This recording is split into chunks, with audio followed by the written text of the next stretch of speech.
3, 2, 1.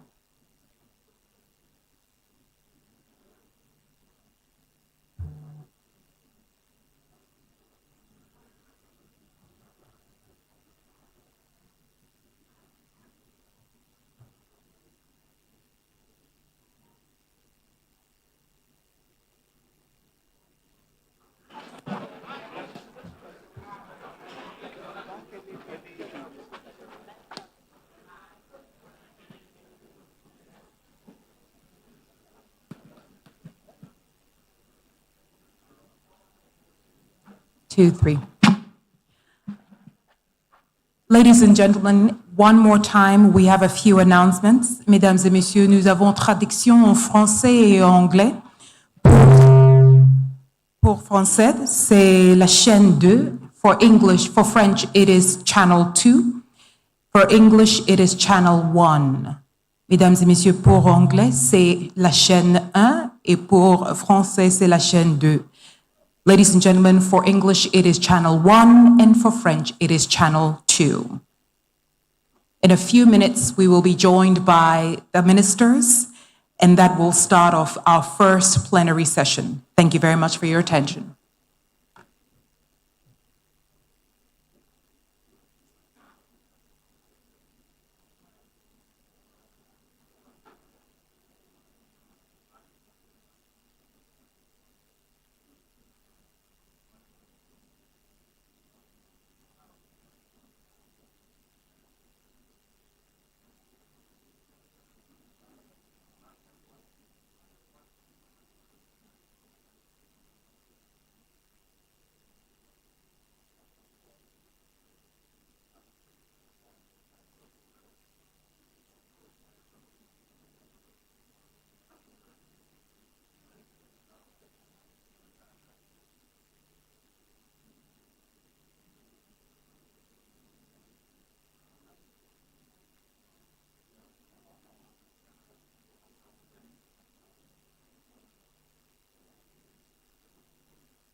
Three, two, one.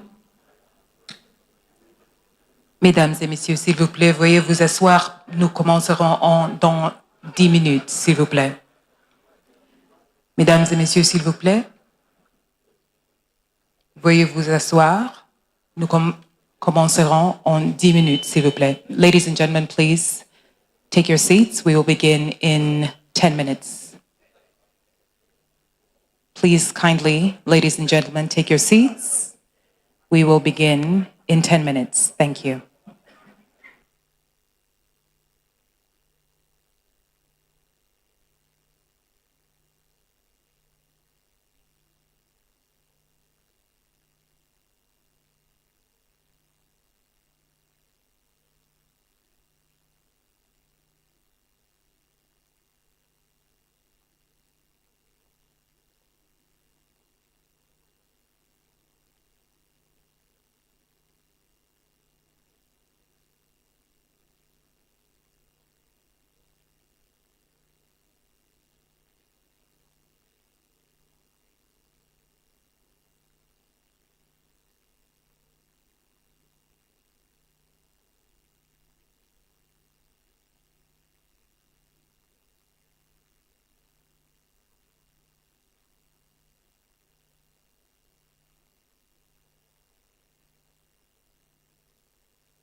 Move out of the way.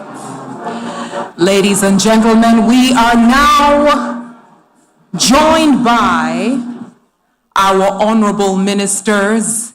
And I see, ladies and gentlemen, the Honorable Haruna Idrisu, Minister of Education, and that we're here in Accra, in Ghana, with a warm welcome, please. Warmly welcome them. Police band, thank you. We're enjoying the music. You can continue.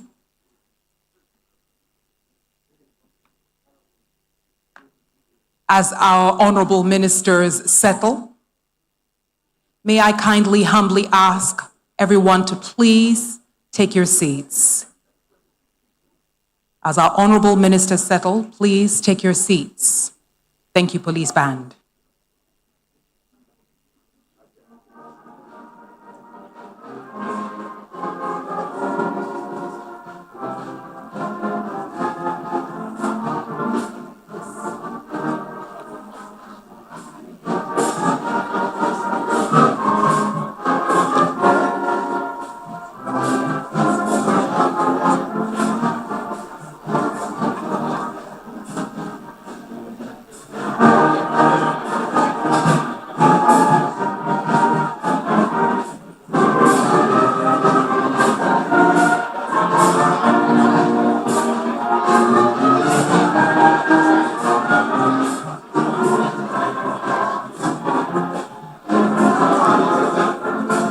For those of us who are at the back of the auditorium, please kindly.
Ladies and gentlemen, if I can kindly, humbly ask that you may kindly take your seats, allowing us to kickstart this program, please.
Thank you very much, Police Band. Ladies and gentlemen, we are about to start our program. If you could please take your seats.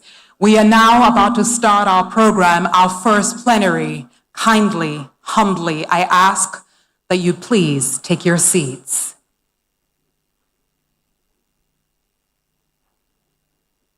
If I can kindly ask my colleagues at the front, at the back rather, please, if you can close the door, kindly.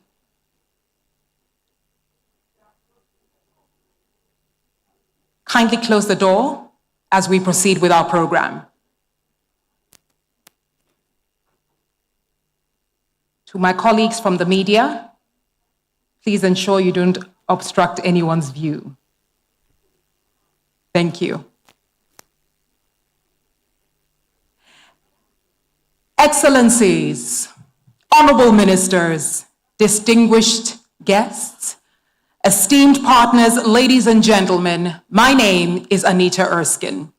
This morning, it gives me immense pleasure and honor to welcome you to this momentous occasion. Why is it crucial? Because each and every one of you in this room understands that the only way to achieve the prosperity we are looking for as a continent is by ensuring that education is at the forefront. Education for our girls, education for our boys, education that takes advantage of technology, education that inspires innovation, education that provides empowerment by mere sense of knowing exactly who you are, knowing your ambition, and knowing your dream. And so I have to say, in your hands is the future of the power of the continent. And so with that, ladies and gentlemen, a warm round of applause for yourselves.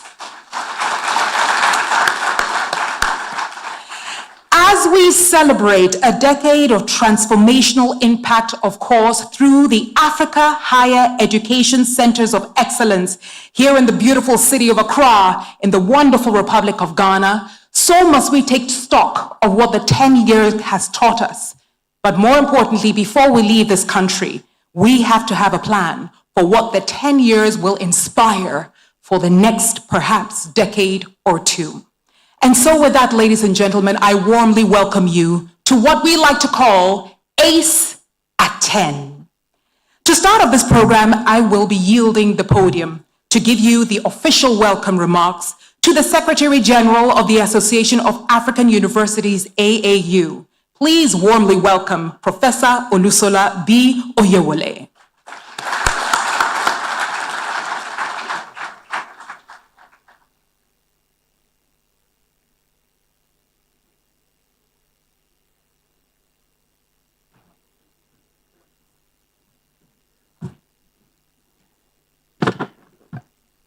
Your Excellency, the President of the Republic of Ghana, Mr. John Dramani Mahama, Regional Vice President for Western and Central Africa at the World Bank, Mr. Ousmane Diagana, Ministers of Education and Finance from across Africa, esteemed Vice Chancellors, distinguished representatives from the World Bank, AFD, and other development partners, center leaders present here today, researchers, scholars, and students. Let me also specially recognize the director of the African Union Education Unit, industry leaders, partners, and stakeholders, ladies and gentlemen, all protocols observed. I welcome you all on behalf of the Association of African Universities, AAU, to this grand celebration of 10 years of the African Higher Education Centers of Excellence ACE program. This event marks not only a milestone in our collective efforts to transform African higher education landscape, but also a moment of reflection, celebration, and renewed commitment to the future of Africa. Since its launch in 2014, the ACE program has grown from a bold idea into the largest regional initiative to strengthen African higher education.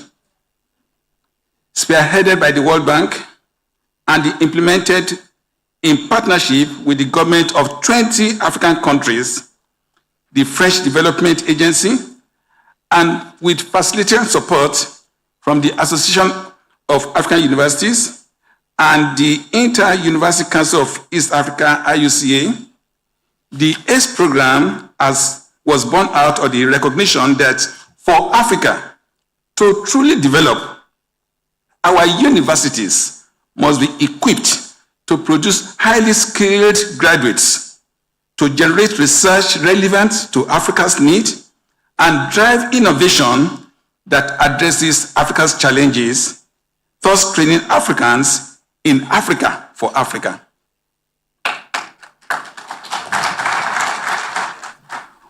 Over the last decade, we at the AAU have supported more than 50 centers of excellence across 35 universities in West and Central Africa, including Djibouti.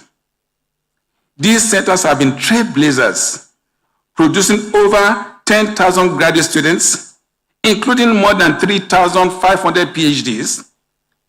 Notably, over 1/3 of these students are women, a significant step towards achieving gender equity in science-related and other traditionally male-dominated fields.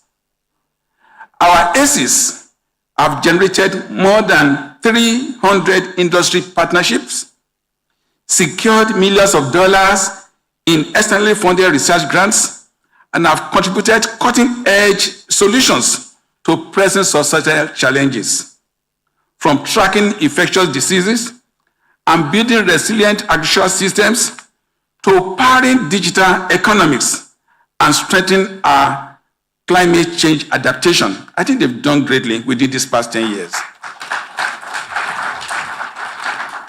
This achievement reflects the enormous potentials that lies within African higher education sector, and they reaffirm our belief that when we invest in our universities, we are investing in the future of our continent.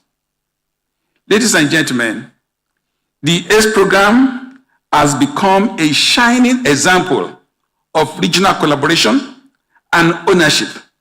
It has fostered a culture of shared learning, mobility, and innovation across borders, a true African solution to Africa's challenges. This success would not have been possible without the unwavering commitment of our partners, the World Bank, AFD, IUCA, and the dedicated governments and institutions across the participating countries. I wish to extend our deepest appreciation to each one of you for your vision, your trust, and your support in these past 10 years. To our center leaders, faculty, and students, you are really the heart of ACE program. Your passion, resilience, and dedication have turned ambition into action. You have redefined Africa's universities, and you have shown the world what African universities can achieve. As we celebrate the past 10 years and prepare towards project closure in June, we must also cast our eyes to the future. The next decade offers even greater promise, and I believe that, and we must build on the solid foundation that we have laid already. We envision a future where African universities are not only regionally competitive, but globally recognized as hubs of excellence, innovation, and transformation. I can see a future ahead of us where our institutions are better funded, better governed, and better equipped to serve our societies. This requires sustained investment from governments, the private sector, and the development partners. It also demands that we continue to strengthen partnership, deepen regional integration, and harness research and innovation to drive impact.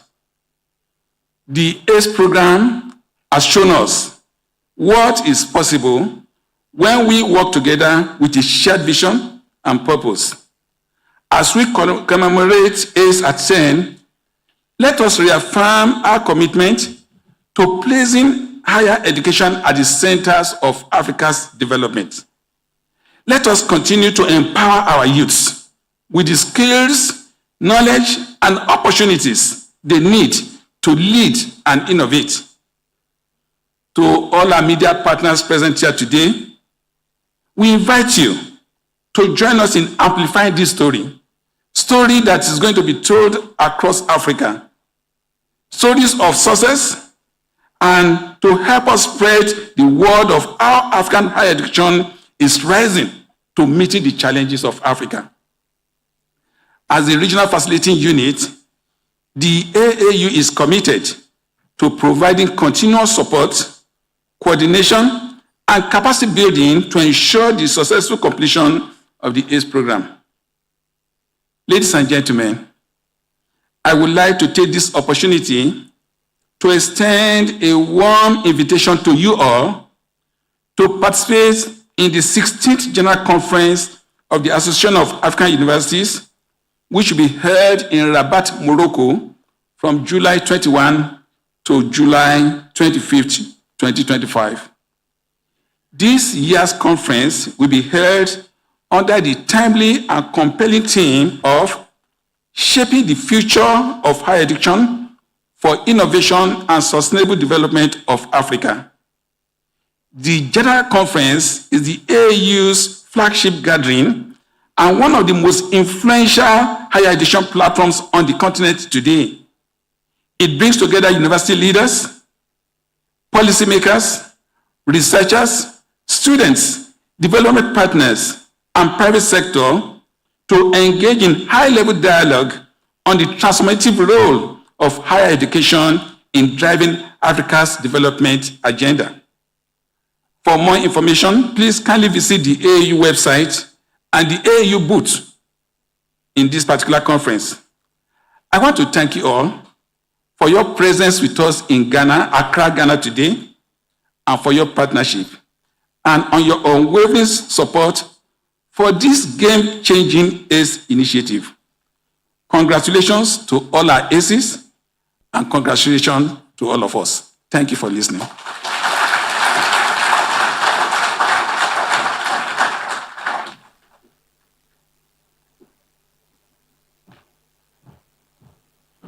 Another round of applause for Professor Oyewole.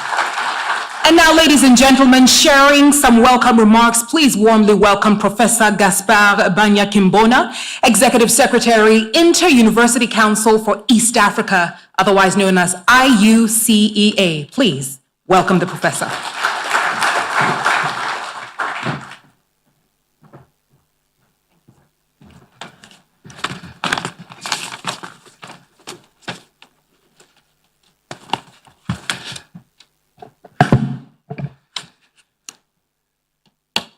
Thank you very much, Master of Ceremony, Your Excellencies, Honorable Ministers,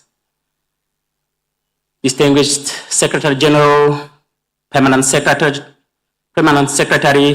Principal Secretaries, Ministry of Higher Education, the Secretary General, Association of African Universities, distinguished Directors of Higher Education here present, respected Vice Chancellor and Rectors, universities and colleges, our valued development partners here present, chairperson and members of the regional steering committees of AC project,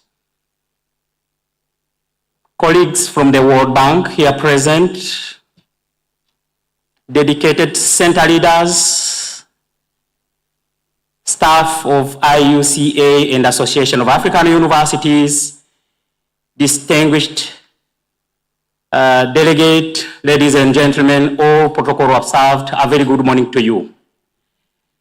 Your Excellencies, Honorable Ministers, distinguished participants.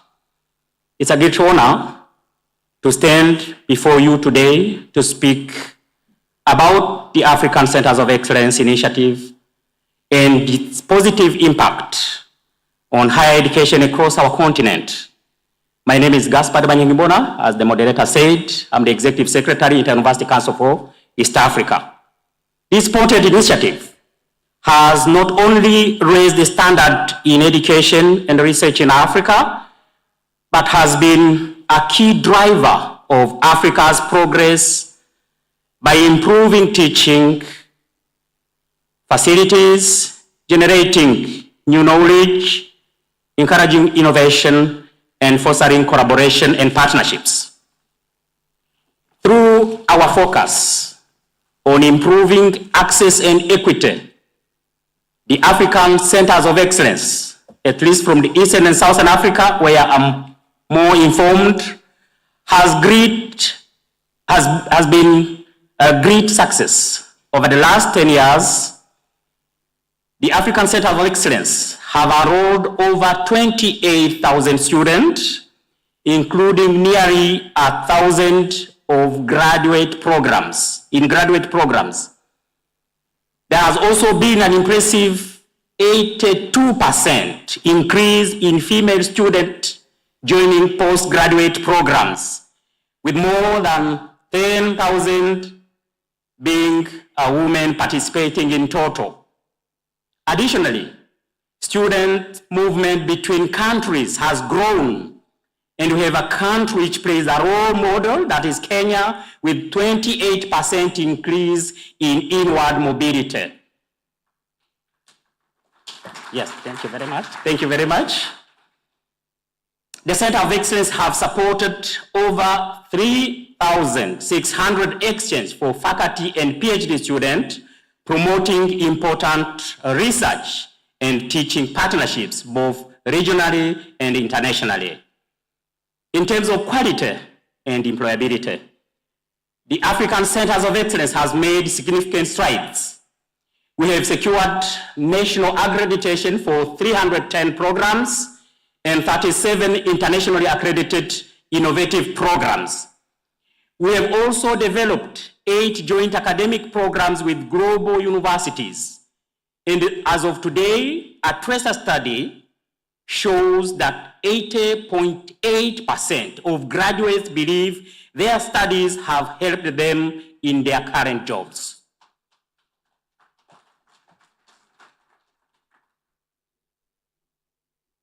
The African Centers of Excellence are also playing key role in shaping national policies through research. I'm going to give some examples. The Center of Excellence for Innovation, Drug Development in Ethiopia helped shape the country's primary healthcare clinical guidelines. Example number 2, the Africa Centers of Excellence in Public Health and Herbal Medicine, Malawi, influenced the policy on traditional and complementary medicine. The African Centers of Excellence in Agroecology in Uganda contributed to the national policy on organic agriculture. The Water Infrastructure and Sustainable Energy Futures Center in Nelson Mandela Institution for Science, African Institution for Science and Technology in Tanzania took part in the review of Tanzania national water policy, just to mention a few. Regarding innovation and economic diversification, the centers have established, we have established 4 incubation centers, which resulted into 37 registered startups, 60 launched product, and the creation of around 2,000 direct and 45,000 indirect jobs.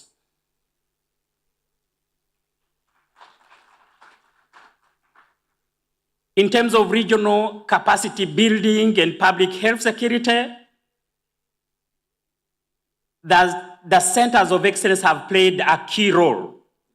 The Africa Center of Excellence for Infectious Disease and Human and Animal enhanced Zambia's diagnostic capacity during the COVID-19 and anthrax outbreak, while SACID played a vital role in diagnosing the Marburg virus in Tanzania.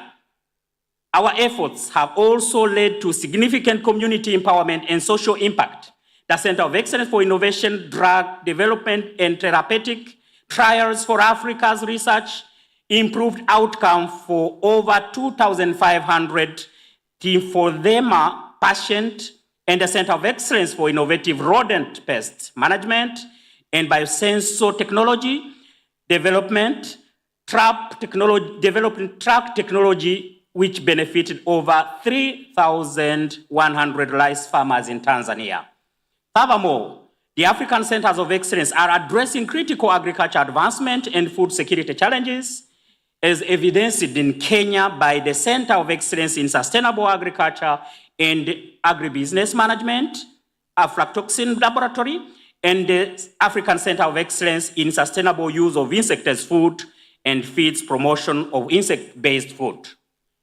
Key achievements also include financial sustainability, whereby the centers have mobilized around 47.2 million in external revenue, and the research facility development, where the centers established the Insect Repository Open Laboratory at Jaramogi Oginga Odinga University in Kenya. Your Excellencies, Honorable Ministers, distinguished participants, we acknowledge the challenges encountered in this process. One of them is differing national policies, restrictive immigration policies, which hinders mobility, language barriers, delays in international accreditation, and disparities in incubation ecosystem maturity. We also recognize the need for improved translation of research into real-world impact and strong university oversight system. Despite these challenges, The Center of Excellence initiative's impact is undeniable. We are building a stronger, more resilient and prosperous Africa through enhanced higher education, creating a generation of leaders of tomorrow. Your Excellencies, Honorable Ministers, distinguished guests. The African Centers of Excellence initiative demonstrates the transformative power of investing in higher education.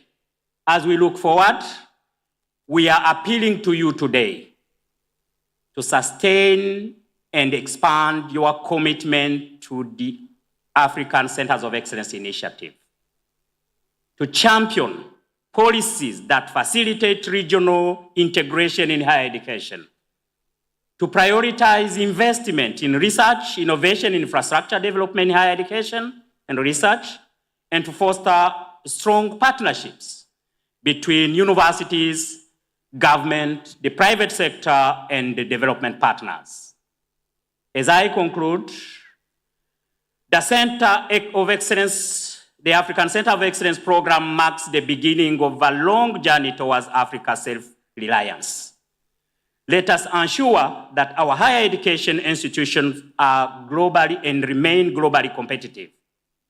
On our behalf, as Inter-University Council for East Africa, the regional facilitation unit for East and Southern Africa, I express my deep gratitude to all our partners, the World Bank, the government, and our stakeholders here present. Your commitment has made this success possible. Thank you very much for your continued support. Let us work together to make the next decade even more impactful. Thank you very much.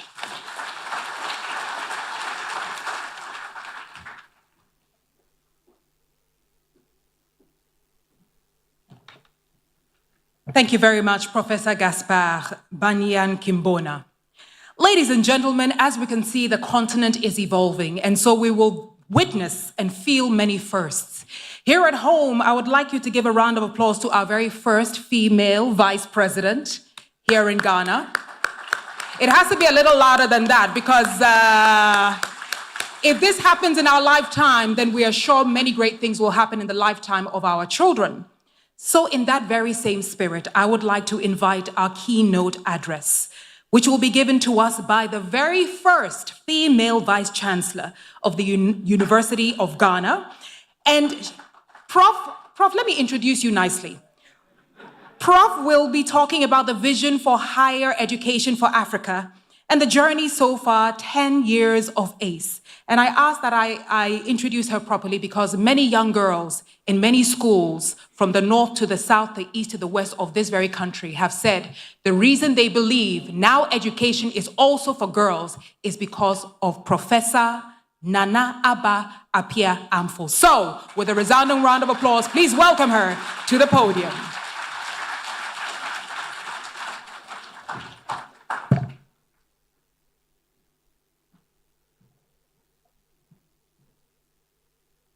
Thank you, Anita, for your kind introduction. Hope this works. Okay. The Honorable Minister for Education of the Republic of Ghana, Honorable Haruna Idrisu, Honorable Ministers of Finance and Education from participating ACE countries, Professor Olusola Oyewale, Secretary General, Association of African Universities, the Executive Secretary, Inter-University Council for East Africa, delegation from the Africa Union, the Regional Vice President for Western and Central Africa, the World Bank, senior officials from the World Bank and the French Development Agency, representatives of development partners, vice chancellors, and managers of universities and institutions of higher education, center leaders and staff of the African Centers of Excellence, private sector representatives, invited guests, the media, distinguished ladies and gentlemen. I welcome you to the heart of Accra, the capital city of Ghana. I extend an even warm welcome, particularly to those of you visiting Ghana for the first time. If there are people like that, I don't know where you've been all of this while. Mais je vous souhaite la bienvenue à tous. I say Akwaba, Maraba, Karibu. It is an honor to address this distinguished gathering of policymakers, university leaders, development partners, and key stakeholders at this high-level forum celebrating the 10th anniversary of the African Higher Education Centers of Excellence, the ACE.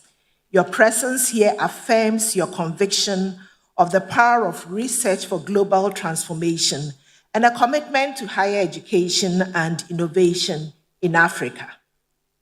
Reflecting on the past decade, it's been an incredible and remarkable journey, and indeed a decade of impact, innovation, and excellence. And I would like to thank the organizers for the opportunity to share some perspectives on the vision for higher education for Africa and the journey so far, 10 years of ACE. In the next few minutes, I would like us all to reflect on a decade of the establishment of the African Centers of Excellence, and more importantly, strategize for a more impactful decade ahead. Now, setting the context, why was the establishment of the African Centers of Excellence necessary? A decade ago, African governments, together with leaders of higher education on the continent, identified that the region was faced with a critical gap. Limited access to high-quality postgraduate education, underinvestment in research, poor linkages between universities, industries, and communities, imported solutions to address Africa's challenges. It was against this background that the bold and visionary idea of the establishment of the African Centers of Excellence emerged.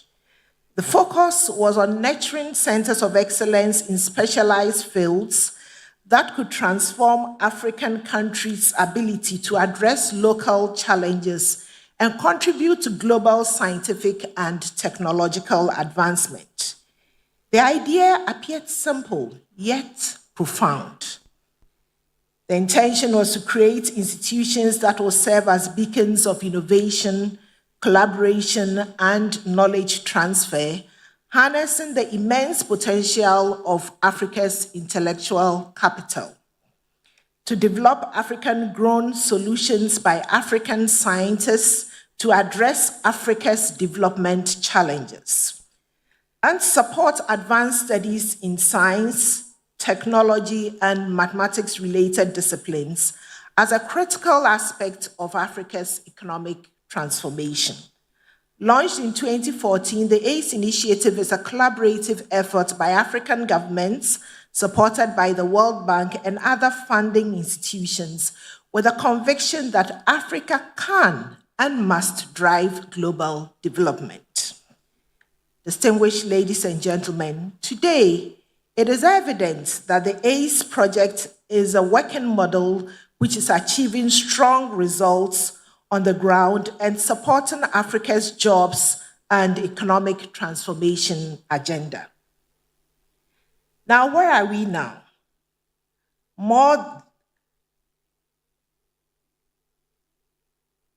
We can see on the map where we are.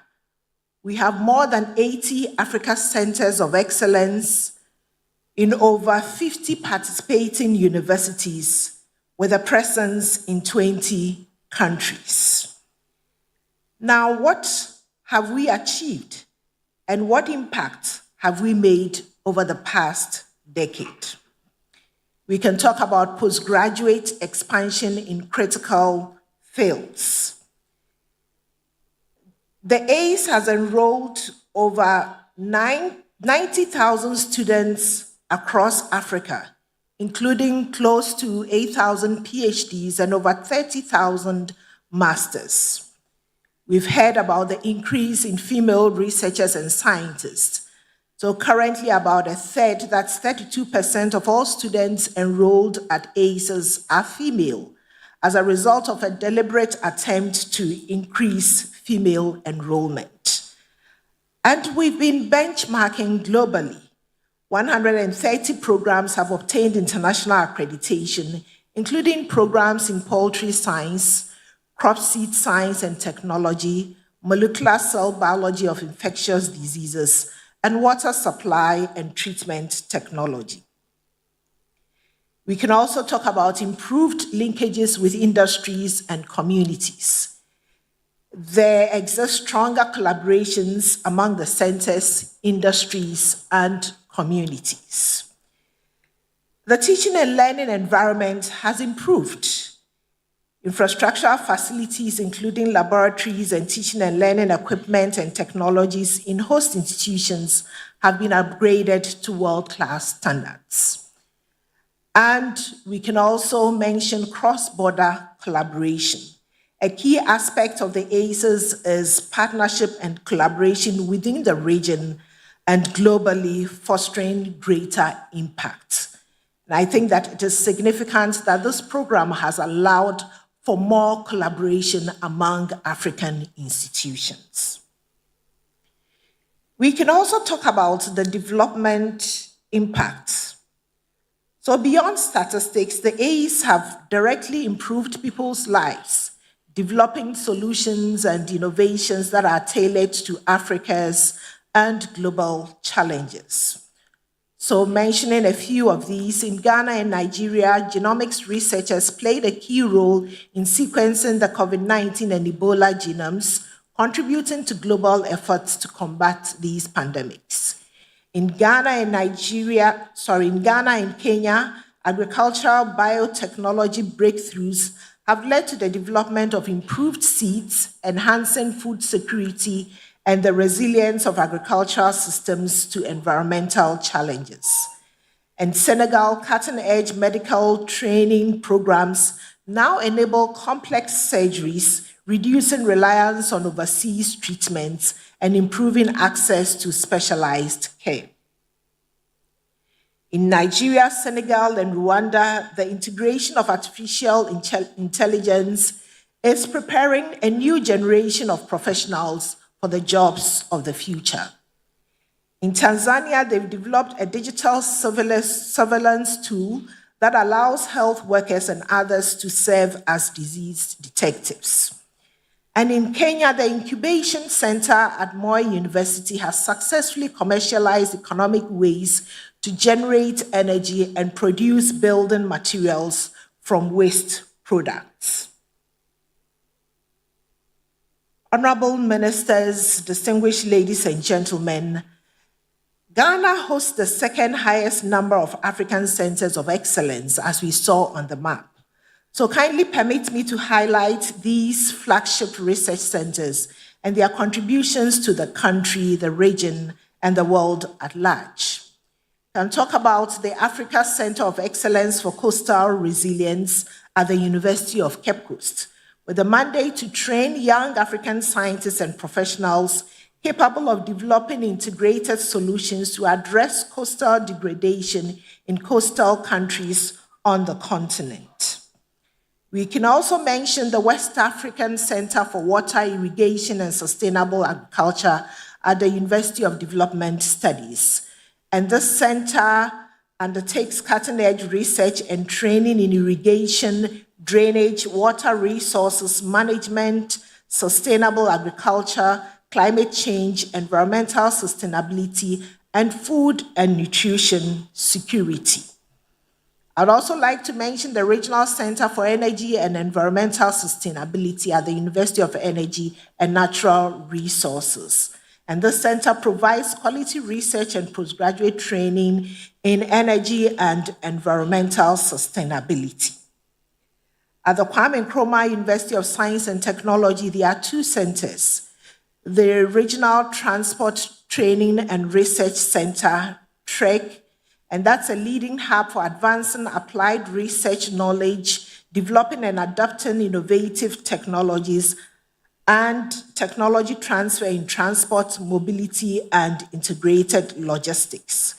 We can also mention KEEP, the KNUST Engineering Education Project, which is to contribute to Ghana and the sub-region's industrial and digital revolution through excellence in engineering, education, and research and innovation to serve industry and society. All of these centers have contributed significantly to graduate training, particularly at the PhD levels.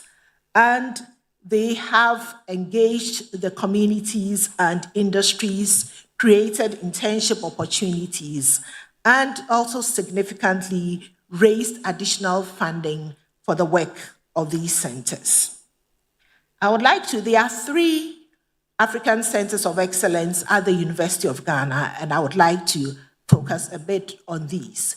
We can talk about the West Africa Center for Cell Biology of Infectious Pathogens, which seeks to improve the diagnosis, prevention, and control of tropical diseases in sub-Saharan Africa. Now, what are some of the things that it has done? It successfully sequenced genomes of SARS-CoV-2, that's a COVID-19 virus, and also tracked mutations of the virus, leading to the discovery of new variants in respective host countries and the continent. We're also proud of the establishment of Yamachi Biotechnology, which was funded by Dr. Yaobedi, a WACBIP faculty member. The flagship company aims to become Africa's biggest cancer biotech company.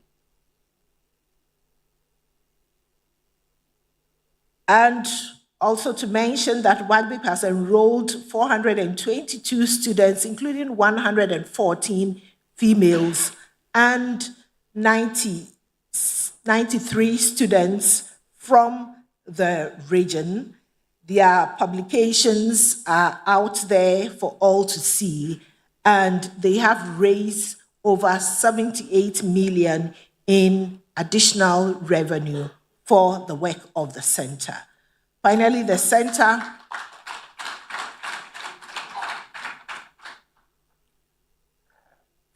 center also offers for usage by others its scientific technology platforms and high-end equipment, and they do have a few of these. Now to the West Africa Center for Crop Improvement, WACI. WACI trains plant breeders in Africa and is working on the improvement of African crops in local environment for farmers. They have done a lot of training. They have graduated 120 PhDs and a number of master's students. And it is significant to note that these are from 15 African countries. Their faculty members and their students have published over 260 publications in high-impact journals. And the center also established the Kofi Annan Enterprise Hub for Agricultural Innovation. They have developed improved variety that's high-yielding and pest-resistant variety of crops, including tomatoes, rice, cassava, groundnut, cowpeas, and maize. We see some of these there on the screen. And these are some of the very hard-working faculty that we have there and the innovative work that they are doing. Yes, it's okay to applaud them. Yes. The last center that I would mention is the West African Genetic Medicine Center, WAGMIG. And WAGMIG is dedicated to genetic research, postgraduate training, and community outreach. In 2022, it launched the Ghana Genome Project, which is to engage key traditional leaders and media outlets across the country on a major public education and health screening focused on genetic disorders. And it undertook the first population DNA sequencing project in Ghana and in sub-Saharan Africa. So far, 675 children with sickle cell disease are having their entire genome sequenced. And this, I'm told, is the first of such studies in Africa and among the first in the world. WAGMIC has developed and is offering the first graduate training program in genetic counseling in sub-Saharan Africa, which is internationally accredited. And there's also developed short courses in genomics, which they have already run in Ghana and Nigeria. Now, why is all of this important? Research, as we know, plays a crucial role in development across various sectors of an economy, providing evidence-based insights that informs policies, drive innovation, social change, capacity building, and generally improves the quality of life. Research contributes to global and national development by providing critical insights which fuel economic growth through innovation, helping to create jobs and improve productivity. We know of countries like South Korea, Germany, Singapore, the United States, Brazil, and China, which have leveraged on research to develop their economies. We will not go into all the comparative figures, but just to mention that Africa contributes around 2 to 3% with increasing efforts in health and agriculture research. According to the 2021 UNESCO Science Report, Africa contributes 2.4% of global researchers, 2.6% of global scientific output, 0.45% of GDP is spent on research and development. Honorable ministers, distinguished ladies and gentlemen, I believe that it is clear that if we want to contribute significantly to the global agenda on the United Nations Sustainable Development Goals, and perhaps more importantly on the Africa Union's Agenda 2063, then these questions are critical. How much effort does Africa invest in research at the continental, national, and institutional levels? Do we put our money where our mouth lies? Are we using science to build the future we want? So what's the way forward? In order to sustain and scale up the impact of research in addressing regional and global issues, there's the need for partnerships and collaboration, and that's the ACE DNA. No single university, ministry, or country can achieve this transformation alone. Recognizing the global knowledge economy's increasing importance, there is the need for cross-border collaboration involving global institutions and the private sector as well. It's important for us to attract and retain top-tier global researchers. There's a need to create a conducive environment and institute measures that would attract and retain the bright talent being developed on the continent. And I've seen this happen at the University of Ghana with the ACEs, being able to attract people out there in the diaspora because they know that when they come to these centers, they would have the needed resources that they require to work with as scientists. And last, but certainly most important, there is the need for political will, domestic financing, and policy support from African governments to enable the centers of excellence operate at its optimum. And not only that, but to replicate these successful models that we have seen. So, honorable ministers of education and finance across the continent herein gathered, I have an appeal to make. We as Africans must begin to put our money where our mouth lies. With recent developments in the West, it is becoming abundantly clear that we cannot continue to rely on external support. Maybe This is the impetus that we need to make those bold decisions and commit to funding research and innovation on the continent. It is clear that we have the human resource and we need to be able to facilitate their work by putting in the required financial and other resources.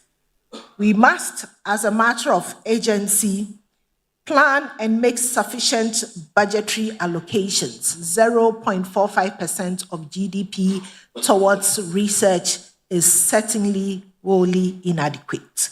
So we must plan and make the sufficient budgetary allocations towards research and innovation to spur the desired growth and development on the continent.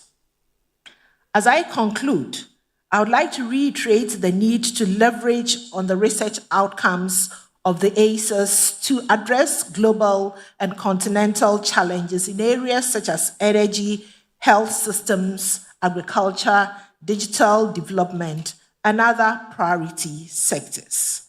As Vice Chancellor of the leading university in Ghana, I advocate that universities and research institutions must be considered as key players in national and global economies. I end by reiterating the question asked by the 2021 UNESCO Science Report. Are we using science to build the future we want? I believe these few thoughts will set the tone for an even deeper reflection during the subsequent plenary and other sessions as we strive towards a more impactful decade ahead, a decade of boundless opportunities, I believe. Thank you. Nagode. Merci beaucoup, Mesdames et Messieurs.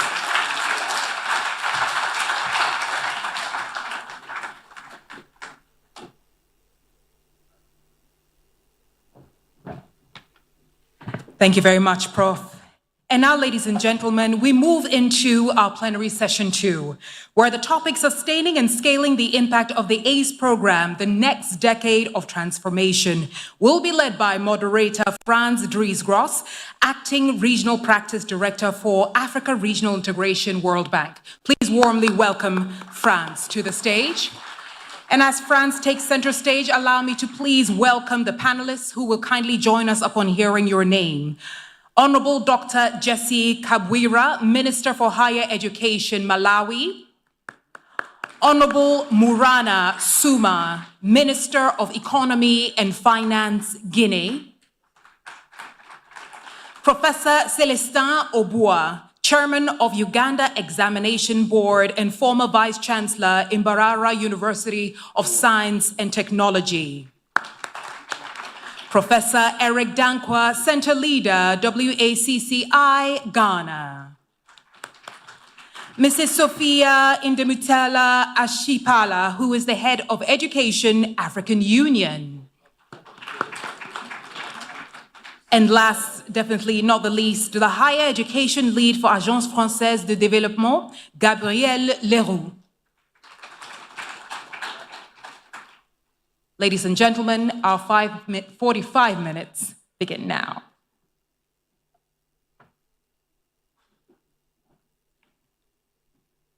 Good morning, everyone.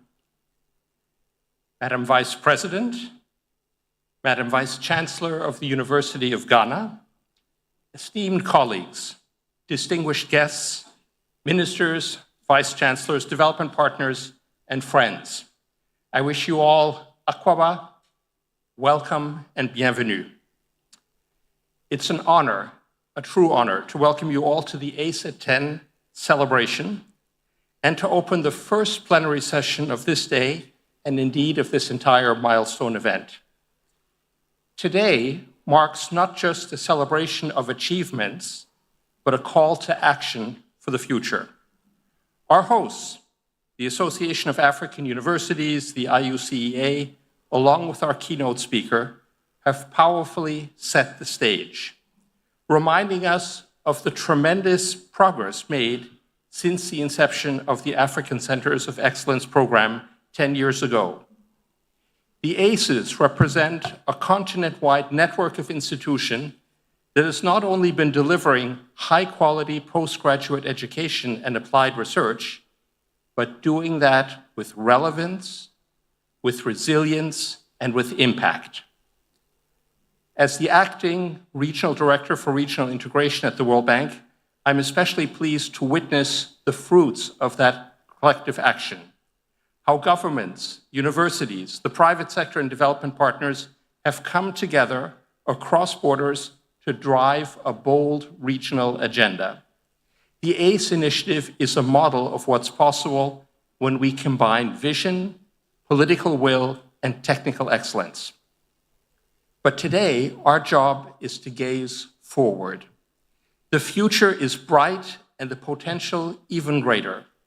Over the next decade, Africa's population will grow more educated, more connected, and more ambitious. And yet our challenges will become more complex, from climate change to digital transformation, from food insecurity to youth unemployment. This is the moment to ask, how can the ACE model evolve to meet the challenges of a rapidly changing continent? What does the next decade of transformation look like, and what will it take to sustain and to scale the momentum we've already built?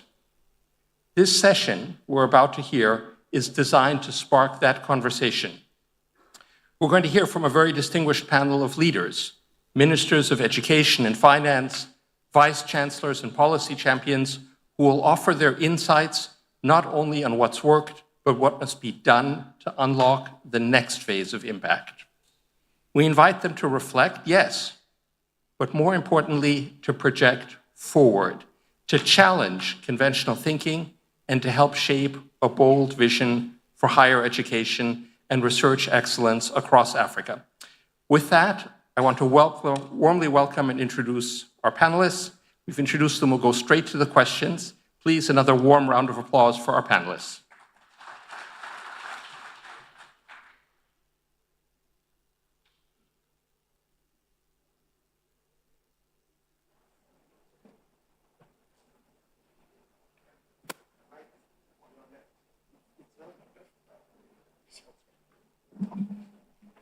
That was the first test, just to find the microphone. Very good. So let's go now to our distinguished panel. We have Dr. Jessie Kabwira, Minister of Higher Education, Malawi. Dr. Kabwira, welcome. Some of our introductory remarks have talked about the remarkable achievements of the ACE program across Africa and the testament to how regional collaboration in higher education and research excellence has worked for the past decade. Here, Minister of Higher Education in Malawi, how do you envisage the role of governments in building on the progress made by these centers? And what are some of the specific policies, investments, and partnerships that you think are essential to sustaining that impact over the next decade? Thank you very much for having Malawi. As leader of the delegation from Malawi, I want to recognize the World Bank for supporting the ACE programs, which for us in Malawi started in 2016 as ACE2 project. I would have gone through the list of recognitions, but I think due to time, I would just say, let me recognize Inter-University Council of East Africa, IUCA, and the Regional Steering Committee, the Association of AAU, and I also want to recognize the Ghanaian government. That being said, you have said that how has the ACE projects really, assisted? For us in Malawi, I would speak without any contradiction that the ACE projects have helped even us leading government to deliver on the promises that we made to our people. Because the projects have really enhanced the capacity for higher education to actually contribute to creation of jobs and also be relevant to the Malawi 2063 agenda. If you come to Malawi right now, you see that the centers that you're working with are not only increasing access to higher education, which is a big challenge in Malawi, and the whole of Africa, in the sense that higher education has been seen as an elitist project. When we take the colonial models that we came from, ACE has helped us not only to localize our knowledge production, but to own it and make sure that we align it to African values and Malawian values. Higher education was brought to this continent as a thing to save controlling of power for the African mind and containing it where it should be and where it would best serve the colonial project.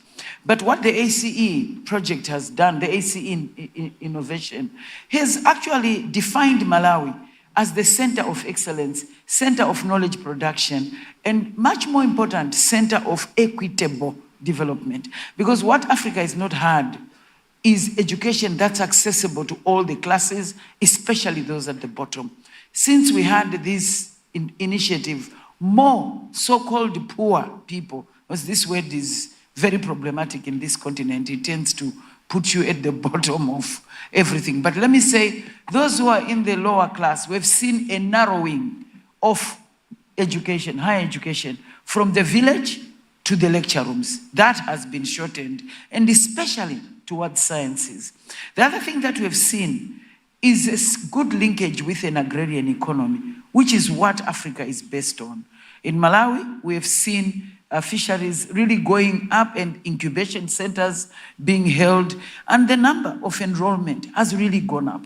Now, it's just not scaling up of the numbers of enrollment, but quality. The accreditation that has come with it has reduced the stigma of an African university.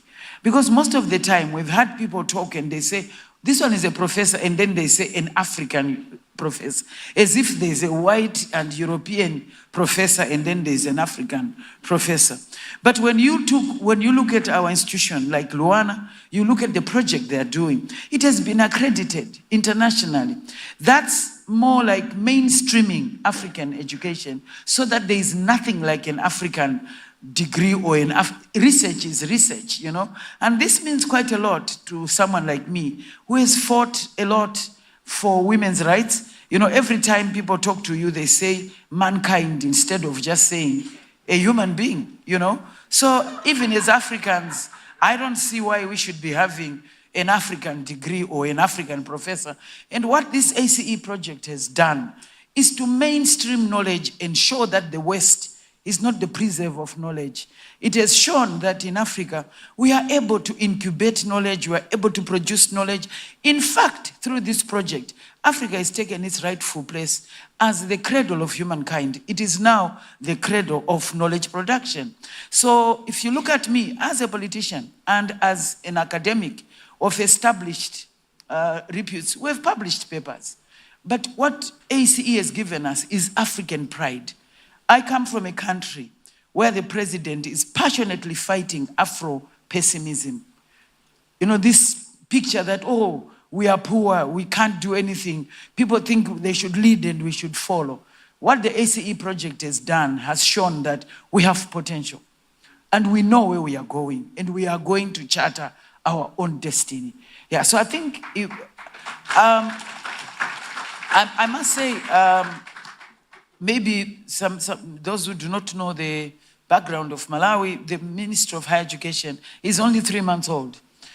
But then the the president decided to put higher education as a ministry on its own for the reason, pure reason of what ACE is doing, to show that Malawi has potential to do its own agriculture, to bring up models that are not only owned by Malawians, but championed by Malawian Africans. So if you ask me what has it done, it has scaled up access, it has scaled up quality, but I would say unashamedly, it has scaled up Afro-optimism and pride in being a Malawian, in saying we are intellectuals, we are visionaries, we know what we are doing. And when you give me a chance to go and extend more, I would be giving the data, but I would say for now, it has increased African vision and belief that we are the center of knowledge production.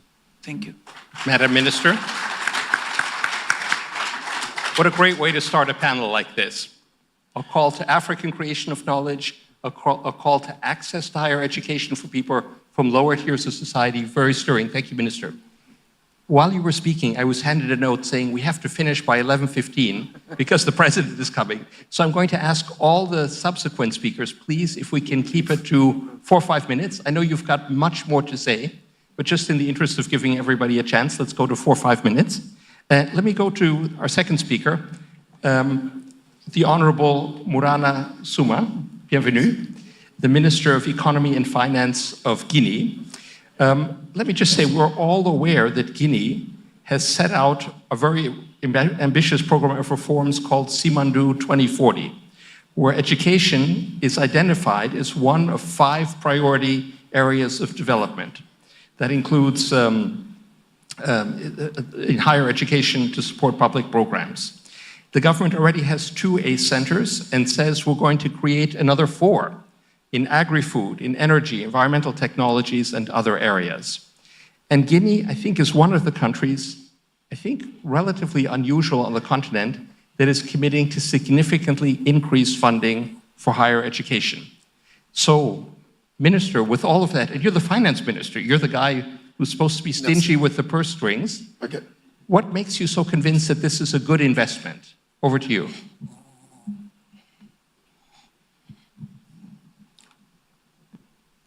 OK. Merci pour la question très pertinente sur l'éducation en Guinée, en Afrique en général et dans les pays de l'Afrique de l'Ouest en particulier. Vous comprendrez aisément que la Guinée est dans une vision stratégique de développement intégré, dans un cadre de programme Vision Simandu 2040. Et le premier pilier de ce grand programme est bien sûr l'agriculture, donc le domaine agricole. La Guinée dispose de 13 millions de terres arables, donc une potentialité naturelle qu'il faut jumeler avec des centres de recherche et d'ingénierie agricole pour que l'autosuffisance tant recherchée soit une réalité. C'est pour cela que nous avions mis en place comme deuxième pilier de ce programme l'éducation qui vient donc capitaliser les ressources tirées du programme minier vers un programme de développement. Ça veut dire, en réalité, il y aura la mise en place d'une académie qu'on appelle Simandu et qui prendra les 20% des revenus fiscaux que le programme minier va générer. Il y aura également 5% des recettes fiscales qui vont à l'éducation. Cela montre combien de fois les autorités, sous la houlette du général-président Mamadi Doumbouya, nous sommes à cheval de donner un capital humain qui puisse être le capital le plus précieux du développement, puisque les mines vont finir. La seule chose qui va rester, ce sont les ressources humaines. C'est pour cela que l'Académie Simandu sera adossée à ce qu'on appelle un fonds de développement du capital humain. Ça veut dire que ça converge déjà avec cette vision de centre d'excellence africain. C'est l'histoire pour moi de vous rappeler que depuis que j'étais juste chef de section à la Direction générale du Trésor, j'ai l'histoire de ce centre d'excellence. Je voyais et j'en faisais un point d'attention parce que je savais qu'il y avait, c'est vraiment l'avenir de l'Afrique, à condition que nous puissions assurer un autre financement, que ça soit beaucoup plus lié aussi à nos budgets, que ça puisse réduire davantage aussi forcément l'intervention des partenaires extérieurs. Il faut que nos budgets, nos espaces budgétaires qu'on arrive à dégager puissent aller dans le sens de la recherche scientifique, dans le sens des recherches agricoles, afin d'optimiser les dotations naturelles vers un développement plus équilibré. Ce centre d'excellence pour la petite histoire, a connu également chez nous une gouvernance, j'allais dire, exemplaire. Monsieur le ministre de l'Enseignement supérieur, ici présent, en fait un point d'attention de sa gouvernance.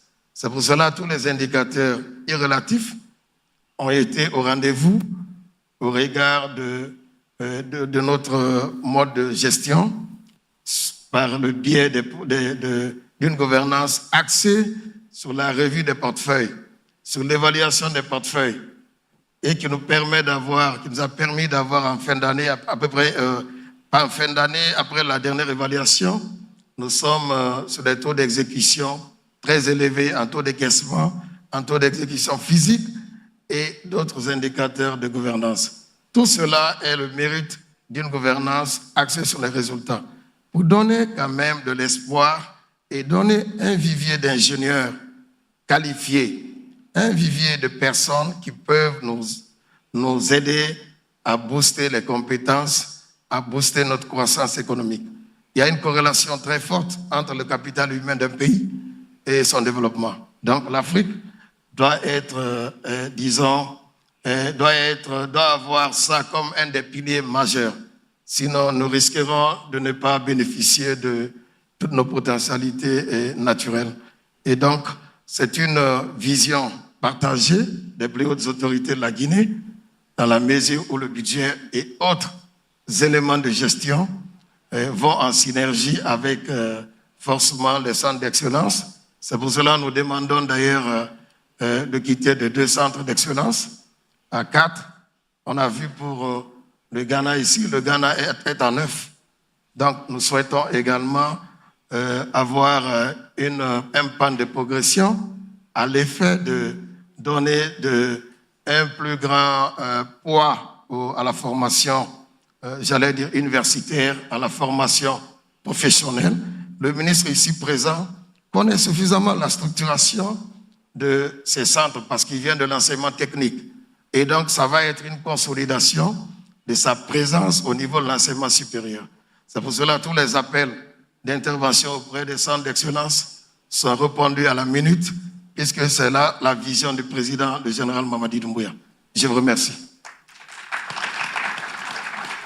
Thank you very much, Minister Sumwa, for that very inspiring statement. So we've heard Guinea's commitment to commit some of the royalties, the tax income, from a huge mining project called Simandou to education in Guinea. So let's shift our focus now. We've heard from 2 cabinet-level representatives, a Minister of Education, Minister of Finance, who in most countries is supposed to be cheap and very frugal, but making a bold commitment to education, which is wonderful to hear. But we're going to go now from the cabinet room to the university campus with our next 2 speakers. The first is Professor Celestin Obua.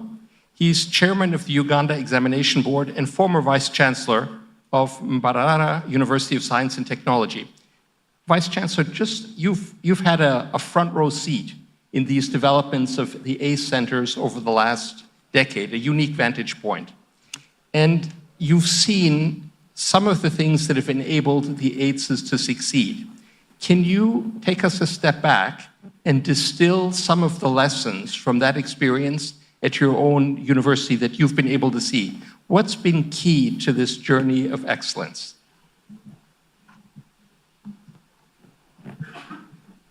Thank you. Thank you, Moderator. All protocol observed. I have 3 or 4 minutes. So thank you very much for that question.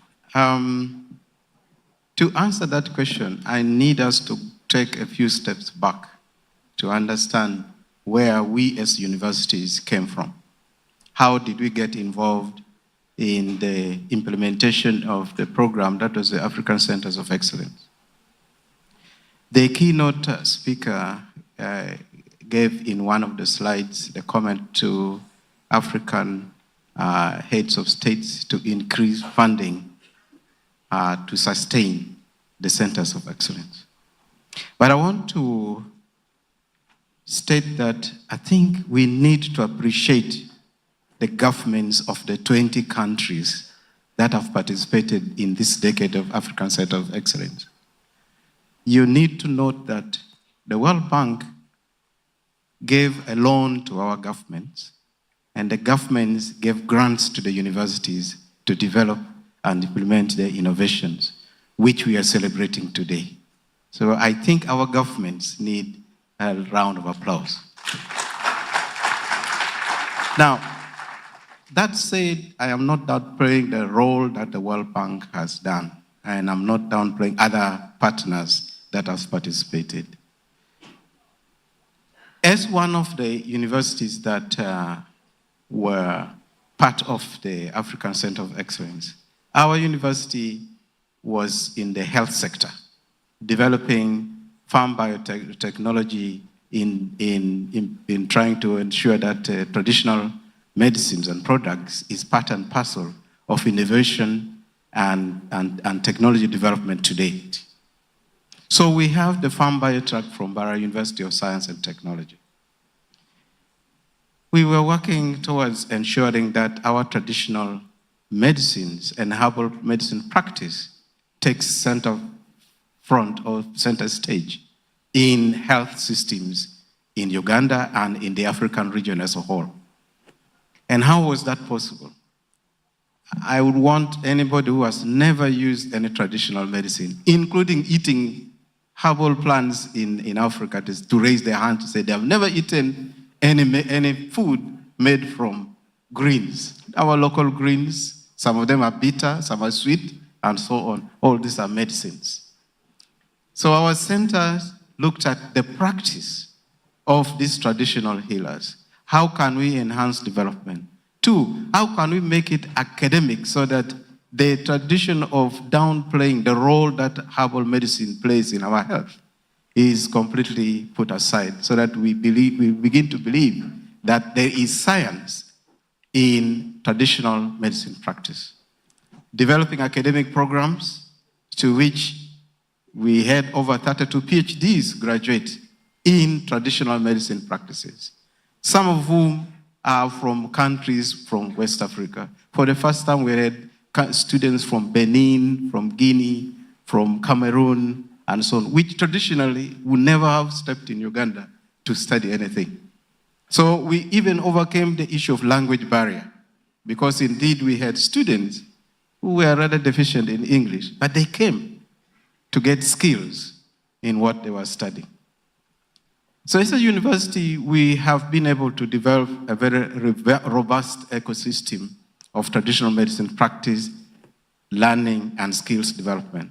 One of the 4 incubation centers that Gaspard talked about is hosted by Bara University of Science and Technology on traditional medicine. One of the key developments of our incubators are incubatees from Nigeria, incubatees from Ethiopia, incubatees from Tanzania, Kenya, and so on.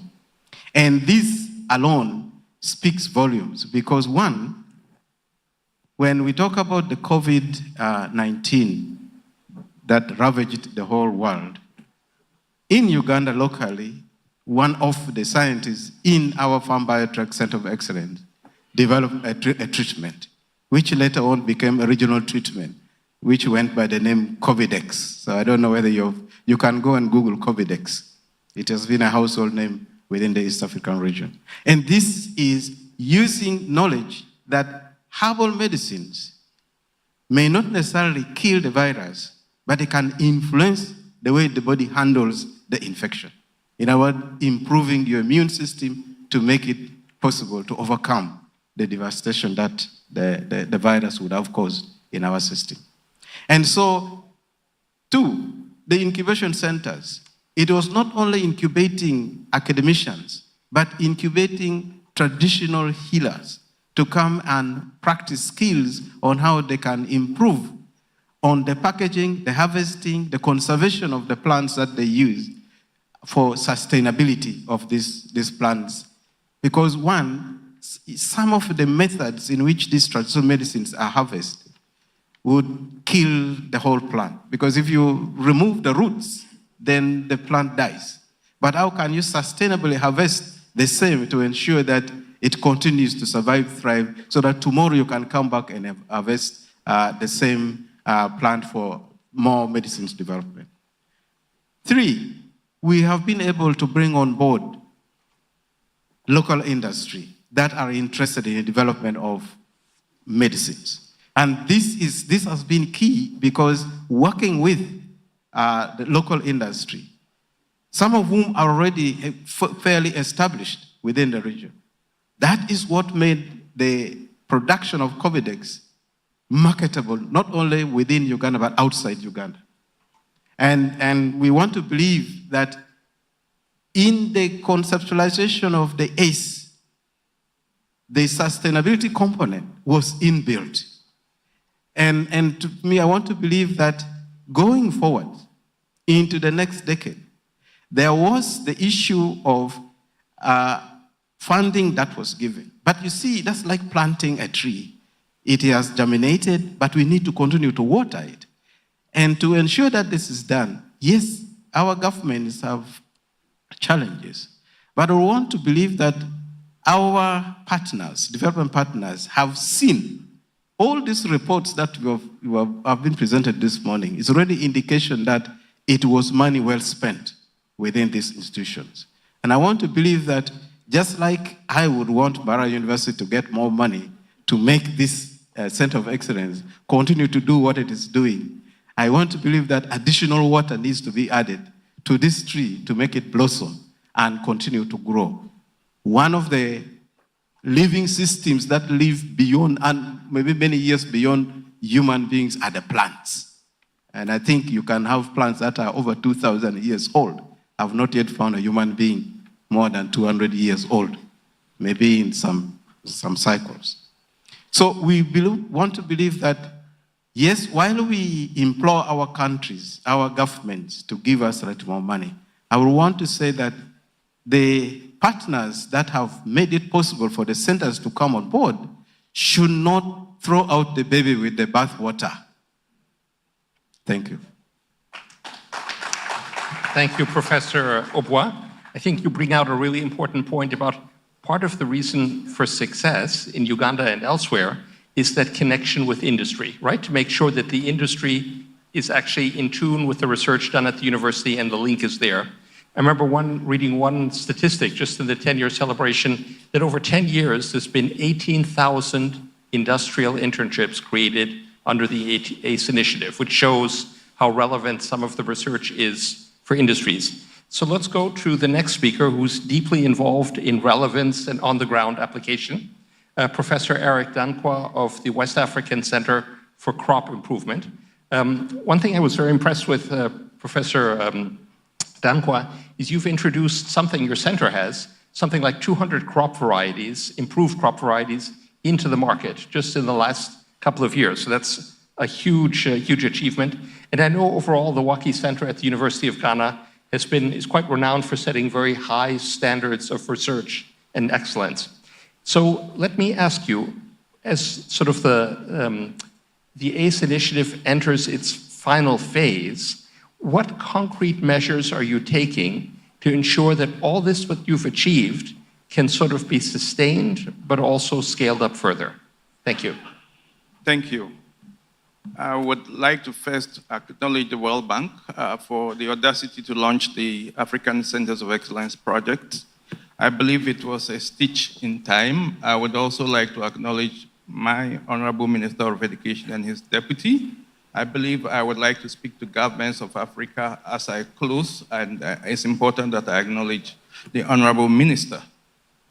The West Africa Center for Crop Improvement celebrated its sabbatical year at the time that the ACE project was established. We had spent 7 years. How we got on board the ACE project was because of the excellence which was inbuilt into our program from inception. What did we do?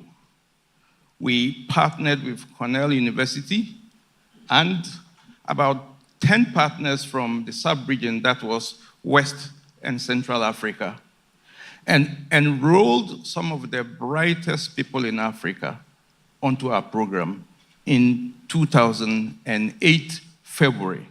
We started in 2007. Over 7 years of the project, we received over $11.5 million from the funder. That is the Alliance for a Green Revolution in Africa. With that level of funding upfront, what couldn't you do? We established a center that can stand its own anywhere in the world. Of course, excellence, very important, and also leadership that could stand its own anywhere in the world. And when I talk about leadership, I'm talking about 360 degrees leadership. Everyone at WACI is a leader. With the World Bank project coming on board and ending in the next few months, we have a number of concrete measures that we have put in place. Number one, of course, we live in a university. We are a semi-autonomous unit in the University of Ghana with financial semi-autonomy and, of course, with a structure that is sustainable. And so we have built sustainability into the project, which is very, very important.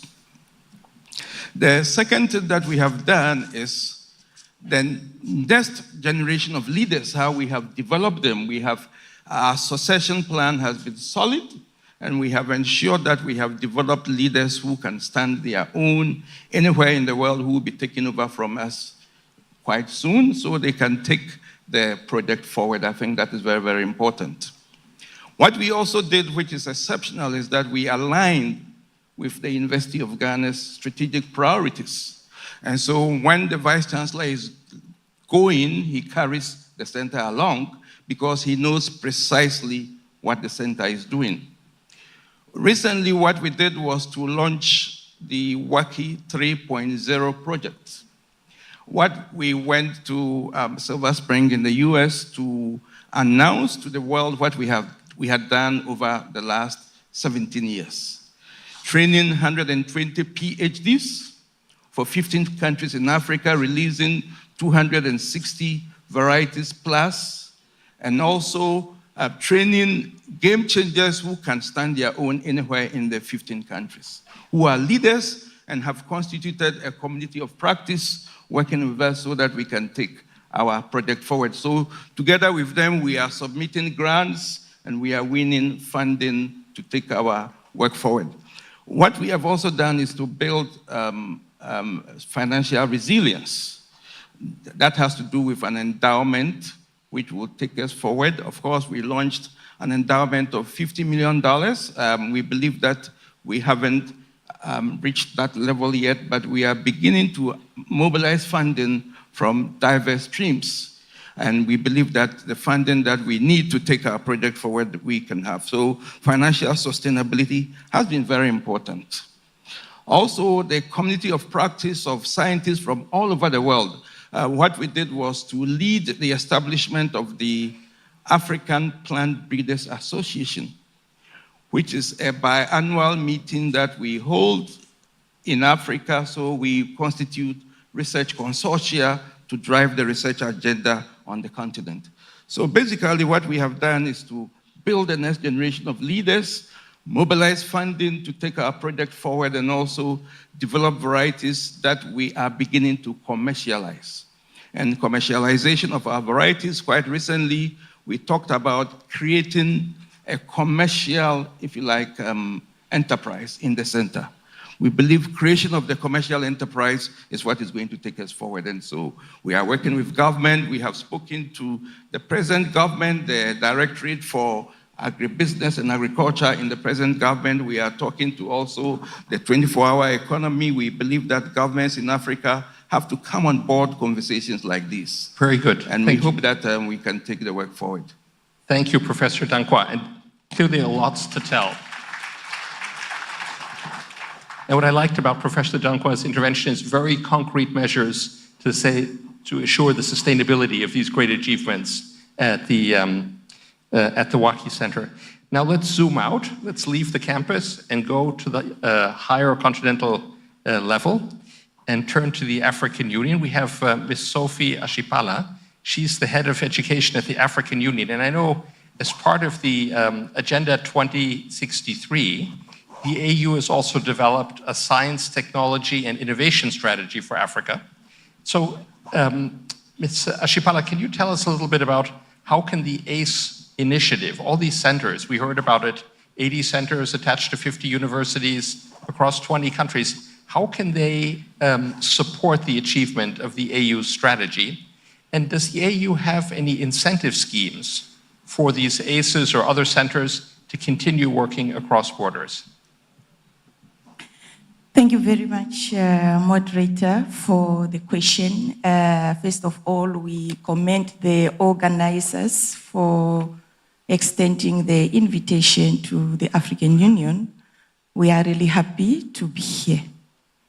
To respond to your question, under the framework of Agenda 2063, as you have said, the African Union recognized that science, technology, and innovation are the key drivers of inclusive growth and sustainable development. So in that spirit, the STIZA was designed really to reposition the continent as a key player in the knowledge economy by nurturing research and innovation ecosystem across Africa. Just for further information, STIZA is Science, Technology, and Innovation Strategy for Africa. It was reviewed during 2023 and 2024. A new strategy was developed. Many of you have been part of this process and has also contributed to the development of that new strategy. It was endorsed lately in February by the Executive Council of the African Union. So this is the strategy we are talking about. So the Center of Excellence are central to the vision, to this specific vision, because these are the institutions by design represent the powerful platform to support the implementation of STIZA.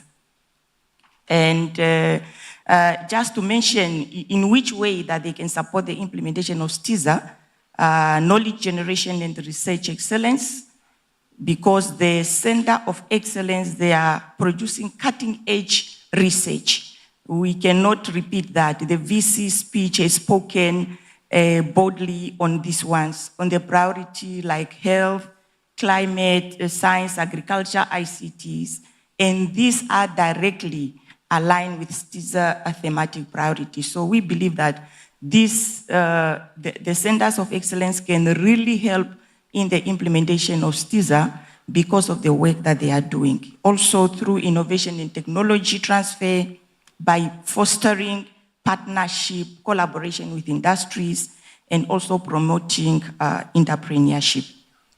The talent development also and retention to develop the talent of African scientists. This is what the Center of Excellence is doing, and also to make sure that those talents are being retained, to retain the scientists within Africa, policy support, and thought leadership. Thank you, sir. Okay. Ladies and gentlemen, any moment now, His Excellency, the President, will be joining us. I'll ask our police band to be standing by. Franz, I will just interrupt you the moment I see that His Excellency is coming in. We'll wrap up, of course, upon his arrival because it's only fair to give you the time. So we'll do that in a few minutes. You may conclude, Madam. All right. So in the best interest of time, really, I just wanted to briefly mention that the African Union have also a flagship program of the Pan-African University in 4 African regions. The 5th one is still under development in the southern region. And this is also where research is being promoted. And we believe that there will be a lot of synergies between the Center of Excellence and the Pan-African University to collaborate. Thank you. My apologies. Ladies and gentlemen, please be upstanding while we warmly welcome to our midst His Excellency, the President of the Republic of Ghana, President John Dramani Mahama. Please, a round of applause as His Excellency joins us. As we all know, education is a major pillar in his mandate. Ladies and gentlemen, it is an honor to be joined by His Excellency, the President. We will remain standing as we acknowledge the nation through our national anthem. Police band.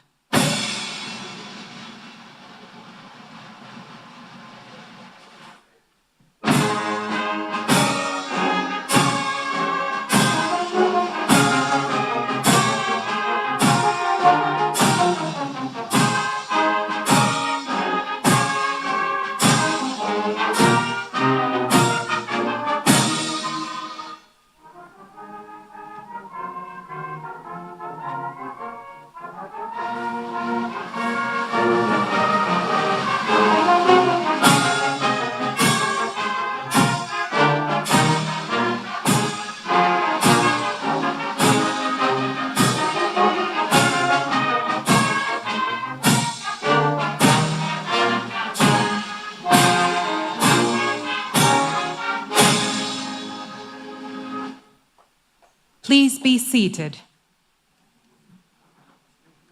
Your Excellency, you are joining us at a very interesting time of the program.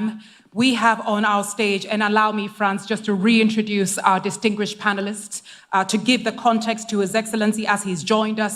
We are joined by the Minister for Higher Education, Malawi, Honorable Dr. Jesse Kabwira, the Minister of Economy and Finance, Guinea, Honorable Murama Suma, the Chairman of the Uganda Examination Board and former Vice Chancellor, Mbarara University of Science and Technology, Professor Celestin Obua. We are also joined by Professor Eric Dankwa, Center Leader, WACCI Ghana. Mrs. Sophia Ashipala is the Head of Education from the African Union, and we have the Higher Education Lead, Agence Française de Développement, Gabriel Leroux. Your Excellency, the conversation essentially is bringing together perspectives from policymakers, university leaders, center leaders, and development partners to identify strategies, share experiences, and develop a roadmap for the future. And this session is being moderated by the Acting Regional Practice Director for Africa Regional Integration, World Bank. I will now formally hand over back to you, Franz, but your time still remains. Thank you, MC. Mr. President, we were down to our last speaker. They thought they were speaking last, but it turns out to be the best speaking slot of the whole morning, because we will now turn to Gabriel Leroux, who's the higher education lead for the Agence Française de Développement. And I'd like to acknowledge AFD, first of all, before I even ask you a question, because you've been a big financier of the ACE project over the last 10 years, co-financing projects in Benin and Nigeria, and being the sole financier of the ACE project in Côte d'Ivoire. So thank you so much for that. I just wanted to ask you, Gabriel, you know, it's becoming an increasingly tight environment for development assistance, sadly, in many parts of the world. How do you see development partners playing a role in ACE going forward? And what are some of the things that universities and centers can get from development partners in other ways to achieve the goals that we've heard about this morning? Thank you, Frank. Avant toute chose, je tenais à adresser rapidement mes plus sincères remerciements aux autorités ghanéennes, aux équipes ici, pour leur formidable accueil. Grand merci également à l'AUA, à la Banque mondiale, partenaires privilégiés pour la qualité de notre collaboration ces dernières années autour du programme ACE. Et enfin, un grand merci et un grand bravo, évidemment, à tous les centres d'excellence et à leurs ministères partenaires qui se sont engagés il y a presque 10 ans pour certains dans un programme de transformation d'ampleur. Sachez-le, nous sommes très fiers d'avoir pu, aux côtés de la Banque mondiale et de l'AUA, accompagner ce programme régional. Alors, pour répondre à votre question, qui n'est pas la plus facile, évidemment, le resserrement des budgets concerne la plupart des partenaires de développement de manière plus ou moins marquée. Cela étant dit, nous sommes convaincus que le renforcement des systèmes d'enseignement supérieur et de recherche doit rester une priorité pour nous, pour les États, comme cela a été dit et répété par les autres partenaires. Nous le savons et nous l'avons bien vu ce matin dans l'ensemble des discours d'ouverture à quel point les universités ont un rôle clé à jouer pour atteindre les objectifs de développement durable, à la fois en termes de développement de compétences, en termes de production scientifique. Et à nouveau, je ne m'étendrai pas là-dessus compte tenu du temps limité, mais on a vu ce matin toutes ces formidables réussites, toutes ces innovations sociales, technologiques, environnementales qui sont le fruit de ce programme des centres d'excellence africains.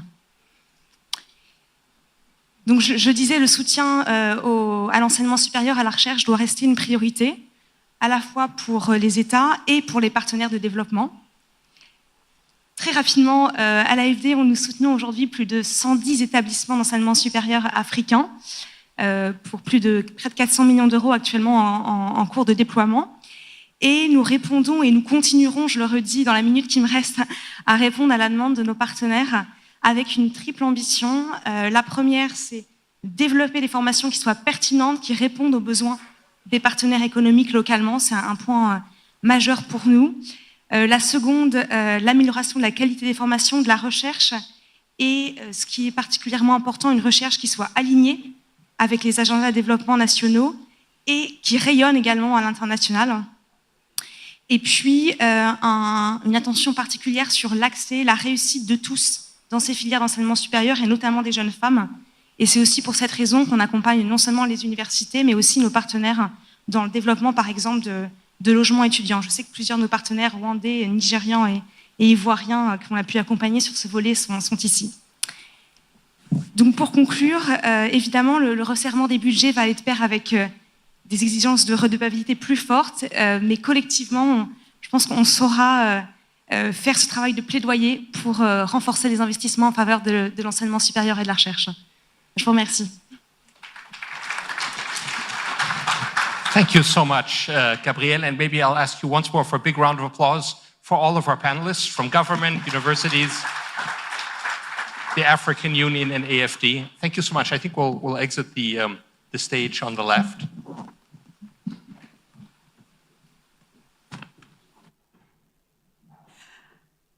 Franz, you know, I just received a message from the wonderful Honorable Minister saying you had a few minutes to wrap up. But since you're so studious and disciplined, you may exit. Thank you so much. Ladies and gentlemen, it's an absolute honor to have in our presence His Excellency, the President of the Republic of Ghana, John Dramani Mahama. He's also wonderfully flanked, of course, by the Honorable Minister of Education, Honorable Haruna Idrisu, and of course, sitting right next to him as well as the Regional Vice President for Western and Central Africa World Bank, Mr. Usman Diagana. I now ask you to formally, with a round of applause, welcome them to our midst. Thank you. And also a big welcome to our ministers from across the continent and a big welcome to all of you delegates from around the world joining us here in the beautiful city of Accra, here in the Republic of Ghana. Ladies and gentlemen, ahead of our presidential address, I would like to call on the graduate student from University of Ghana who is really making hearts warm with his spoken word. Please welcome Albert Arden.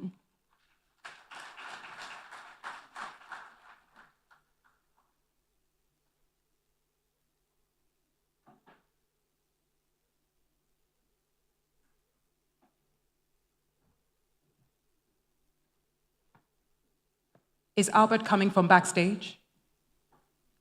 Well, if Albert is not here, I will choose and use his time. No, I'm not a poet. Ladies and gentlemen, I would now then like to bring to the stage the Honorable Minister of Education, who has granted us his time this morning as a powerful indication of his investment in ACE at 10. And for the purpose of those of you who just joined us, when we say ACE, we essentially mean Africa Higher Education Centers of Excellence, and we are celebrating a decade of transformative change. Please welcome the Honorable Minister of Education, Haruna Idrisu.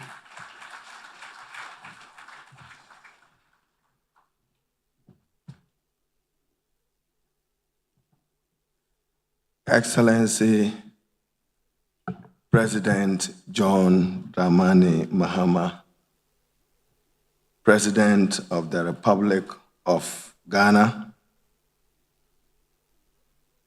Mr. Osmanu Diagana, Regional Vice President for Western and Central Africa World Bank, and the entire World Bank team accompanying and supporting him at this auspicious occasion.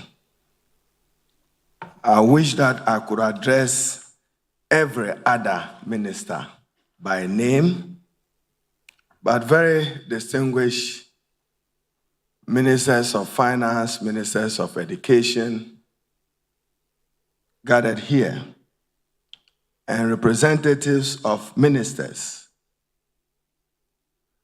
vice chancellors, researchers, heads of institutions, heads of regulatory authorities, or I should simply say, very distinguished ladies and gentlemen. Let me, on my own behalf, I see Robert from our country office of the World Bank. Mr. President, we are honored to have several African ministers of state gathered here at this ACE conference. Mr. President, one of my first discomfort is ACE. When they say ACE, African Center of Excellence, but the first bell that rings my mind is the other ACE of a disease ACE. So probably into the next decade or foreseeable future, the emphasis should be on higher education center for excellence to distinguish our ACE from the disease ACE. The President.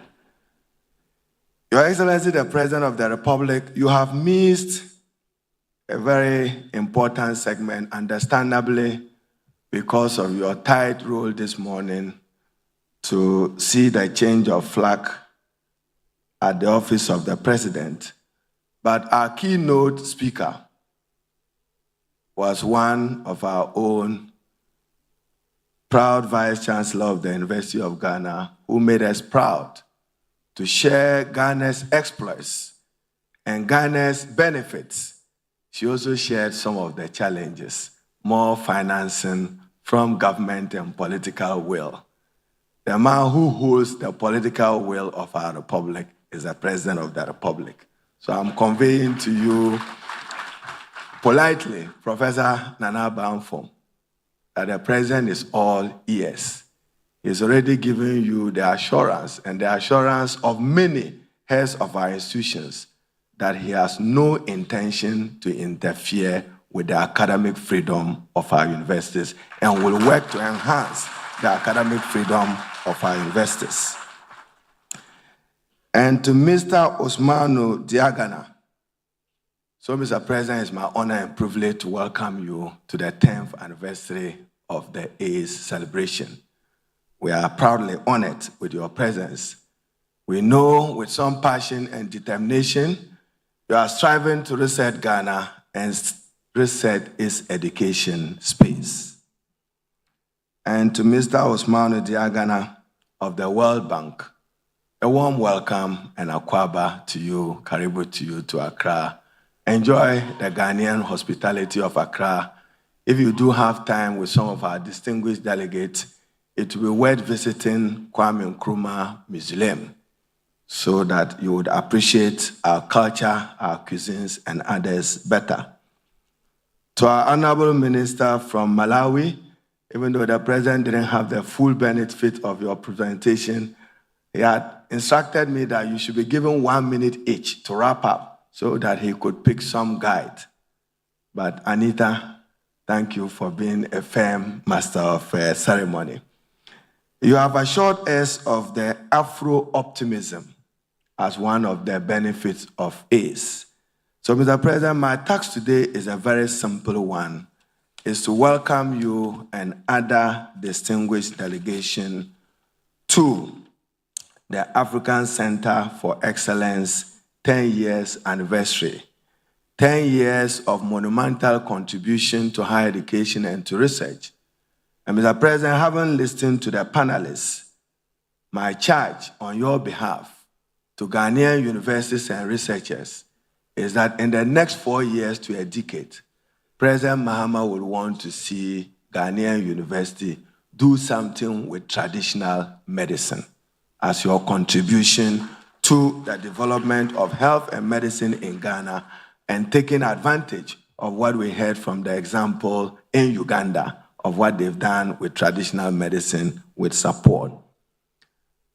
And whilst welcoming the Vice President of the World Bank, like Oliver Twist, Mr. President wants to see infrastructure development, even though he's guided by what is now called a Trumpism.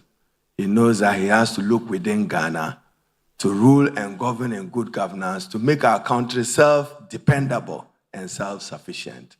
But we still, Mr. Vice President, whilst the President is here, the President in the next fortnight will be launching a major sanitary pass initiative to support young girls who suffer absenteeism as a result of their inability and their parents to afford it.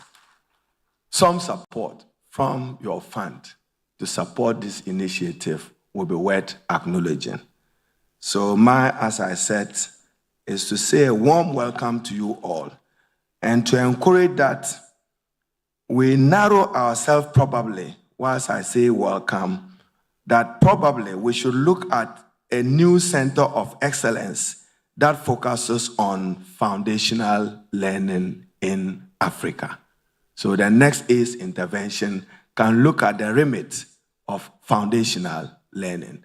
There are still some national poverties around Africa, and particularly in Ghana, in terms of some inadequacies with literacy and numeracy, and some research in that area will be worth looking at.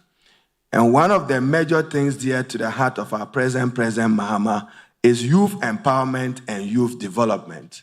So maybe ACE and the World Bank can look into an Africa Center of Excellence in youth empowerment and youth development to support addressing growing unemployment, including graduate unemployment.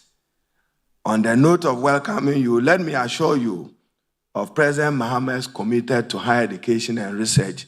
This year, for the first time, he would operationalize the operation of a national research fund, to which he has dedicated some $5 million for its start.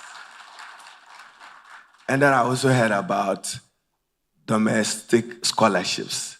The president has further directed that every public university in Ghana this year will have dedicated funding from the Ghana Education Trust Fund to support 5 PhDs locally in order to build faculties.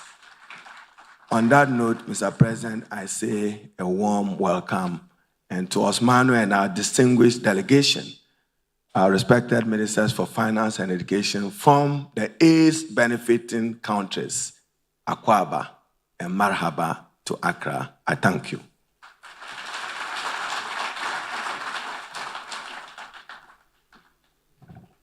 Honorable Minister, thank you very much. I wasn't going to pursue my PhD, but since it may be free, I shall apply. Ladies and gentlemen, it is now with pleasure that we demonstrate to you the story of ACE at 10. We would like you to look at some of our project highlights and, of course, our achievements. Please take a look at the screens in the wings. Over the past decade, a transformation is unfolding across Africa, one powered by knowledge, innovation, technology transfer, and reshaping higher education, all driven by African government's recognition of the growing shortage of highly skilled professionals in critical development areas and their request for a regional approach to address the challenge. Africa higher education is confronted with several challenges. Funding for research to drive the innovation that we need on the continent, infrastructure to promote teaching and research and improve teaching and learning environment is a very big challenge. Human capacity deficit in terms of the scientific capacity and also administrative and technical capacities. But now, things have changed.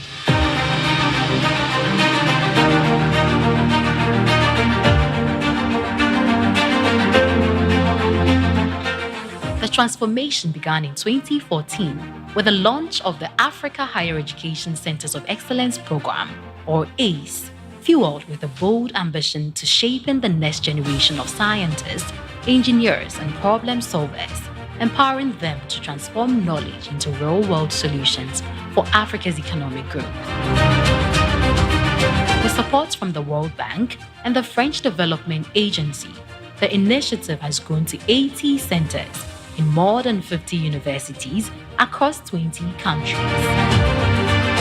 The ACEs are distinguished by their regional specialization, taking advantage of economies of scale, fostering collaboration among universities, and bringing students from various countries together to research on specific regional issues.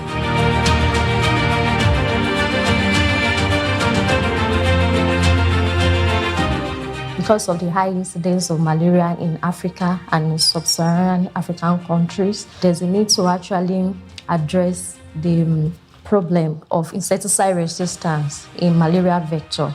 So that's basically what I'm focusing on to reduce high malaria burden in Nigeria and also overcome insecticide resistance in Nigeria. Ces types d'innovation, c'est pour initier les étudiants au prototypage, à la robotique et à l'intelligence artificielle et à l'électronique de base. Nous avons aussi acquis une voiture qui a toute l'électronique de base qu'on peut retrouver dans une voiture normale, même s'il n'y a pas la mécanique. Et ça permet aux étudiants de voir comment sont conçus les systèmes, les dispositifs électroniques qui contrôlent par exemple la pression des pneus ou les capteurs sur la pression des pneus, ou de gérer l'allumage des lampes, voilà, les feux de radar. The ACE program is not just producing graduates, it is empowering African scientists to lead Africa's transformation. The impact is on the whole continent and beyond. For instance, Togo has significantly reduced its dependence on imported poultry feed thanks to CESE's cost-effective high-quality feed concentrate derived from black soldier fly larvae. In Ghana, KEEP is revolutionizing sustainable energy storage by converting taro peels, once discarded as bio-waste, into affordable high-performance batteries. Research by Farm Biotrack in Uganda, ACE in Nigeria, and WACBIP in Ghana have substantially contributed to managing viral infections and sequencing the genomes of critical pathogens like Ebola, Lassa fever, coronavirus, and malaria, supplying crucial data that informs government decisions in many countries. Marki in Uganda has developed high-yielding sorghum and cowpea varieties alongside innovative horticultural crops that boost yields and increase farmer incomes, while 280 improved disease-resilient crop varieties developed by Waki in Ghana have enabled over 1 million farmers across 10 countries in Africa to significantly boost their productivity. The results achieved over the past decade are remarkable. The ACEs have transformed postgraduate education, training over 90,000 students, including 7,600 doctoral and 30,000 master's students, and over 52,000 professional short course students. About 33% of these graduates are women, breaking barriers in science and technology. I went to school many years ago. Where very few female in the medical profession. Right now, in Bayero University, Kano, we're almost 50% females. I was the first female gynecologist from my state, and right now we have over 15 female gynecologists that we all trained from our center. So there is a real paradigm shift in terms of the involvement of female in medical education. Research production has flourished with over 10,000 publications in peer-reviewed journals and almost $184 million raised in external funding, strengthening sustainability. More than 18,000 industry internships link training and research directly to Africa's job market.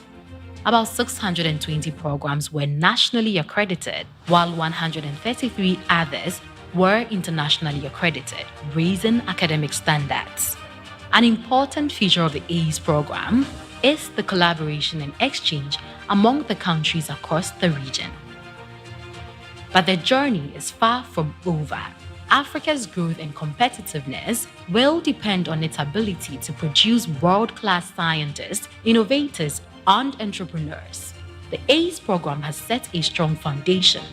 Together, government, universities, industries, and development partners must strengthen their collaboration and sustain this momentum to shape the future of research and innovation across the continent. Africa has the potential, and its transformation must continue.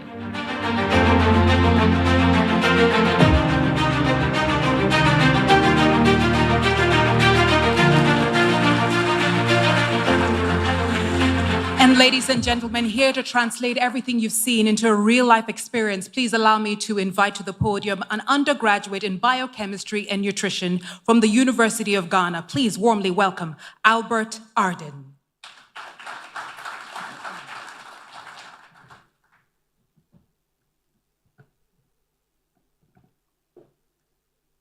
His Excellency John Dramani Mahama, distinguished guests, ladies and gentlemen, I thank you so much for the opportunity to share this little piece of my little piece of mind with these great ones at this great conference. For starters, ladies and gentlemen, if you haven't settled yet, kindly get in, spy on me so you can easily get inspired. I come before you like letter T, transcending through the tides of time, thrilled to tell a tale, to trace a triumph, to give a toast to a decade of good leadership, a toast to a decade of great education. I am coming to tell you about 3 letters that redefine the meaning of higher education in Africa. So, ladies and gentlemen, if you haven't settled yet, kindly get in, spy on me so you can easily get inspired. Now, watch me for a second. Watch me for a second. Our hand takes in sync with time. Our hand takes in sync with time. Time when past meets present and meets vision. So when I envisioned Africa's education, I wasn't overly ambitious. That wasn't an irony, because today our vision meets victory. A decade ago was a cadence of ambivalence, a crescendo of what if Africa's education can bring forth something great. What if we could build castles of knowledge so we will never have to relearn what we learn already? This quest sowed a dream right in this soil, left with hope. Hoping from lowlands to highlands, nurturing minds that refine and incline to the plane of the future, theta, alpha, beta, better for Africa. A decade of passion, a cadence of action, a refrain of attraction, a decade dedicated to creating a world-class universities all around. This is an assignment for us to take home and work on as one of our assignments, because this isn't just a course. This is a great sign of the contribution to the sciences, a bold act of our contribution to the arts, a dedication that can never be left to decay, not any day after this decade.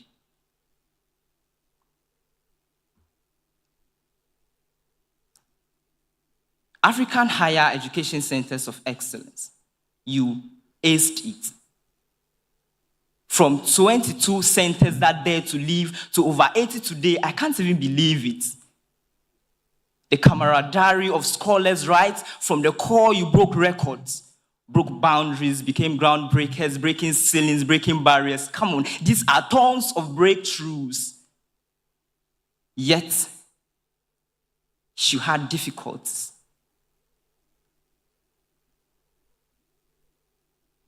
You had difficulties. The human resources and technologies that you needed so you could go up, rise higher, so you could raise higher African education, even higher in Africa and the world. 10,000 papers. These are not just ink on a page, but blueprints to shape a gauge of African stage higher in Africa. She rose higher and brought education at the forefront of the world. At the forefront of the world. I'm not talking about north, south, east, and west, but I'm talking about you nurturing education in Africa. You raising the system higher. You making things easy for us. You made things very easy in Africa because you threw light into the exact education we are looking up to. You raise higher, and we are standing on the branches that live in parts, and a thick root that's deep-rooted in excellence, an upright, thick root that's deeply rooted in excellence, STEM,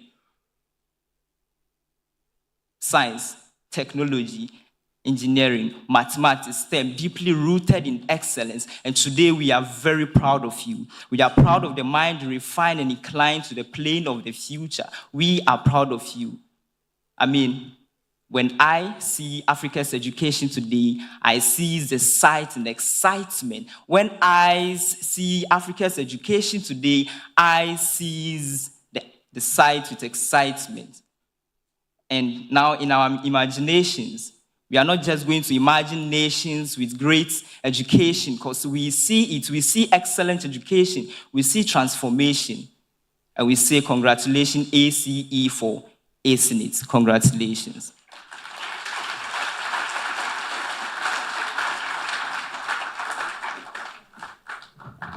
Well done, Albert. Thank you so much for your play on words. And now, ladies and gentlemen, it gives me much pleasure to move into our high-level remarks. With respect, kindly, immediately after His Excellency's speech, I would humbly ask you, Your Excellency, to remain on stage while we take a few photos before we bid you farewell. And so, ladies and gentlemen, without everything said, the Regional Vice President for Western and Central Africa World Bank will indeed be the icing on the cake. Please formally welcome Mr. Ousmane Diagana.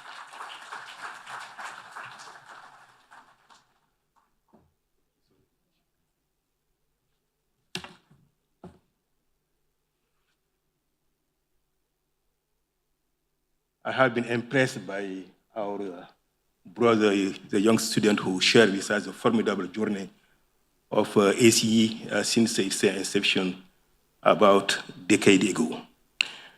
Your Excellency, President John Dramani Mahama, President of the Republic of Ghana, Honorable Drisu, Minister of Education of Ghana, dear Higher Education and Finance Minister from across Africa, dear Mrs. Ashipala, Head of Education at the African Union, dear colleagues from the World Bank, chers amis de l'Agence française de développement, dear development partners, distinguished University Vice Chancellor, professors and members of the academia from across Africa, distinguished members of the industry sector and civil society, dear leaders and representatives of the Africa Higher Education Center of Excellence, distinguished ladies and gentlemen. I was in Accra 3 months ago to be part of and witness the celebration of the inauguration of His Excellency President John Dramani Mahama, and in doing so, also be part of the celebration of Ghana democracy. Today, I'm back to join you to celebrate another event, the 10th anniversary of the Africa Higher Education Center of Excellence Program, the ACE. Democracy and higher education are interlinked. Democracy cannot survive and allow people to feel the importance of this type of regime if it doesn't create equal opportunity for all citizens in terms of having access to job and to live their aspiration. Higher education cannot thrive without visionary leaders selected by their people and who put education at the center of their development agenda. ACE stems from a vision that is shared by His Excellency John Dramani Mahama, a vision that he carries, a vision that he embodies. Indeed, about 11 years ago, when we launched the ACE, Your Excellency was holding the same position as of the one that he holds today. And at that time, when we had the opportunity to engage with African leaders about this initiative, he expressed his unique enthusiasm and support to ACE. The rest is history. Your Excellency, we are very honored to have you here today. Your leadership and vision have positioned Ghana as trailblazer in this crucial program that counts 9 ACAs hosted in university in Accra, Cape Coast, Sunyani, and Kumasi, which are performing all very well. Your support, Mr. President, also emphasized your country's dedication to fostering world-class education across Africa. Thank you most sincerely for hosting us in Ghana and to mark this important milestone of the ACE program. I would also like to express my gratitude to the events organizer team from the Association of African Universities, the entire University Council of East Africa, obviously my friends and colleagues of the World Bank staff, and mes amis de l'Agence Française de Développement for their tireless effort in making this celebration a success. Thank you all for your hard work to make this happen. Indeed, education is a cornerstone of development, and higher education is critical to equipping individuals with the knowledge, skills, and innovation needed to drive economic transformation and growth, to tackle societal challenges, and contribute to global progress. The World Bank has been established exactly to support a country to achieve these goals. Thus, it was with great anticipation that we worked together to prepare and launch the ACA program in 2014. Since then, the program has made remarkable strides, growing from 22 centers in 7 countries with an initial investment of $150 million to over 80 centers in 50 universities across 20 countries, with a total investment of $657 million US from the World Bank, and also a co-financing of about $72 million from the French Development Agency. The ACE program has proven to be a strategic investment that has fundamentally transformed higher education, fostering research and innovation, while positioning Africa as a global player in priority sector. Today, it's a great pleasure to see the ACE community here, representing the over 90,000 students trained since 2014, including 7,650 PhDs and 30,200 MScs. The ACAs have therefore contributed more than 10,350 peer-reviewed research publications, facilitating nearly 18,000 internships, and have achieved about 30% female enrollment in science. Moreover, they have generated over $183 million US in external funding, ensuring their sustainability. They have met global benchmark with over 130 programs internationally accredited, and 600 programs nationally accredited.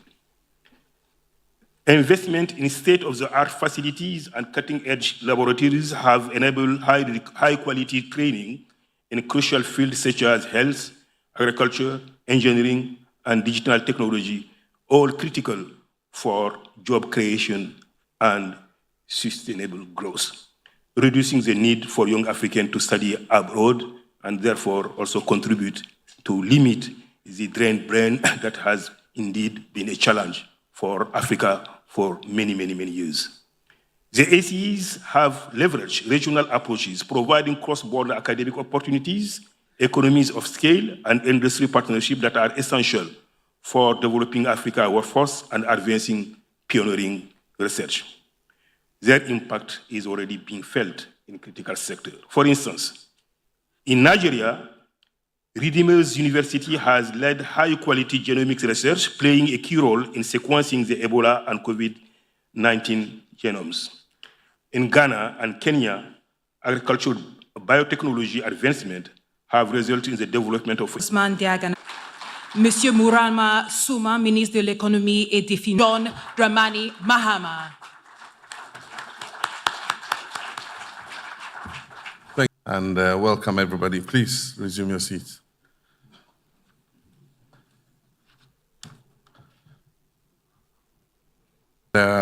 Regional Vice President of West and Central Africa of the World Bank, our friend and brother, Mr. Usman Diangana. And I'm happy we are visiting Ghana many more times. In Ministers of Education and Finance from sister countries, permanent secretaries and chief directors of education and finance, vice chancellors from numerous universities, researchers and stakeholders from the education sector, our friends from the media, ladies and gentlemen. It is with great pride and deep appreciation that I welcome you all to Accra to commemorate this important milestone. The 10th anniversary of the Africa can be achieved through collaboration technology. ACE has become a beacon of regional integration and cooperation. Its results-based approach and cooperation. Its results-based approach, linking funding to tangible outcomes, has not only elevated academic communities in which they are situated, through shared thematic networks, ecosystems that would have been difficult to build in isolation. By leveraging economies of scale and promoting peer learning to unlock talents, to transfer knowledge in agricultural research,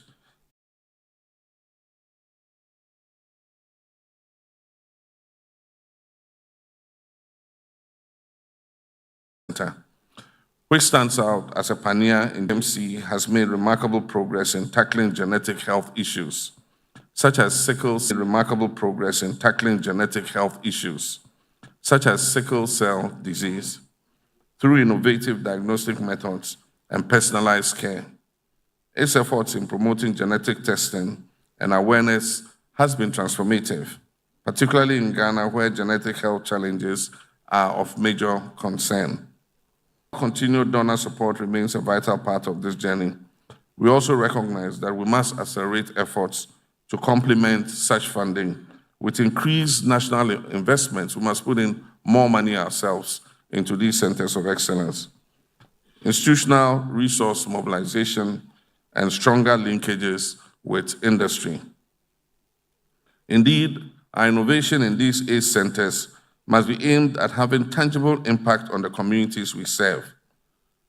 There's the urgent need for innovation, so many other urgent challenges facing us. By aligning scientific research remains central to addressing some of our continent's most urgent developmental challenges, from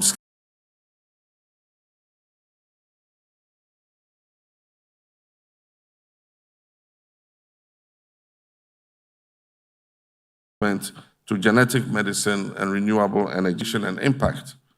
As a country, we see ourselves not only as beneficiaries of partnership, but as active contributors to a... Ministers, please stand by for your photos as well. We've got to do this very quickly, kindly.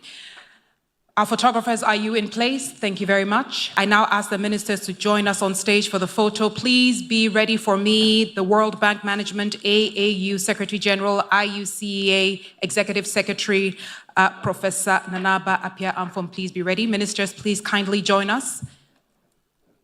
High level, please. Ministers, please join us. 16 ministers, as well as our partners from the World Bank, our partners from the AAU, our partners from IUCEA. May I kindly, humbly request you remain seated as His Excellency the President bids us farewell. Also, by way of announcement, immediately after this, our honorable ministers, you are expected for your closed-door ministerial roundtable lunch. Our ministers will go into the closed-door roundtable lunch, after which, ladies and gentlemen, we will share information on where lunch will be held immediately after the closing of this official high-level plenary.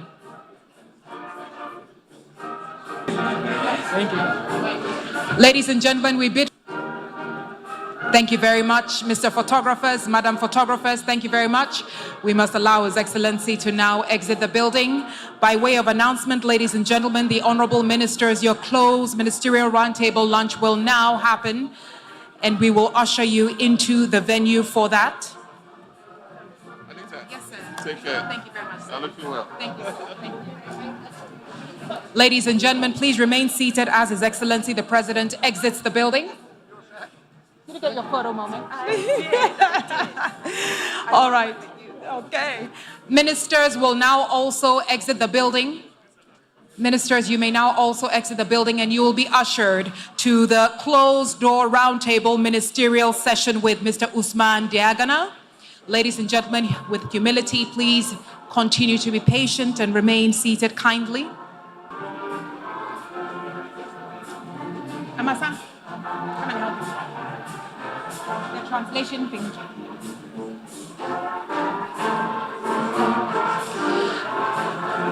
And as the honorable ministers have now exited the building, ladies and gentlemen, it is with pride and honor that I bring this opening ceremony to a final close. We will reconvene exactly 2:00 GMT for the next plenary session. Our ushers are outside to take you to lunch.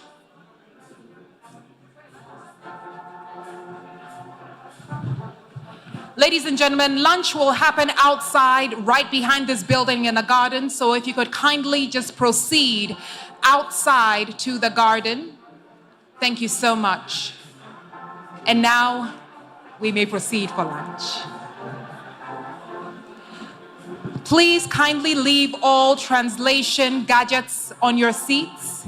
Please leave all translation gadgets on your seats. Mesdames et messieurs, s'il vous plaît, laissez les gadgets de traduction sur les sièges, s'il vous plaît.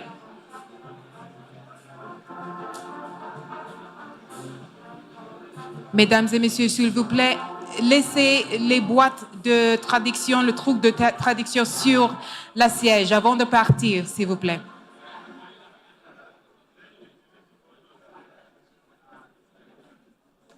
Lunch is served in the garden. Mesdames et messieurs, nous avons la nourriture dans le jardin, s'il vous plaît.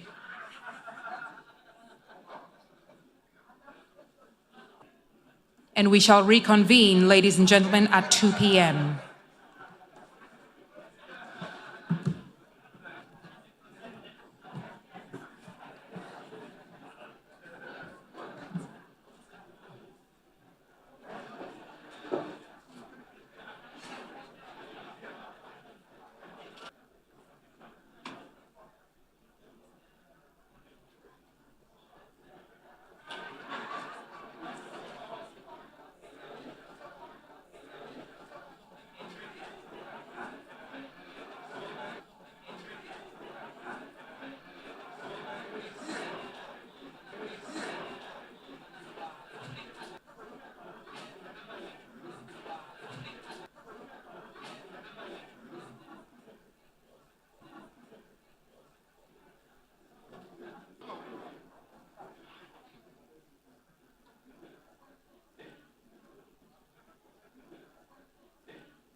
Go ahead.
For decades. Concept into universities anywhere in the world, not just Africa, but to force change and innovation and new ways of teaching, learning, doing research was a complete novelty. And so to watch it take hold, to see the centers adopt the idea and then moving rapidly. ACE Impact, it became so much easier to show what success looked like and where success could continue to push the boundaries. That model to let's solve a problem together.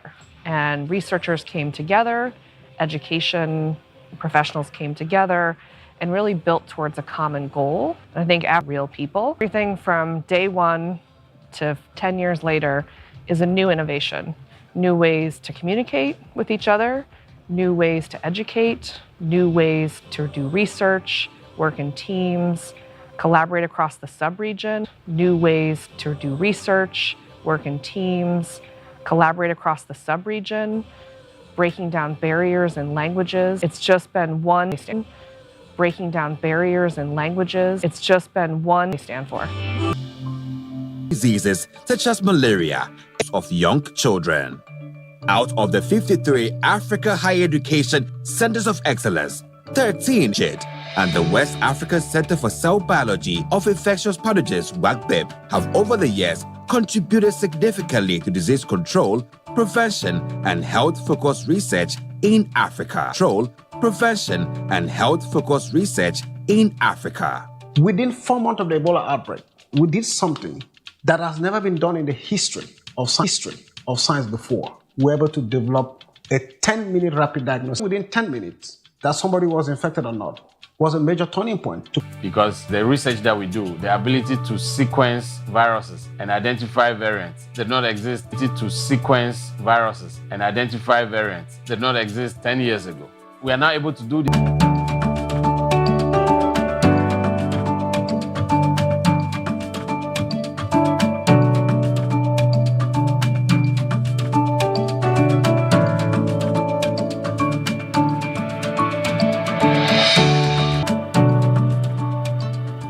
Students within the Health Centers of Excellence undertake key research projects, research being undertaken by students with a focus on the treatment of burns using locally available and less expensive products. Je mène des travaux de recherche autour de la formulation. Using locally available and less expensive products. Je mène des travaux de recherche autour de la formulation d'une crème à base de miel et de beurre de karité, associée à des extraits de plantes qui sont reconnus par les tradithérapeutes comme ayant des propriétés cicatrisantes sur les plaies et les brûlures. Ces travaux s'inscrivent dans la dynamique du CAC Forum, qui est de contribuer à la valorisation des ressources naturelles locales produites au Burkina Faso. This innovative research, which has been successfully patented, is critical in a country like Burkina Faso, where about 13.7% of children under the age of 5 are admitted to hospitals for burns. To foster closer collaboration and reap optimum benefits, including pulling resources together to achieve a common goal, 2 health networks, namely WANIDA and treatments.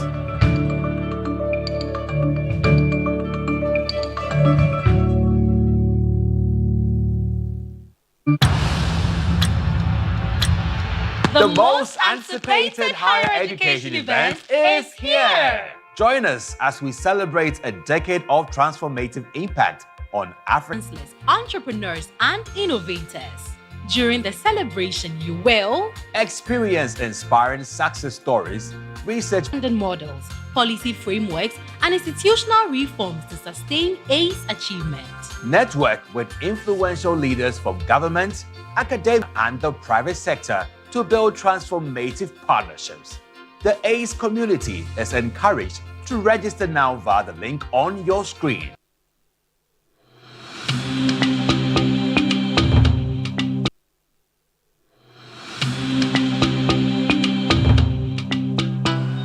SACIDS is an acronym for Zambia and the program of the World Bank and the government of the World Bank and the government of the United of Tanzania came in to establish centers of excellence. We were designated as the SACIDS Africa Center of Excellence for Infectious Diseases of Humans and Centers of Excellence, we were designated as the SACID's Africa Center of Excellence for Infectious Diseases of Humans and Animals in East and Southern Africa. In total, we do have more than Africa.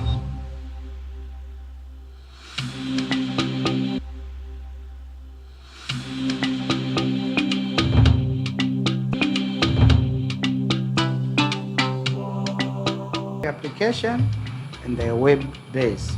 So the mobile application is where this community has. Once they submit, the system will start sending alerts to the officials who are nearby. These certain cases have been reported with community health workers, so they can go to the web application. And then our mobile genomic lab, if you look at the architecture and engineering of the lab, we have self-generating electricity from the car, which power the flow. After amplification, we do deep sequencing using next generation sequence, the nanopore mini iron, also in a season, and capable of navigating in difficult terrain in the African setups. When we started, we used to take samples in their crude to labs outside Tanzania for confirmation. But at this time, this practice has really changed. We are doing it here within Tanzania, within Africa. We are able to do real-time PCR. We are able to do next-gen. We are having the Illumina platform. We are having identification of pathogens using this set of tools within the students and candidates that we have trained. If I compare from when we started and now, I'm very pleased that we have really developed systems and infrastructure in place and built that capacity to be able to address infectious diseases in the settings of Africa.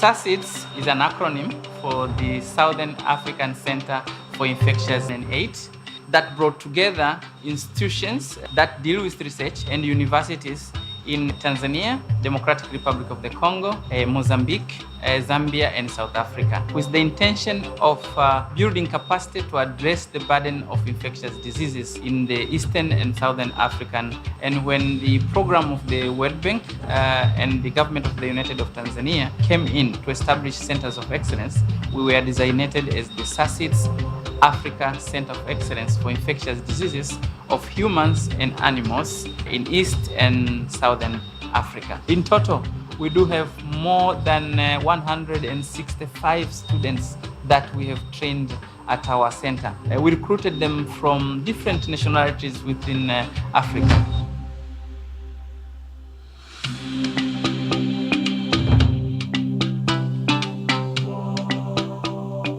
We have also developed systems to conduct surveillance of infectious diseases.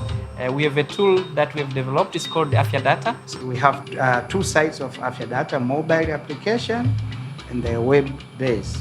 So the mobile application is where this community health worker, they collect this information from the ground level, the clinical science, and then once they submit, they receive feedback, like data have been received, and if there's any healthy tips they are supposed to do regarding those information which has been submitted and received. But at the same time, here, the system... Just check in if all our session panelists are here. We'll be starting our session very, very soon. I would like to see Professor Edem. Thank you. Professor, thank you very much. And also just to check with our technical team that our guest connected online is already here, is already connected, the virtual guest. Thank you for inviting me to this event. Thank you very much. So the session moderator, they're just concluding a meeting. He'll be joining us shortly. So minutes we should take off. Thank you very much.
Thank you very much.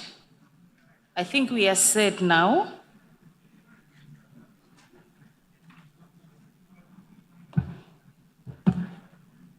So,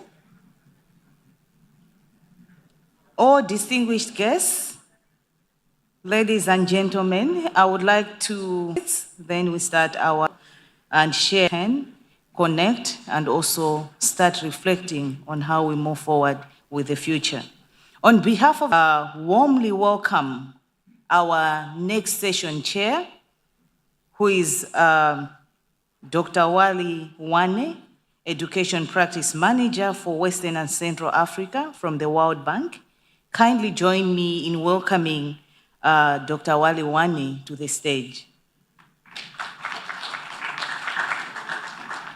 And for this session, the panelists for the session are, and I would like to invite them to immediately join Dr. Wally before I hand over the mic, Burkina Faso. Professor Simon Bamile, Vice Chancellor Obafemi Awole University of Nigeria. Professor Hangombe Bernard. And finally, there are two other panelists. Professor Gerard Misizo, Center Leader, SACID Tanzania, and Dr. Wanderson Mulungeta Gewe, Vice President of Addis Ababa. And I would like to hand over the session to Dr. Wale Wane. Thank you.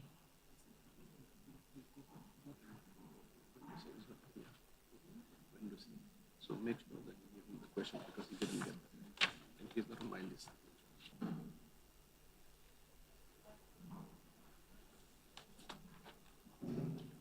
Good afternoon, everyone. I know that we have had a very, very, very rich day today. So welcome to the fourth plenary session of the day. I hope that you've of the Africa Higher Education Center for Excellence, even more energy to follow this afternoon session. So before we begin, I'd like us to watch this video that is of public health and. Good day, everyone. Thank you for inviting me to this event.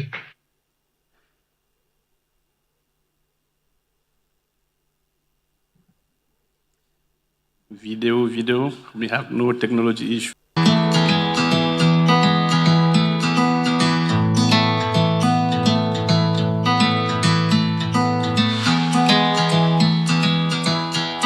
Institutions have had shortage of funding. So, Mauritius, Egypt, all collaborating. The institution and the industry have met. They have not just met. They are now also doing a lot of knowledge transfer. The industry has also seen the value add. And even when you begin to look at it across EDUA, the sky is the limit. We are shooting for the stars. I think 10 years of ACE has really added value. Is really worthy of emulation, and it shouldn't stop.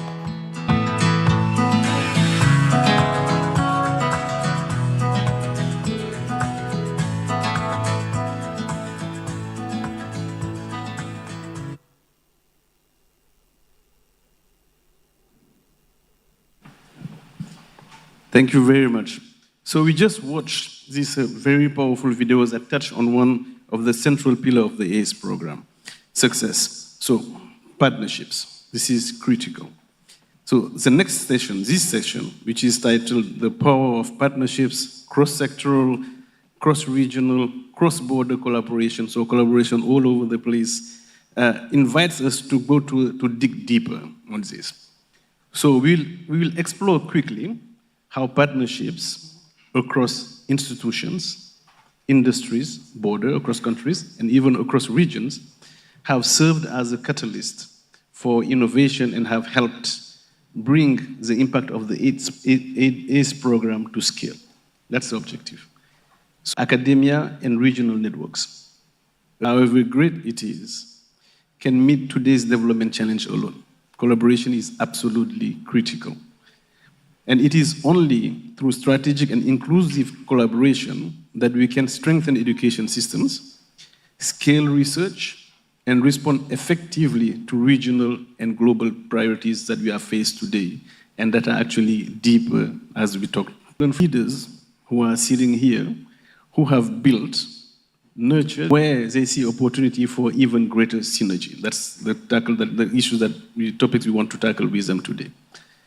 So, without further ado, it is my pleasure to start the discussion with our distinguished panelists. I will not introduce them, but I will just introduce them when I give them the question quickly. So they will bring a rich mix of experience and perspective on what it means to build partnership. Everyone will speak. I'll go one question. I'll do it by 2 rounds. I'll start with the first round, and then I'll come back to the second round. I'm going to break the rules myself. If you have a couple of questions from the audience, I would love them to be posed to someone in our panel so we can do that. All right. So I'm going to start with Prof. Koko Edem Sokope, from the center leader for the deuxième of Burkina Faso. I'll ask you my question in English, so that's good. If you and then can respond in French or in French if you want. So your center focuses on problems to building partnerships. Can you walk us through the specific and strategies that your center has been using to foster strong alignment with other centers, universities, or the private sector? Could you tell us about a few of the partnerships that have been established, that have been particularly impactful from your perspective, and why you find that? Go ahead. Okay. Merci beaucoup, Professeur Wan. Merci également à vous tous d'être venus à ce panel. La question du partenariat est une question importante pour nos centres, bien entendu.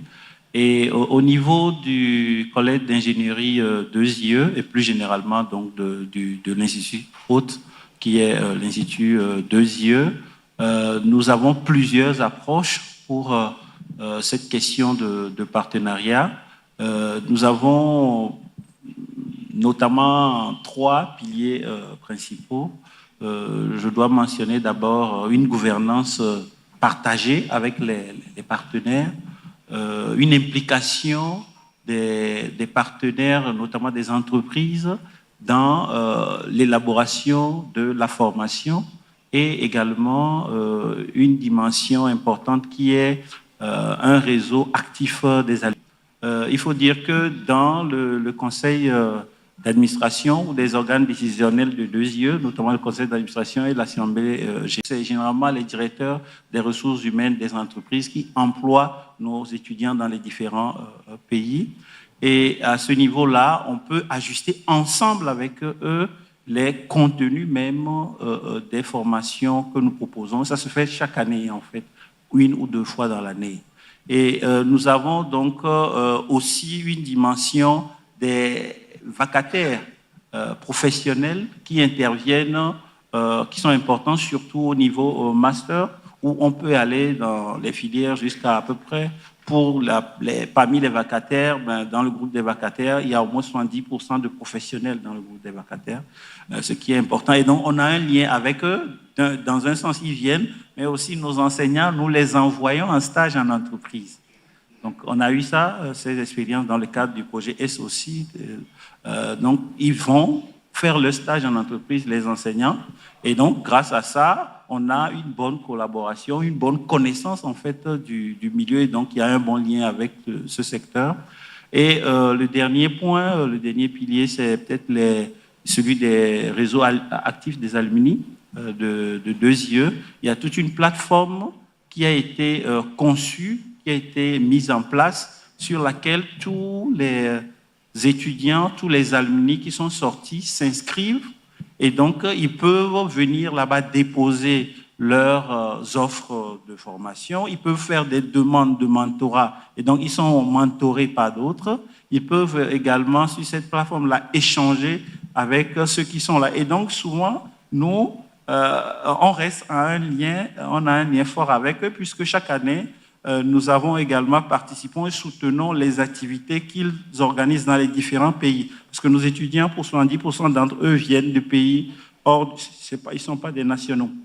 Ils ne sont pas du Burkina. Et donc, nous soutenons les activités qu'ils organisent dans leur pays. Parfois, on participe à l'organisation même des réseaux au niveau national parce qu'ils sont nos premiers liens, en fait, avec l'entreprise. Voilà. Et je dois donc dire que grâce à cela, on a un lien, une dynamique très positive pour ce qui est de lien avec l'industrie, ce qui est de lien avec les partenaires académiques aussi et sectoriels, académiques et scientifiques, bien entendu. Voilà. Je peux peut-être, si vous voulez, donner des exemples. Oui, allez-y, vous avez encore 1 ou 2 minutes. Ah, voilà. Donc, parlant par exemple tout à l'heure de gouvernance. On a par exemple dans notre gouvernance la Sogias Atom, avec qui nous avons récemment développé un béton bas carbone dans le cadre de la construction de l'aéroport international de Ouagadougou, enfin de Donsin. Il y a un projet d'aéroport qui est en cours, donc le grand aéroport aujourd'hui. Et donc, ensemble avec eux, nous avons ainsi développé un béton bas carbone qui a été utilisé pour ce grand chantier, cette infrastructure majeure pour le pays. Et aujourd'hui, avec cela, Sogiat Atom a obtenu le prix de développement durable au sein du groupe Vinci, avec lequel maintenant, qui veut maintenant signer un autre accord de partenariat avec nous pour couvrir un peu toute la région. Voilà.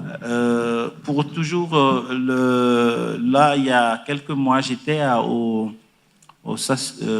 Forum des énergies renouvelables de la CEDEAO à Abidjan et on a donné donc un certain nombre de prix. Il y en avait 9 qui étaient décernés et on s'est rendu compte que 4 des prix, des 9 prix qui ont été décernés au niveau de la CEDEAO étaient à des alumni de 2 IE parce que cet esprit d'entreprise, cet esprit d'entrepreneuriat a été inculqué à ces étudiants. Mais je crois que peut-être il en sera question un peu plus tard ou demain, en fait.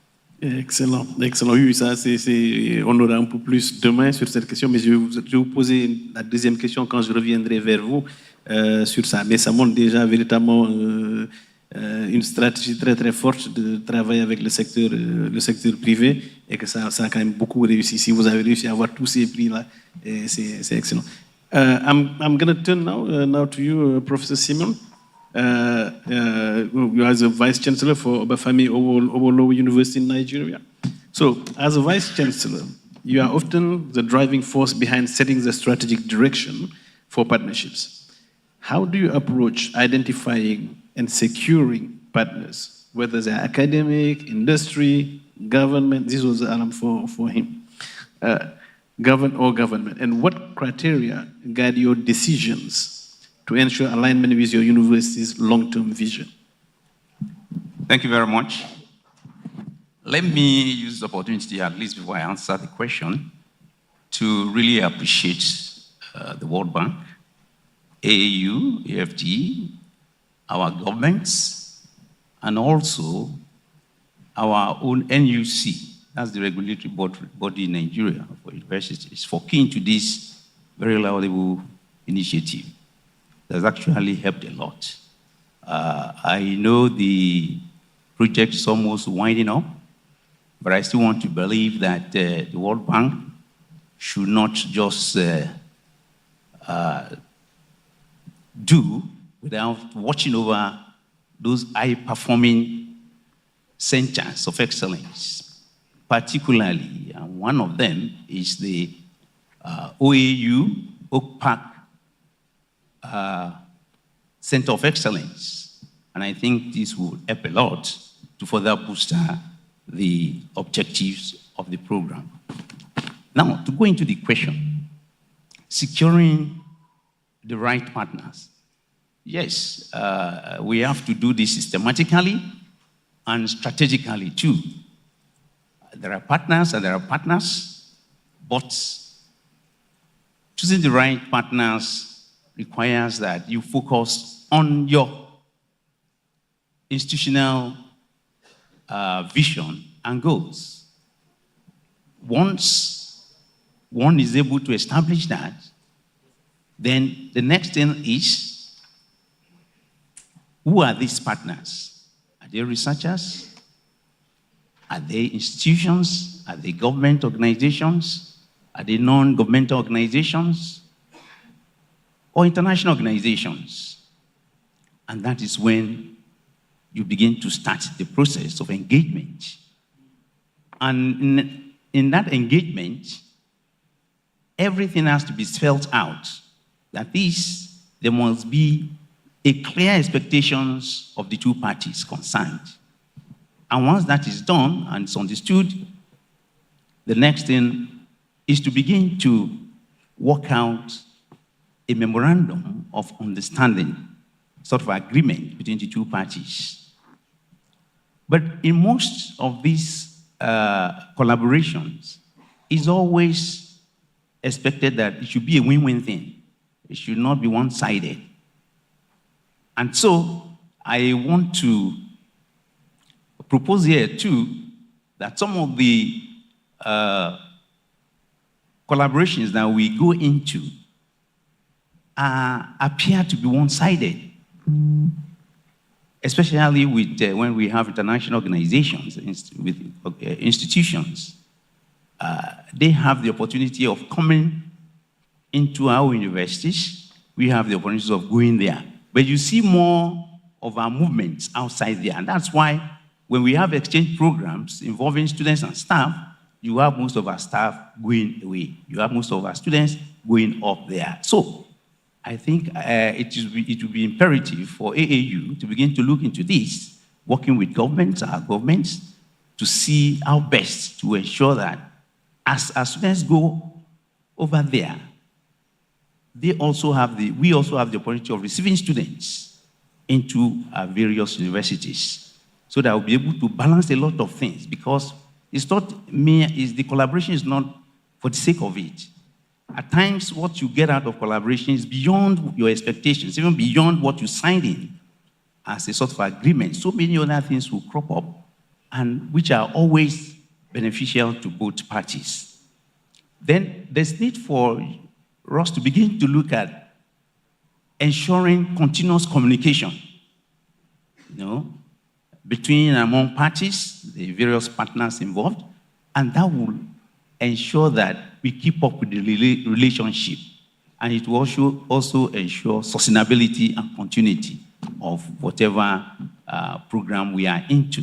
So for us, we have a lot of partners coming as a result of that, from various industries, from NGOs, from even universities within, because that's another area.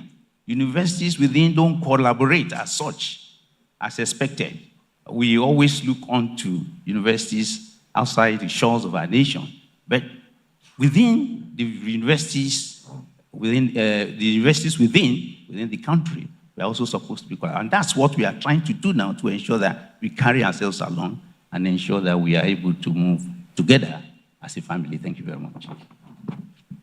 Excellent. Thank you very much. We were just at dinner with the minister. I just wanted to touch on your question on sustainability. And we had like few ministers of finance who have been invited, right? And then so the collaboration between the Minister of Higher Education, the Minister of Finance, and then the Minister of Higher Education inviting you, right, on the Vice Chancellors and the university to participate in the discussion will be critical.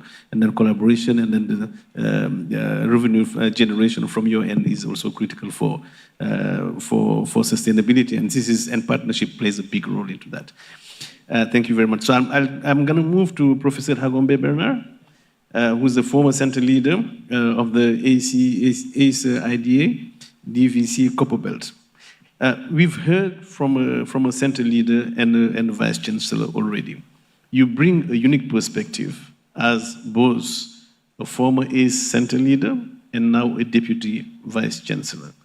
From your perspective, leading your former center, ACE IDHA, and now overseeing a broader institutional strategy, what have you found to be the most critical factors for building partnerships at the level of the programs, for research, and at the institutional level?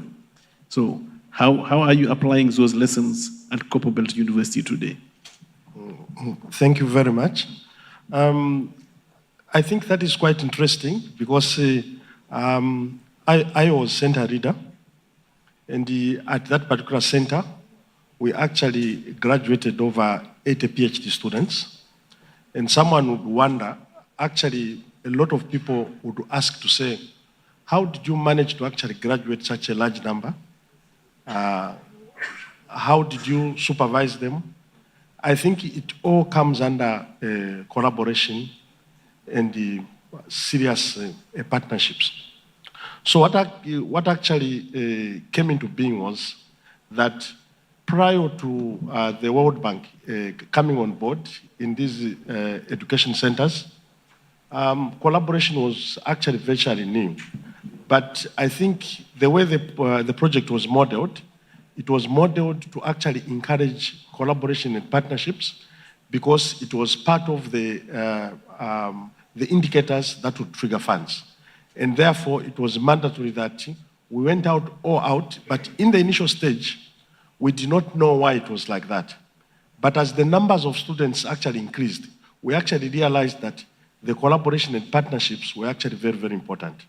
And these partnerships came as a result of one, the need that the country needed, that it needed the manpower, it needed people to actually be trained. But as you might be aware, you cannot just train people just in one particular household. You would want to hybridize ideas. And we now came to realize that actually what the World Bank meant, what the project meant, was seriously to hybridize ideas. We were in the South, we needed the Northern partners. And the Northern partners also had something to actually get from ourselves. So it actually became a win-win situation for both of us. So which means the win-win situation for both partners becomes an important factor into that. And how did we do it?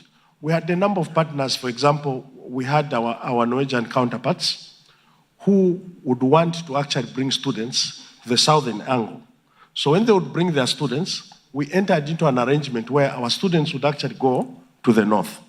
Then we had, for example, our Japanese counterparts who also would actually want to bring their students. So it was a mutual benefit to a point whereby in terms of supervision, in terms of equipment usage, the high-tech equipment that we actually needed, we were actually able to send our students to such places.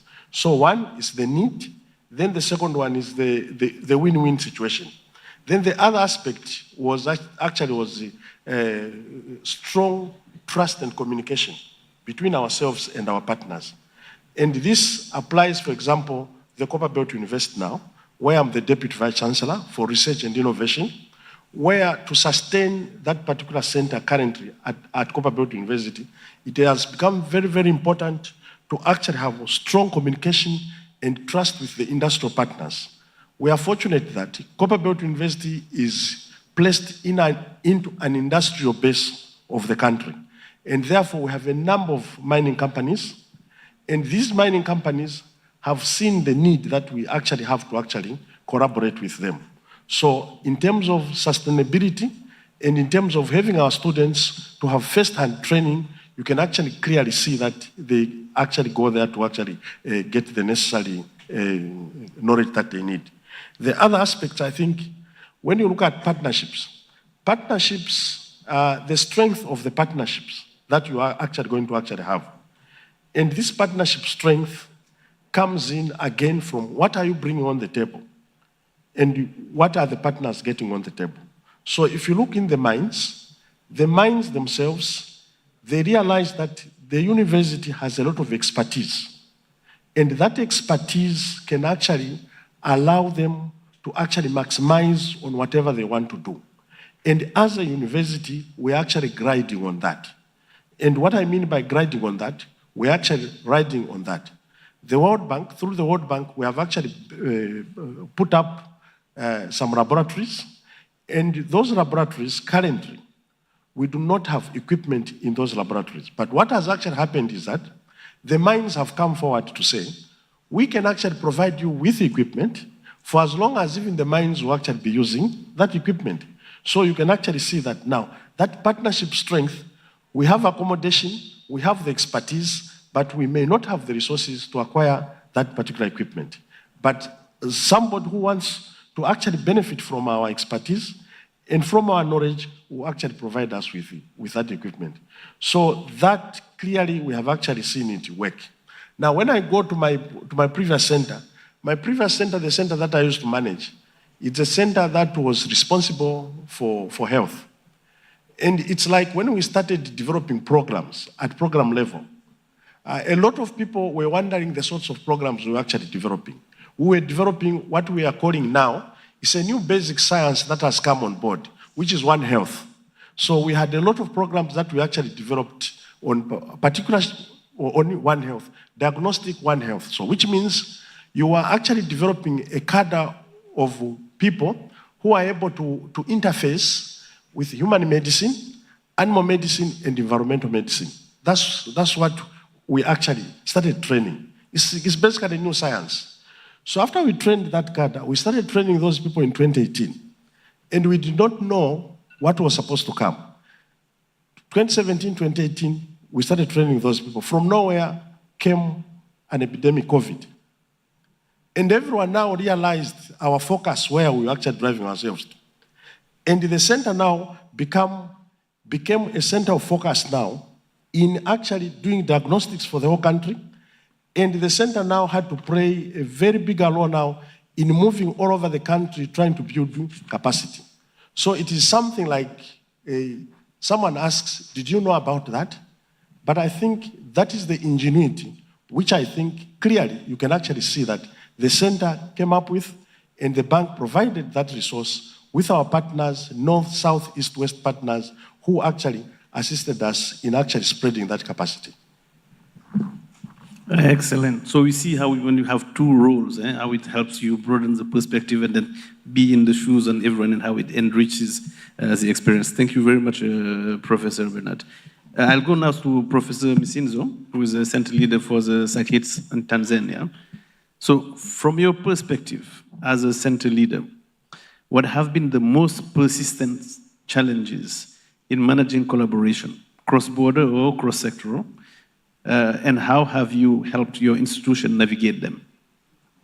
Thank you. To answer this question, maybe let me start by describing how SACHITS was formed. From the right beginning, SACHITS was formed as a center by universities and national research institutions in 5 countries in the SADC region.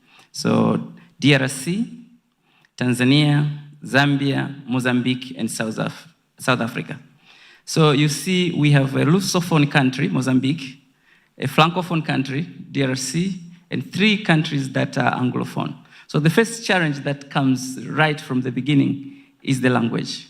So luckily, we had our Francophone colleagues and our Lusophone colleagues able to speak English. Otherwise, this was a problem from the right start. So how many Anglophone speakers can speak French and Portuguese?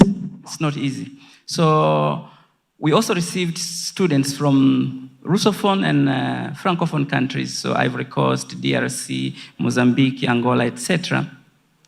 But luckily, in our institution, we have these language centers. So the students struggle in the beginning, but then you realize these are very bright students, and then they surpass the other colleagues who are native English speakers. So the second thing, you'll see SACHITS was formed as a cross-sectoral center. So it's a One Health center, so bringing public health and veterinary medicine, including wildlife health plus environmental health. So really the One Health definition as it stands. So this is cross-sectoral. But also, as I said, it's a regional center because 5 countries in the SADC region, plus partnership in Europe, North and South America, plus Asia.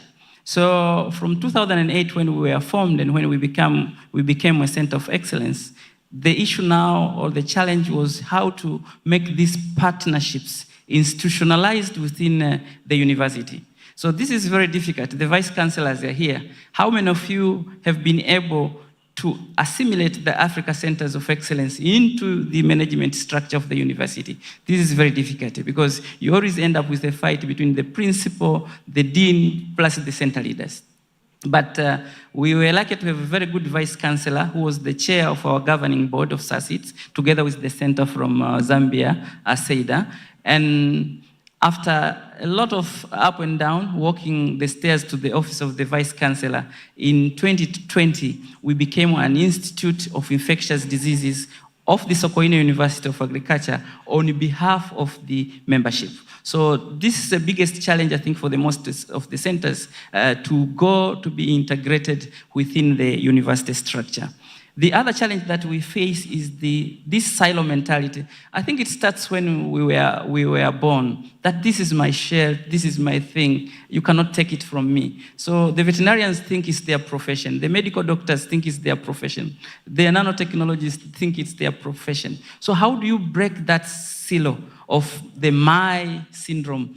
Because I'm a veterinarian, I call it myitis. You know, it's like a syndrome, you know, myitis, this is mine. So it's very difficult to break that. So it's my lab, it's my project, it's my assay, it's my degree program. So because of this, we failed even to have inter-assay collaborations. You have a number of centers in the health sector, and we ended up collaborating with his center in Zambia, but we were not collaborating with Gordon Andaware, and Chris Happy's center, although our focus is the same. The other challenge, if I have time, is bureaucracy in the universities. The Senate is the hardest thing to surpass.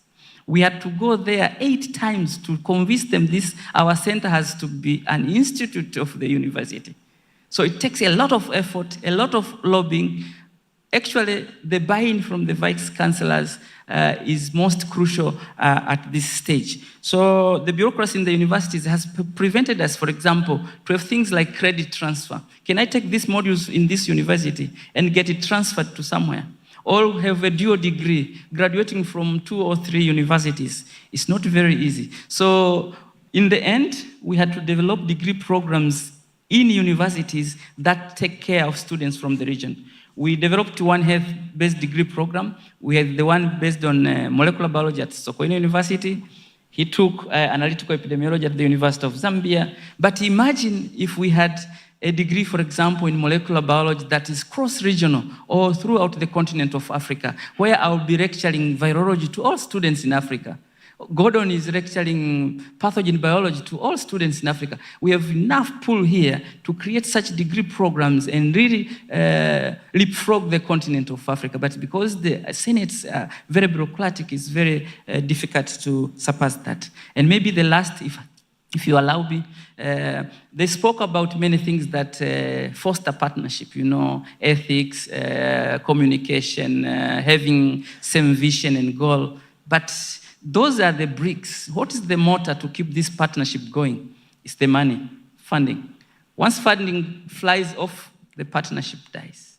So where is the motor for this partnership? You have to develop joint projects. You have to have these big partnership programs that are going on in the continent. For example, the ASA Initiative, the Oliver Tambo Africa Research Shares, the PASET, Regional Scholarship Innovation Fund. You have to have that money to keep students flowing into these centers to really make this partnership work. Thank you very much, Chair. Excellent. I mean, as the French say, l'argent c'est le nerf de la guerre. You need the money, but then so also you can generate it and then make those partnerships. And then when you have more partnership, it can be more fruitful, and then it can also bring the revenue generation. Thank you very much. So I'm gonna move now to Mr. Onduso from the.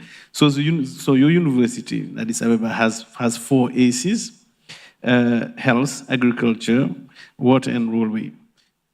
Is it this question that I wanted to ask? No. So what I want to ask you is, how has your university supported to establish and foster partnerships of the center with other universities and industries in the region? Okay, thank you very much. Addis Ababa University has 3 centers of excellence: railway, water resource management, and CDT, or drug and therapeutic trials. And smart climate is at Haramain University, still at Ethiopia, but in a different university. So I'm going to focus a bit about Addis Ababa University and try to answer the question. When it comes to partnership, we fully recognize that partnership is not a one-way road. Rather, we have to make sure that the partner will have a benefit from whatever relationship is created between our centers and our partners. So the first and the most important thing is to create an objective alignment between the centers and the partners so that everybody benefits or we have a win-win situation. For that, the university should provide many support for the centers. Addis Ababa University, as the first autonomous university, was going to celebrate its 75th anniversary next year, recently established a new office at a vice president level for partnership and internationalization. And such kind of recognition of partnership for the university would signify and also advocates how much the university, emphasizes in partnership with other institutes and the industry as well as the public. The other important support that can go from the university to the centers is making sure that they are available as well as much as the university can have deploy the resources that might be required for the centers where the partnership can happen, like sharing of laboratories, offices, and other facilities that are available. The third and important support that the centers could get from the universities is making sure that the legal framework, the partnership is set in place. Because whenever you have a partner coming to the university, they should operate in a particular formalities, in a particular requirement that the institute as well as the country has.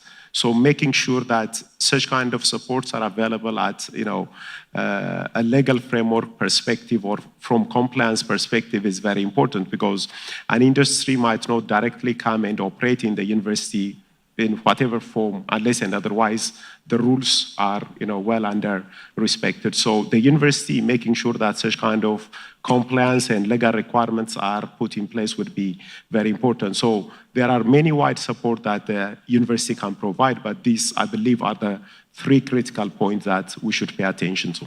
Thank you. Excellent. Thank you very much. So, Mr. Hiroshi, you have heard the first round, but you just hold on. A lot of interesting things have been said, but now I want to go to the second round, so we'll have actually even more material to discuss, right? So I'll come back to you. Prof. Okovi. So I wanted so your university has established a very strong incubator, right? We'll be hearing more about this tomorrow. As you were saying, just in the first segment. But from your perspective, from the perspective of the center, how has this helped your collaboration agenda, especially with the private sector? OK. Merci beaucoup. Nous avons effectivement un incubateur qui fait un travail formidable et donc qui aide beaucoup, sert beaucoup de liens avec le secteur privé. Il y a différents volets sur lesquels il intervient. On peut dire déjà dans la capacitation des étudiants, la capacitation et le réveil des talents entrepreneuriaux au niveau des étudiants, parce que cet incubateur intervient même dans la formation des étudiants avec à peu près 25% de volume horaire qui sont consacrés aux soft skills, je veux dire tout ce qui concerne les sciences managériales, tout ce qui est lié aux affaires. Donc, il y a cette dimension-là, d'abord. Ensuite, il y a aussi des compétitions qui sont organisées. Par exemple, il organise chaque année un défi qu'on appelle, ou un concours, une compétition qu'on appelle Parcours Entrepreneur, au cours duquel les étudiants reçoivent encore là des formations spécifiques pour développer des plans d'affaires et arriver à maturer leur projet. Éventuellement, au-delà donc de ce concours, si vous êtes sélectionné, vous pouvez peut-être entrer même dans l'incubateur et d'être accompagné. Donc, il y a cette dimension-là qui est importante pour nous. Déjà, la capacitation et le réveil des talents au niveau des étudiants. C'est un aspect important. Je disais tout à l'heure que beaucoup d'entre eux, à la sortie, s'en vont créer donc des entreprises de l'expérience qu'ils reçoivent au niveau du centre. On a également une autre dimension qui est l'interfaçage entre les laboratoires et puis les entreprises, où nous avons notamment des problèmes qui sont au niveau de l'entreprise, qui sont remontés au niveau de l'incubateur, que nous devons accompagner ou accompagner donc des activités. Et parfois, ça ressort ou ça emmène à d'autres questions, d'autres éléments, comme récemment le besoin de mise en place d'une politique de propriété intellectuelle, donc qui a été développée et qui est en cours actuellement de validation, parce qu'on a déjà le projet qui est en cours de relecture actuellement. Et ça nous a conduit aussi, toujours pour améliorer nos capacités à assurer cet accompagnement-là, la mise en place d'un Fab Lab, donc, qui a été aussi installé juste l'année dernière. Donc un Fab Lab qui sera un espace aussi bien pour les étudiants, mais également pour nous et pour ça. Et un dernier volet, peut-être l'accompagnement même plus généralement des entreprises, des partenaires, parfois qui ont des projets qui relèvent plutôt un peu plus de l'expertise. Ce n'est pas forcément toujours de la recherche, par exemple, mais une forme d'expertise. Et donc, à ce niveau-là aussi, l'incubateur est celui qui nous fournit les moyens pour nous faciliter donc le travail avec ces différents partenaires-là. Excellent, super. Merci pour cette expérience. Super incubator. I want to limit this segment to 2-3 minutes, if possible, so we can finish on time.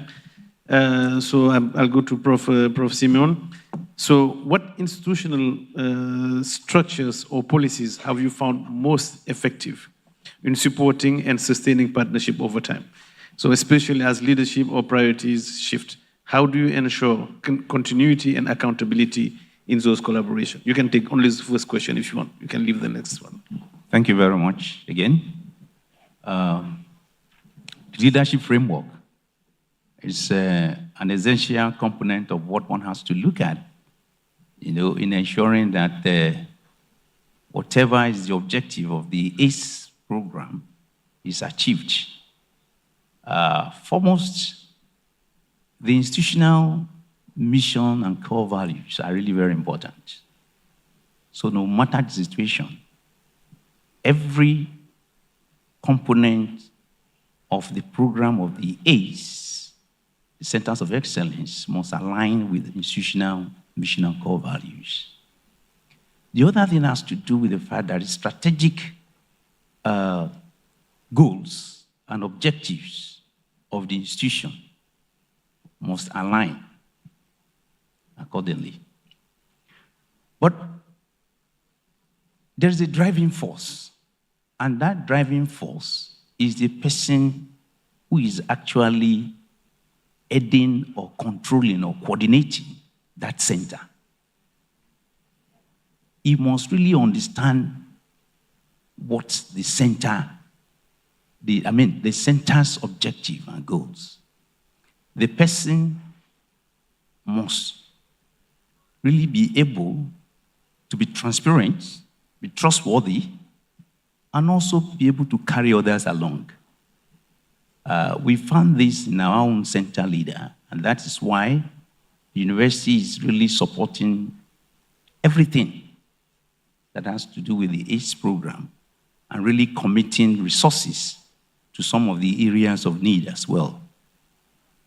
The driver of the program is really very important in the sense that For now, if you get to our own university, most of the virtues of the ACE program had already permeated various faculties and units of the university.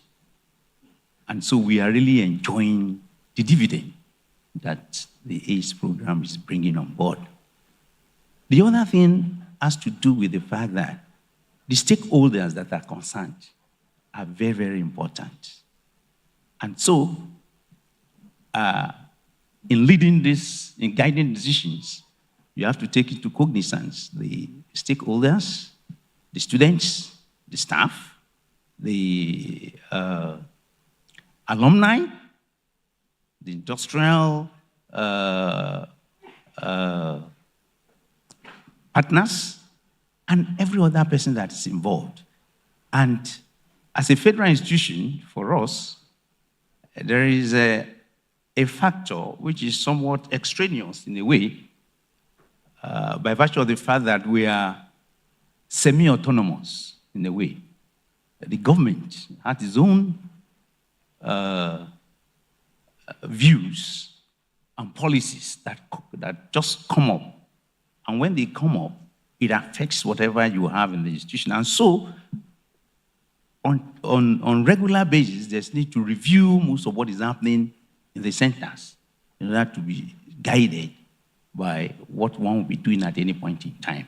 So, once the center leader and the leadership of the institution are working in synergy, everything goes on well with the program. Thank you very much. Thank you. So we need to make sure that those synergies stay, because we are in a world of constant change, if I can say that.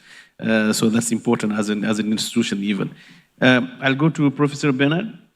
So in your view, what role should African universities and university leaders play in shaping the future of cross-sector partnerships? What bold steps should we be taking now to deepen collaboration and drive more transformative impact across the continent? That's a tough question. Thank you. I think what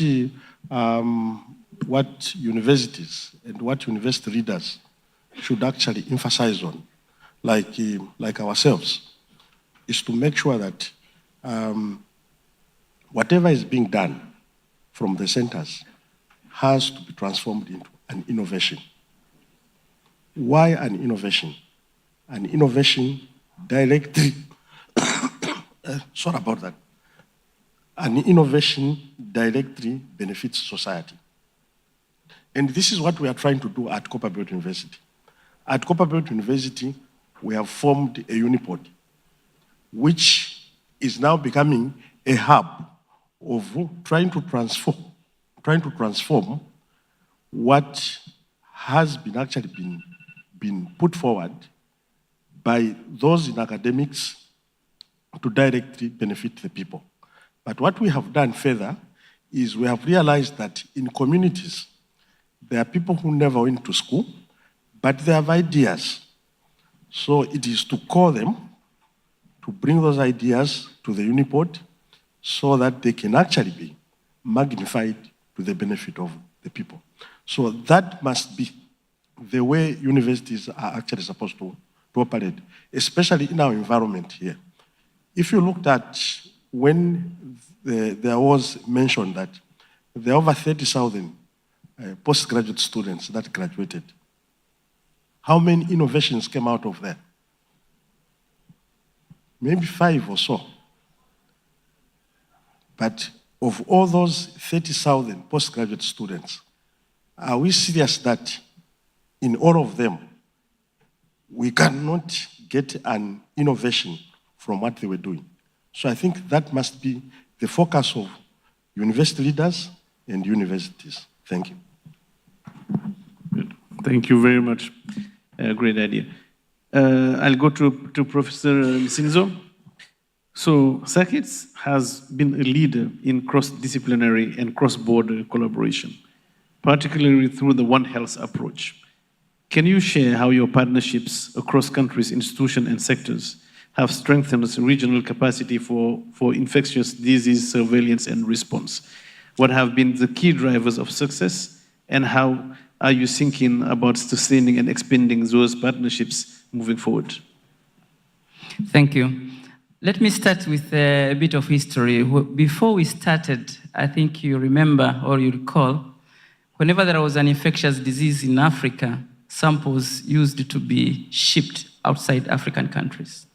And this took a lot of time to identify the cause of the disease. And if you look at the statistics, Africa has the highest burden of infectious diseases compared to the rest of the world. So in other words, if technology has to be where the problem is, the technology to address the burden of infectious diseases has to be in Africa in order to enhance global health security. Thanks to the ASEP program, partnership that we had, and actually at SACIDS, our partnership, we coined it as smart partnership, to have African problems solved in an African way in collaboration with the North. So the North helps us to transfer, you had this term, it's called technology transfer or capacity building. I'm told it has changed. It's called the technological sharing or capacity sharing. So through capacity sharing and smart partnership, all this technology has now moved to the South. When we started, a PCR machine or a next-gen sequencer was locked in a strong room. But now I have more than 10 nanopore Oxford sequences that the students are playing with. So we are now rhyming with the 717 target that was published in the Lancet. It has to take 7 days to identify what is the problem whenever there is an outbreak, take 1 day to report this disease, and mobilize response within 7 days. You remember when there was an Ebola outbreak in West Africa and we lost about 11,000 people? It took 3 months to identify that it was Ebola. But now, I think the center in Ghana, the center in Nigeria, the center in Tanzania, we are able to do that within 24 hours to tell that this is Ebola. I'll give an example. For SACIDS, when there was an unknown hemorrhagic disease in the southern part of the country, we used agnostic sequencing. And because it was negative, it was not Ebola, it was not Marburg, tourists now are being afraid to come to Tanzania. But when we did next generation sequencing, we found that it's a level 2 pathogen, it's Leptospira, which can be easily contained. So throughout these diseases, Marburg, Ebola, PPR, African swine fever, etc., now capacity is there in Africa to be able to tell what it is within 24 hours. And this capacity really enhances global health security. Of course, we've worked with the Africa CDC to ensure that, for example, event-based surveillance is spread across the countries. Our Afya data tool is being used in Tanzania, Mozambique, and Guinea. And so those are the things, actually, smart partnership and technological sharing that have driven the transformation of Africa to be able to address the burden of infectious diseases in situ. Thank you. Superb, and we are working a lot to improve the pharma and then pharmaceutical. So this is really, really key. If we can have the partnership, then so that we can, because I mean everyone is expecting that we are entering in a world also of pandemics that are going to come beyond an hour last. So this is actually critical. So I mean, Professor, I'll ask you the question, a forward-looking question as well. So I mean, how will your university prioritize? How are you going to prioritize the kinds of partnership that you will seek in the future, and then be selective and then find the ones that you really want for supporting your institutional development?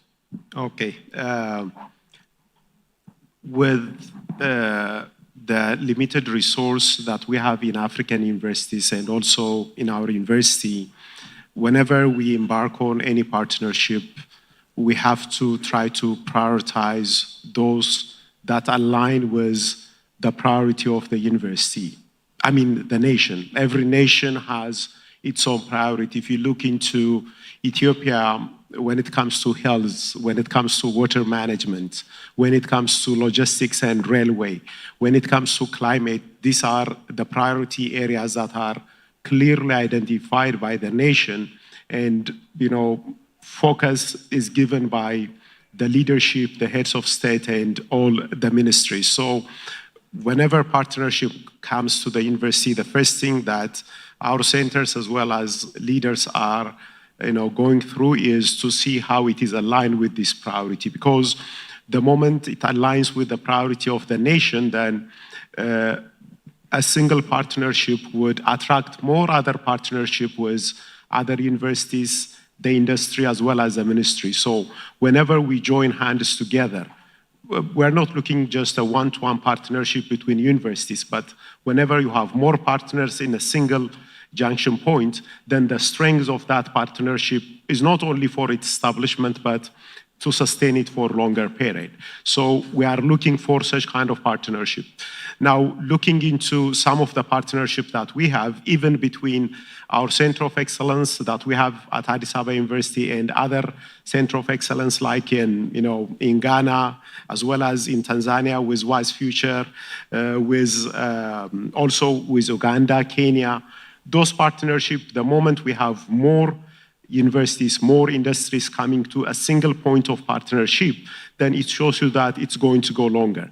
And the strengths would always emanate from having the same vision, which means the priority of the nation, the research and the need of the nation, the need of the region, and it keep on, growing to the need of Africa. So that, I believe, is the most important, element to look into when we prioritize partnership. Thank you. I fully concur. I mean, if you put the priority of the, country first, definitely that's going to be. We still have like a segment, but it was a very, very, very rich discussion. So at this juncture, I already want you to give them a very, very heavy round of applause because this was like an extremely interesting discussion. So before we go to our discussant, just bear with me a little bit. I would want us to have to launch a video of Peter Maturi, a good message, and I'm hoping that with all the centers here, we are so good at ICT that we will not have any technological issues. Good day, everyone. Thank you for inviting me to this event, the 10 years anniversary of the Africa Centers of Excellence initiative of the World Bank. I would have liked to be there in person, but unfortunately I cannot due to prior work commitments, which I cannot shift. At the time when we launched the Africa Centers of Excellence initiative 10 years ago, we did not know what it was going to look like 10 years after. What we did know and believe in was that it was the right thing to do. I still believe that today. I'm pleased to note that significant progress has been made and the outcomes are clear. Let me take this opportunity to say thank you to the World Bank and to congratulate everyone who has been part of this for the hard work that has brought us this far. The challenge in front of us right now is how do we sustain this impact? Recent trends in the global development financing arena are not encouraging. And so the need for us to come together, governments, private sector, philanthropy, development partners, institutions of higher learning, and all parties interested or who see the value of higher education for socio-economic transformation, to ask ourselves the question, how do we sustain this impact? How do we continue to deepen the work that has been started under the Africa Centers of Excellence? How do we continue to support the institutions and incentivize the institutions in the Africa Centers of Excellence networks and beyond to do more? How do we incentivize institutions to focus more and more on the external-facing mandate that they have, in addition to the work that they do of training young people? How do we do more to see that research and innovation translates more and more to solutions for the problems that society faces in Africa? How do we power or get behind the entrepreneurial ideas of young people so that these can have space to grow and support the need to translate into enterprises that become Africa's private sector of the future. We know that no single organization can do this alone, but with collaboration, it can be done. I'm pleased to note that the World Bank continues to lead us in regional collaboration and regional specialization. This is important. For us at the MasterCard Foundation, education is a core part of our programming. We share the vision of an Africa that is prosperous, an Africa where we have a network of higher education institutions that are competitive and inclusive, driving socioeconomic transformation in the continent and beyond. In other words, we share a vision that's very similar to the vision of the Africa Centers of Excellence Initiative. There is therefore potential for collaboration. The question is in the how. Certainly, with goodwill, it can be done. I look forward to engaging further in the days to come on how we can continue to deepen this collaboration. In the meantime, I wish you a very successful event. Thank you very much. I'm sure Peter he appreciates this round of applause from where he's the father of the ACE he started it, so this is really highly appreciated. Thank you very much. And then he has very, very interesting questions, and then a vision of collaboration, how we are going to sustain this. Now, finally, I'll come to you, Mr. Hiroshi Moshizuki. He's the Senior Deputy Director, Education Group for JICA. So we want to have you as a discussant. You've heard a lot of interesting point of view from vice chancellors, center leaders, as people. So, what did you hear, and what's your take of what you have here on the stage today? Sure. Thank you very much. My name is Hiroshi Mochizuki. I'm a senior deputy director at the Japan International Cooperation Agency from JICA headquarters. Thank you very much for inviting me this occasion. I'm very happy to join this opportunity. From our perspective, we also want to introduce about the Tokyo International Conference on African Development coming end of this August this year in Yokohama. In that occasion, JICA is also very keen to launch the academic network in African continent with Japanese universities collaborations. We understand that there are three main components to support for the African regional universities, such as education, research, and also the academic industry collaboration. But the JICA is, as you may know, bilateral cooperation agency to provide the technical cooperations, grant aid, and also the loan project. But we take the two approaches for the university development, such as capacity development and also establishing the ecosystem for international brain circulation, such as the academic network, so that we are very keen to hear that how we can mobilize that kind of the collaborations between not only the African regional universities, but also the international universities, such as Japanese universities. In this regard, we are very keen to collaborate with the World Bank groups, with ACE, as a crucial stakeholder, as a synergy to promote and enhance the international and regional academic collaborations in energy, food security, climate change, for solving and also contributing for the socio-economic development in African continent. Actually, with the member of the ACE, actually we support for the Jomo Kenyatta University and Agriculture and Technology in Kenya.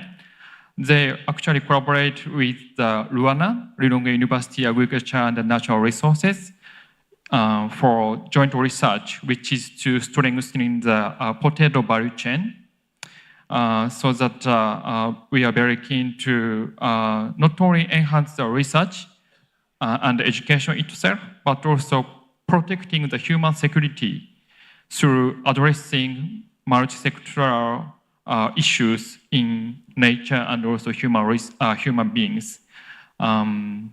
We are also very keen to support for the university to access more competitive research fund, not only for the grant research fund, so that I'm very interested in how we can also collaborate with the international stakeholders. Thank you. Excellent. Yeah, round of applause, please. Don't be shy. Go ahead. I mean, this is really, really interesting that we are seeing also collaborations that we didn't have. More partnership actually already exists and then can be actually fostered right now. So I will beg for the organizers that I will beg their pardon, because I really want to, I like the panel, but I want some interaction with the audience. So we have like, if there is anyone in the audience who, I mean, after this very, very interesting panel discussion has a question, so we can take like 2 questions. If you have a question that you want to direct to someone in the panel, please feel free to raise your hand. If you have it, we can take 2 questions. If not, we are going to close. So I'll give you the opportunity to ask to this distinguished panel any question that you have in mind on this subject of collaboration and partnerships. We have 1 question over there. Can you have someone just grab a mic on the audience, and that we have enough mics actually here. So we'll just take 2 questions. If there's another one, I'll take it. If it's only 1, I'll take this question, and then we are going to close. So, Namtra, I have just 2 questions here. Can you grab a mic here, just in the 2 in 1, and then we'll have those questions. They have a mic. All right. Thank you very much.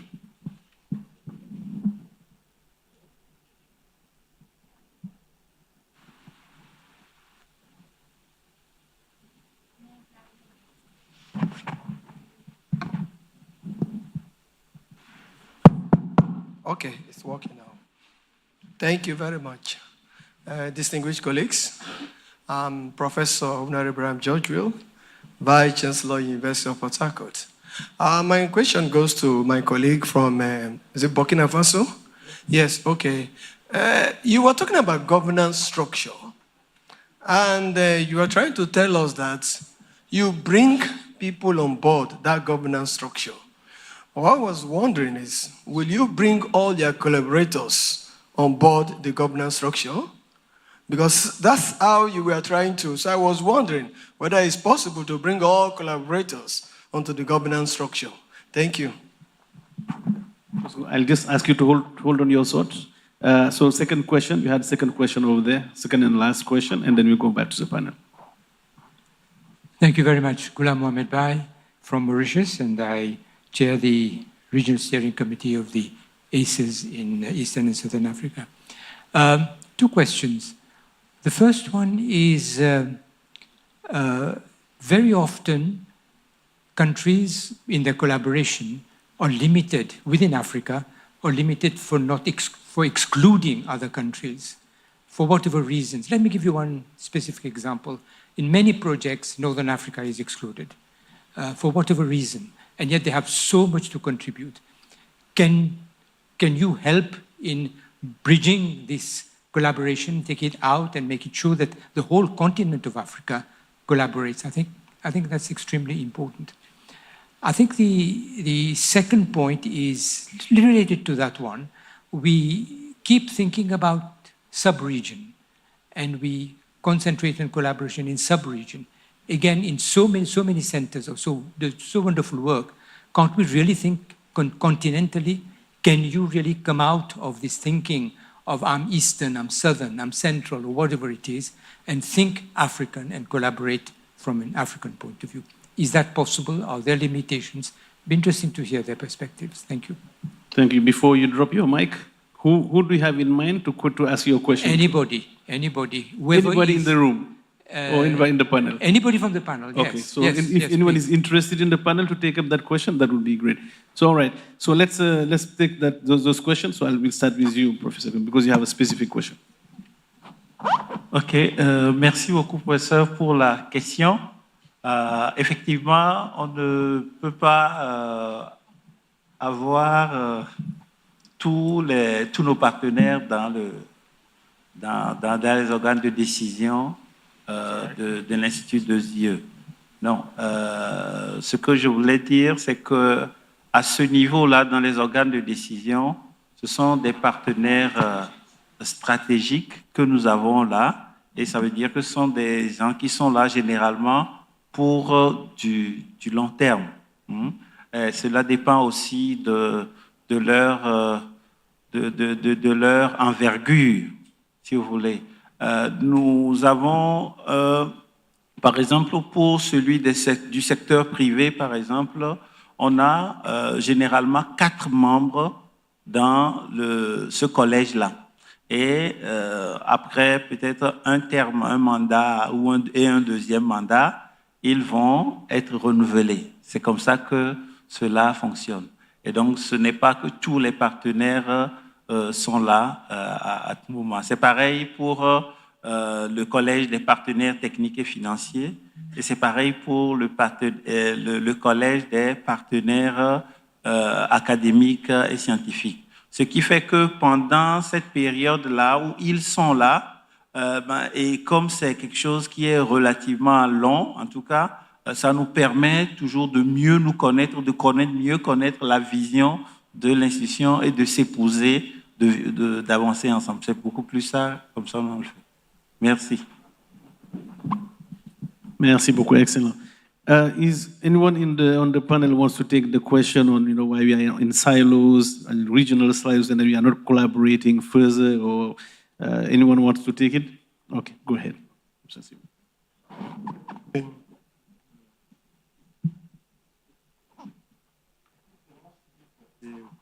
A part could be there's a lot of red tape in our institutions.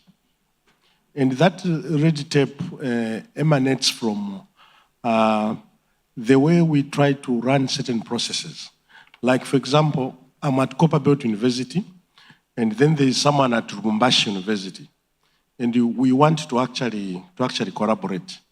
The processes that are actually involved amongst ourselves are segregative. Then if someone is coming, let's say, from the Norwegian University of Life Sciences, the processes just isn't up. So it is within ourselves that we must inculcate within ourselves that we can actually collaborate within ourselves. And like what we are currently doing at Copperbelt University, we have actually taken ourselves on board that we should have more visibility within the region. And how are we trying to do that? We are trying to make sure that all the red tape that is actually involved in the way we do things with our colleagues within the region, like universities in Zimbabwe, we are trying to clear a number of those roadblocks that tend to actually delay the process. So the problem is within ourselves as African institutions. There is, I think, there's that mentality that if it is coming from the north, maybe it is more delicious than the one that is coming from Nigeria. That is it's our own problem. Thank you. Thank you. You want to add? Go ahead, Professor. Yeah, just a few points on the last question. It was a very right question for most of the collaboration that we have. As African universities, we have to really look outside and broaden the partnership that we have with other partners outside the continent as well. But it doesn't mean that it doesn't exist. Like in Ethiopia, we have many partnerships taking the ACs as an energy or as a catalyst for our work. We have collaboration with University of Oklahoma in USA, with Norwegian universities, with Sweden universities, with Democratic Republic of Congo, Czech Republic, many other universities are being partnered in many projects that arise from the ACE project that we have.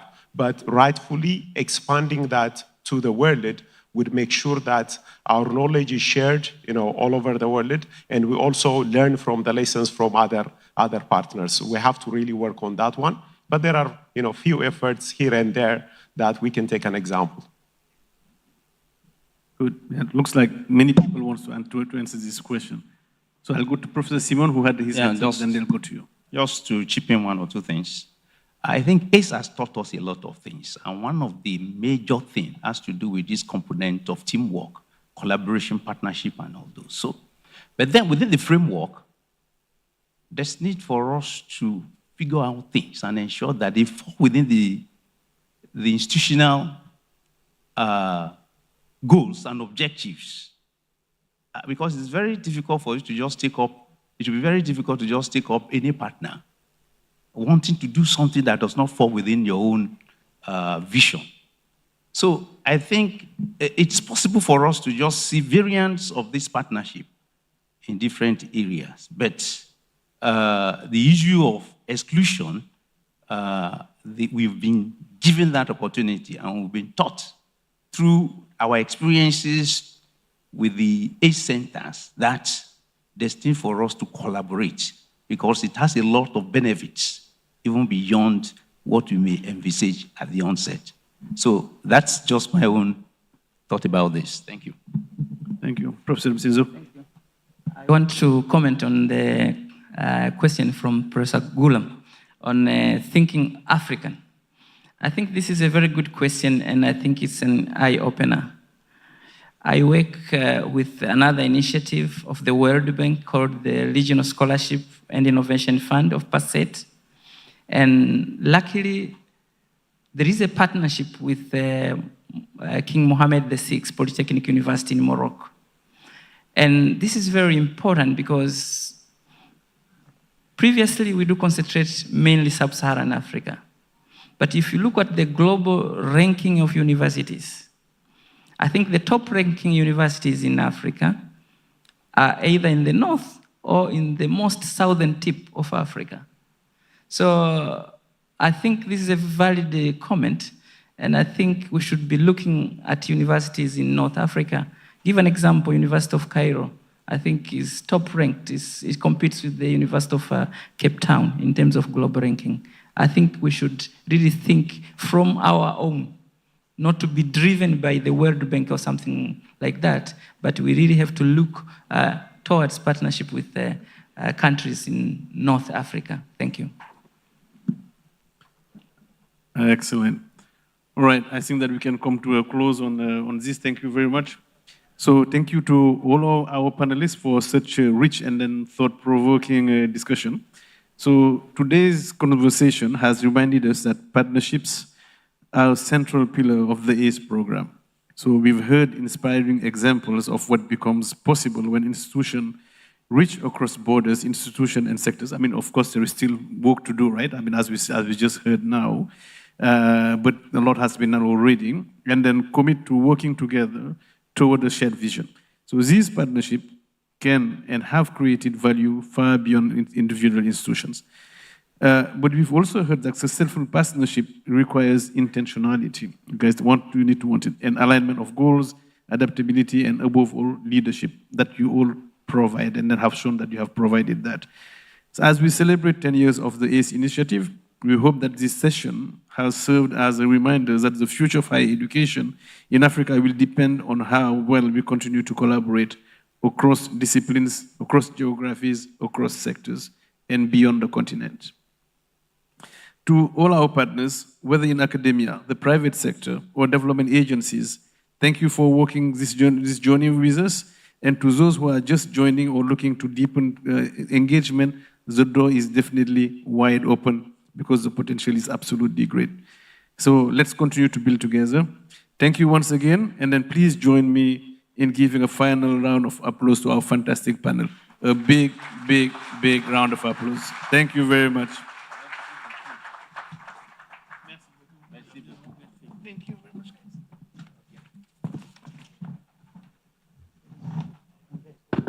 Thank you very much, and a big round of applause again for our excellent moderator and the panelists. So as we wrap up this session, we would like to thank all of you for your participation, and we'll have a 20 minutes break We will expect everyone to be back at least by 4:20. So 20 minutes break. By 4:20, we should be all back so that we can conclude the day's session. Thank you very much. Tea break is going to be served near the swimming pool. So feel free to grab refreshments and we get back to our seats by 4:20. Thank you.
And for this particular session, we'll be looking at driving excellence, key achievements and lessons from the ACE journey. Since morning, we've really understood the whole journey for the ACE from different speakers, but now we'll be diving deep into the achievements and the key lessons for this journey. This session is going to be moderated by Dr. Halil Duda. He's the Education Global Practice Manager at the World Bank. Join me in welcoming Dr. Halil Duda from the World Bank to lead plenary session number 5, which is the last session for the day. Thank you.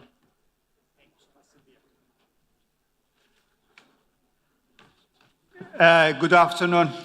Thanks so much again, Sylvia. Good afternoon. I'm really honored to be here this afternoon with you.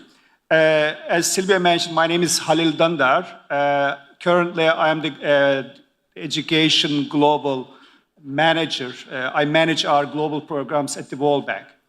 I used to be the manager covering this ACE Impact program. My colleague, Ekoa, she's our task team leader. In fact, she worked on the ACE program since the inception, I guess, from ACE 1, ACE 2, ACE Impact. What I heard this morning, actually, there is what you have achieved over the last 10 years. It's incredible journey, achievements. We will hear some of them this afternoon. I'm really honored to be part of this journey with you last 6-7 years. But I used to see within the region, I remember visiting AU, the number of proposals our team received from different centers, over 150 proposals. Among 150 proposals, a small number of them were selected. Very competitive process. But I think you are one of, if you are attending here, you are one of those 150 proposals you submitted. It's really incredible journey, incredible achievements you have done over the last 10 years. Obviously, right now, in my global role, I see our programs across the globe in higher education, tertiary education, skills, foundational learning, digital, some of the works we have been hearing this morning and this afternoon. So we always say the African Higher Education Center of Excellence is our flagship program in higher education. There has been so much achievement, so much lessons learned. I think some of the lessons we learned, how we can scale at the institutional level, at the national level. I think this is one of the challenges. We also heard this morning from our colleague from Zambia, how some of the challenges they were facing. So as you move forward, actually, this afternoon, as we discussed, as you move forward in the preparation of the next phase of ACEs, I think some of the important lessons also should be understood, learned, to build a really resilient, stronger the centers and contributing to overall higher education development in the continent, where you need really strong scientists, well-trained scientists, graduate students, the professionals in STEM, health, agriculture, who could contribute some of the development challenges the region has been facing. With that, I am really honored my colleague, Dr. Sylvia Kandavari. She's a senior project manager, ACE Impact, as part of the AU, and Dr. Jude Sibabut, who coordinate ACE2, will be summarizing together some of the achievements under the program on both sides, ACE Impact and also under ACE2 on the East. They will be summarizing some of the key achievements under this flagship program. Then also, not just achievements, but I've been discussing lessons learned. I think this is the key part. not only positive, some of the lessons we have under the program, but there are also some of the lessons we can learn to build more innovative programs as we move forward. Sylvia, Jude, would you like to come over here?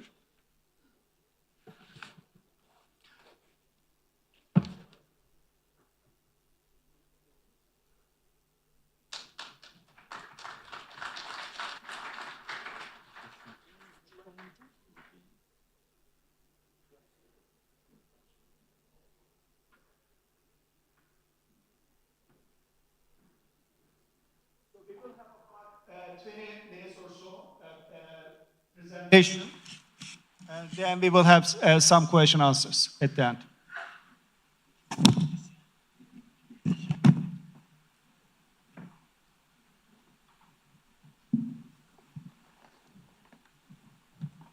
Thank you very much. We'll be sharing with you a presentation on the ACE project, a decade of impact, and what are some of the key achievements, challenges, and the lessons learned that are now leading us into actionable recommendations for the future.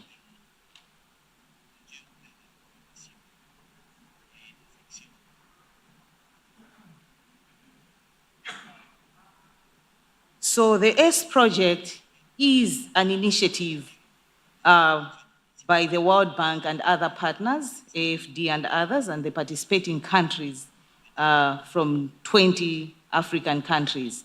It follows a results-based financing approach in priority sectors across Africa.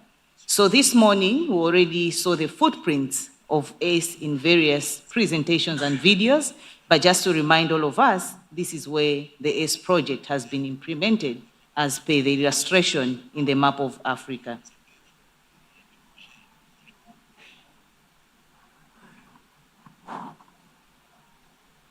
And the ACE has been invested within key priority sectors, and the key priority sectors are health, water, engineering, colleges of engineering, mining, environment, transport, social risk, and energy centers. But what we see in this slide, I think the investment in the health centers has been immense. As you can see, we have close to 20 health centers, and followed by the agri sector with 15 centers. So there's been a lot of investment in those two priority areas, and others also, of course, have benefited within the funding scope.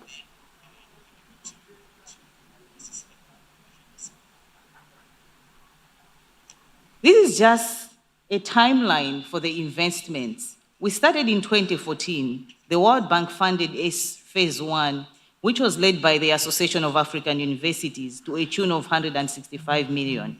And lessons that were learned in implementing the 22 centers under ACE 1 led to the development of ACE 2 to expand the scope of the ACE so that the southern and eastern region could also benefit. There was also high demand.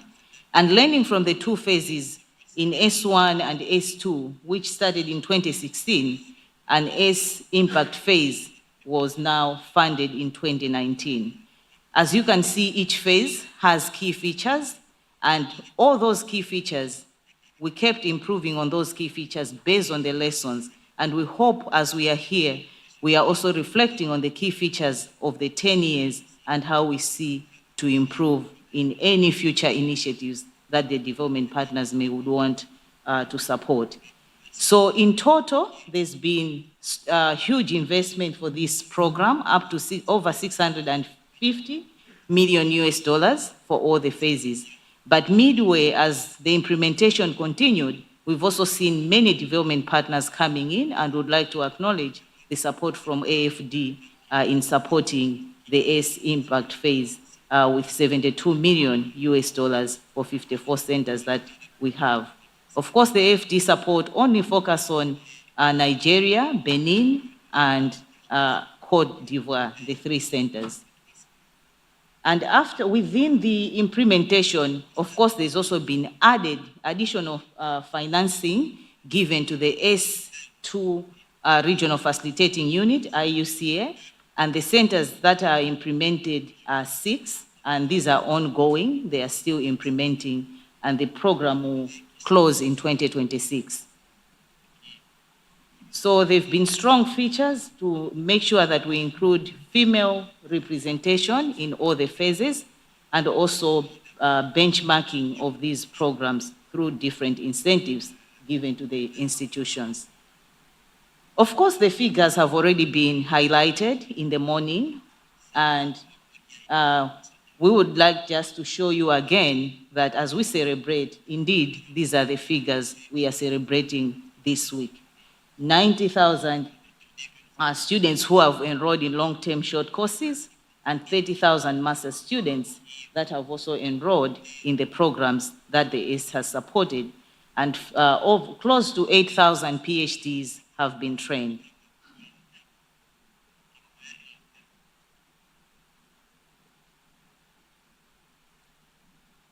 So just understanding deeper in terms of enrollments, student enrollments per sector, we noted that Agric and Health, they've had higher centers, highest number of centers, and also it reflects in their student enrollment per sector. So it means most of the investments we've also had, I think we've had mainly in Agric, and the student enrollment in Agric and Health has also been high. So maybe this is also an area which we need to reflect further as we are going beyond next initiatives.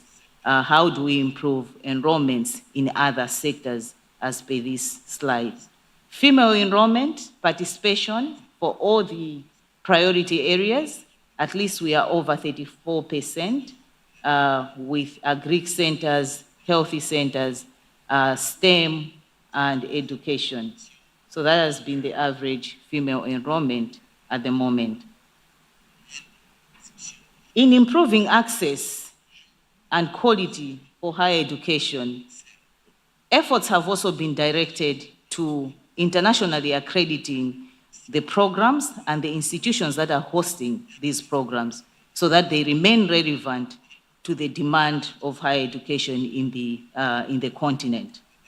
So we've had programs that have been nationally accredited, close to 620, which is 80% of the programs, and 20% are regionally accredited, and some have been internationally accredited, and many others are also in the pipeline for international accreditation. We are working with international partners like AQUAS in UK, Royal Society of Biology in UK, to make sure that the programs are all aligning with the demands of the international standards.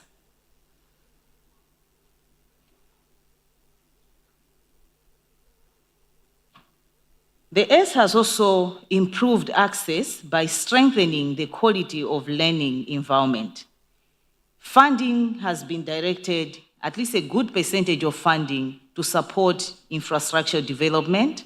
At the moment, close to 51 buildings have been constructed and commissioned, and 9 more are almost completion. All these buildings have been equipped with smart classes and interactive whiteboards and digital tools, and some are being renovated to expand the existing university infrastructure. As you can see in the slide, those are just sample of the buildings, but I think when you get to the brochure at the registration desk, you appreciate more on how these buildings have been constructed, because the information is in the brochure.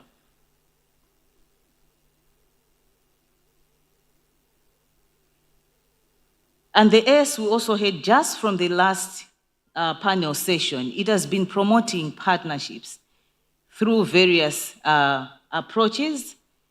There's been increased collaboration in terms of research publication. There are some publications that have been nationally co-authored, collaborating at national level, and other collaboration through regional co-authorships. So close to at least 10,000 publications have been developed under the ACE, and these are being shared in different repositories within the region. AAU has an innovation, a repository hub, and then IUCA also has similar, and we are promoting these publications for wider access. But what is so stunning with these publications, there's a study that had been carried out, and we noticed that the average citation of the publications the ACEs have developed is about 1.5 impact score, reflecting the relevance of these publications. And these publications are also Scopus indexed, showing the quality that the publications are being published. And when you look at also the structures that have been developed for these publications, the structures are to support translation of this research into practical solutions. There are efforts to commercialize some of these research work that the centers are carrying out. So there's been high impact. So the slide here is also just showing the contribution of the sectors, different sectors, agri sector, health sector, in terms of the publications. And we also have noticed that there's a significant share of publications that have emerged from the health sector, agri thematic priority area, STEM, ICT, and digital system.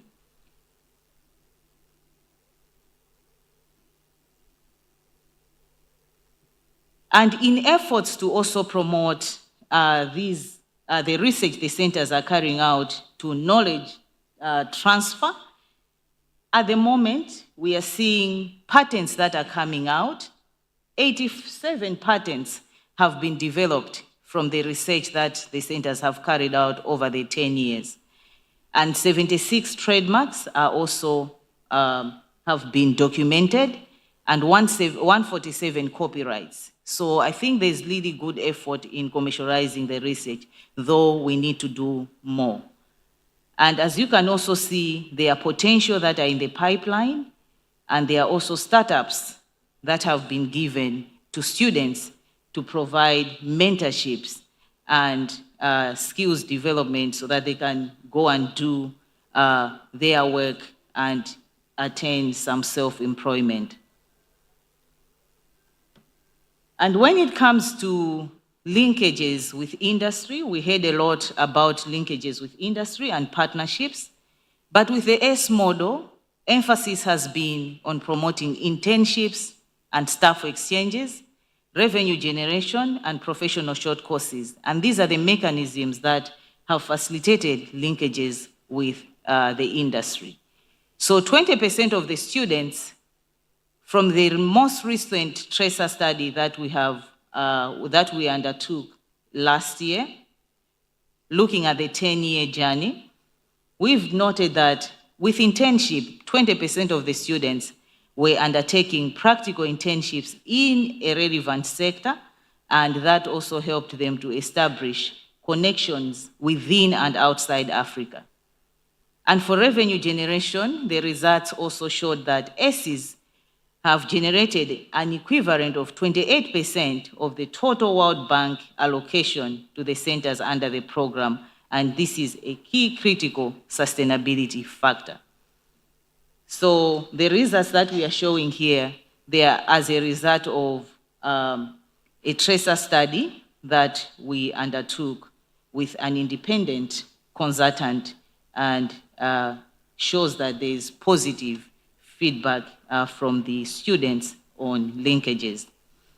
And also just to indicate that the ACEs they have been promoting networks and thematic collaboration. I think this has already been mentioned in the previous presentations and the videos, but to just mention for key takeaway messages, at least 12 thematic networks are operational, and within those 12 thematic networks, they have collaborated in research, having a total number of 400 collaboration in research from the networks, peer-reviewed papers, and they are also supporting each other to develop capacity for staffing and students through workshops and seminars and many others. And of course, within the tracer study as well, as we noted, the professional trainings, we've also made significant strides, but these trainings have also been very helpful in supporting skills gaps in emerging areas within our priority areas. And we were following the regional approach to hold these trainings. So the illustration, the chart in the next corner of the slide is just showing the share of the thematic areas and how they've also contributed to professional trainings. In terms of employability, we noted that through a tracer study carried out, the graduate students, almost 83% from doctorate graduates, they find employment within a short period of time, immediately after finishing their ACs. And we also noted under MSc, about 87% indicated that they also get jobs within a short time. And of course, we also went ahead to just check on how do they see about the salaries plus the skills they have attained. And you can see that most of them said they see positive impact. After attaining the trainings, they are getting at least more money, which they do appreciate. And that's also illustrated in the slides.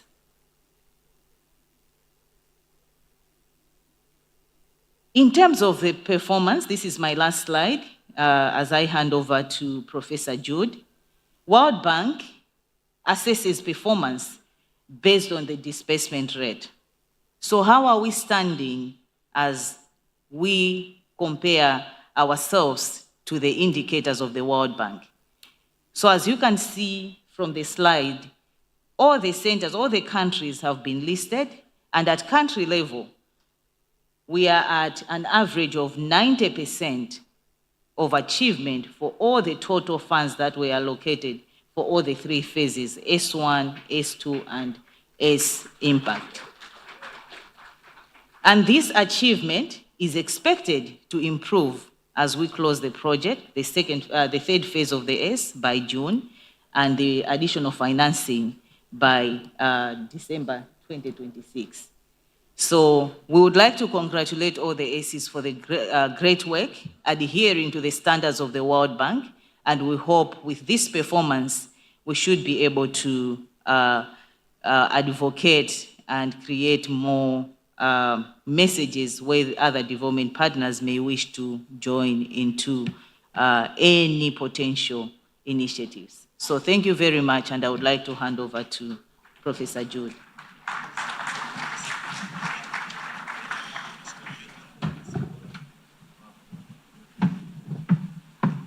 Good evening, distinguished guests. Now, having heard all the statistics, we would like to look at some of the key lessons, some of the good practices, some of the challenges, and some of the recommendations we hope can assist to make a difference as we implement the S after 10 years.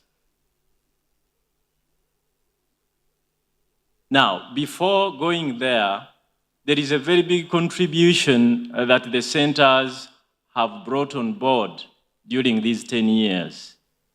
And that is the contribution to policy change in the various countries hosting the centers of excellence.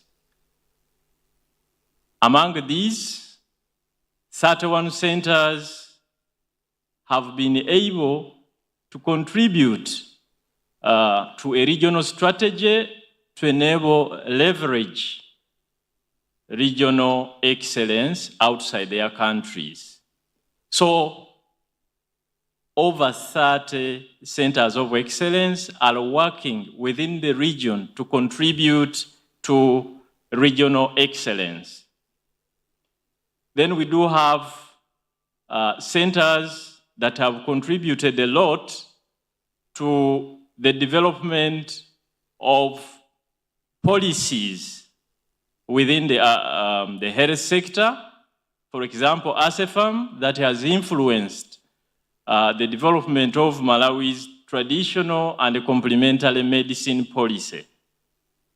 We do have ACALISE that has contributed to the formulation of the national policy on organic farming. We do have Wise Futures that has contributed to the review of Tanzania's national water policy, and many others.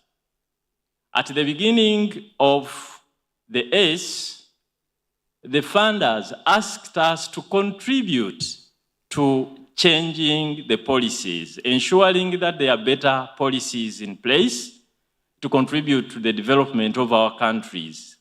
And our centers have been able to do this quite very well.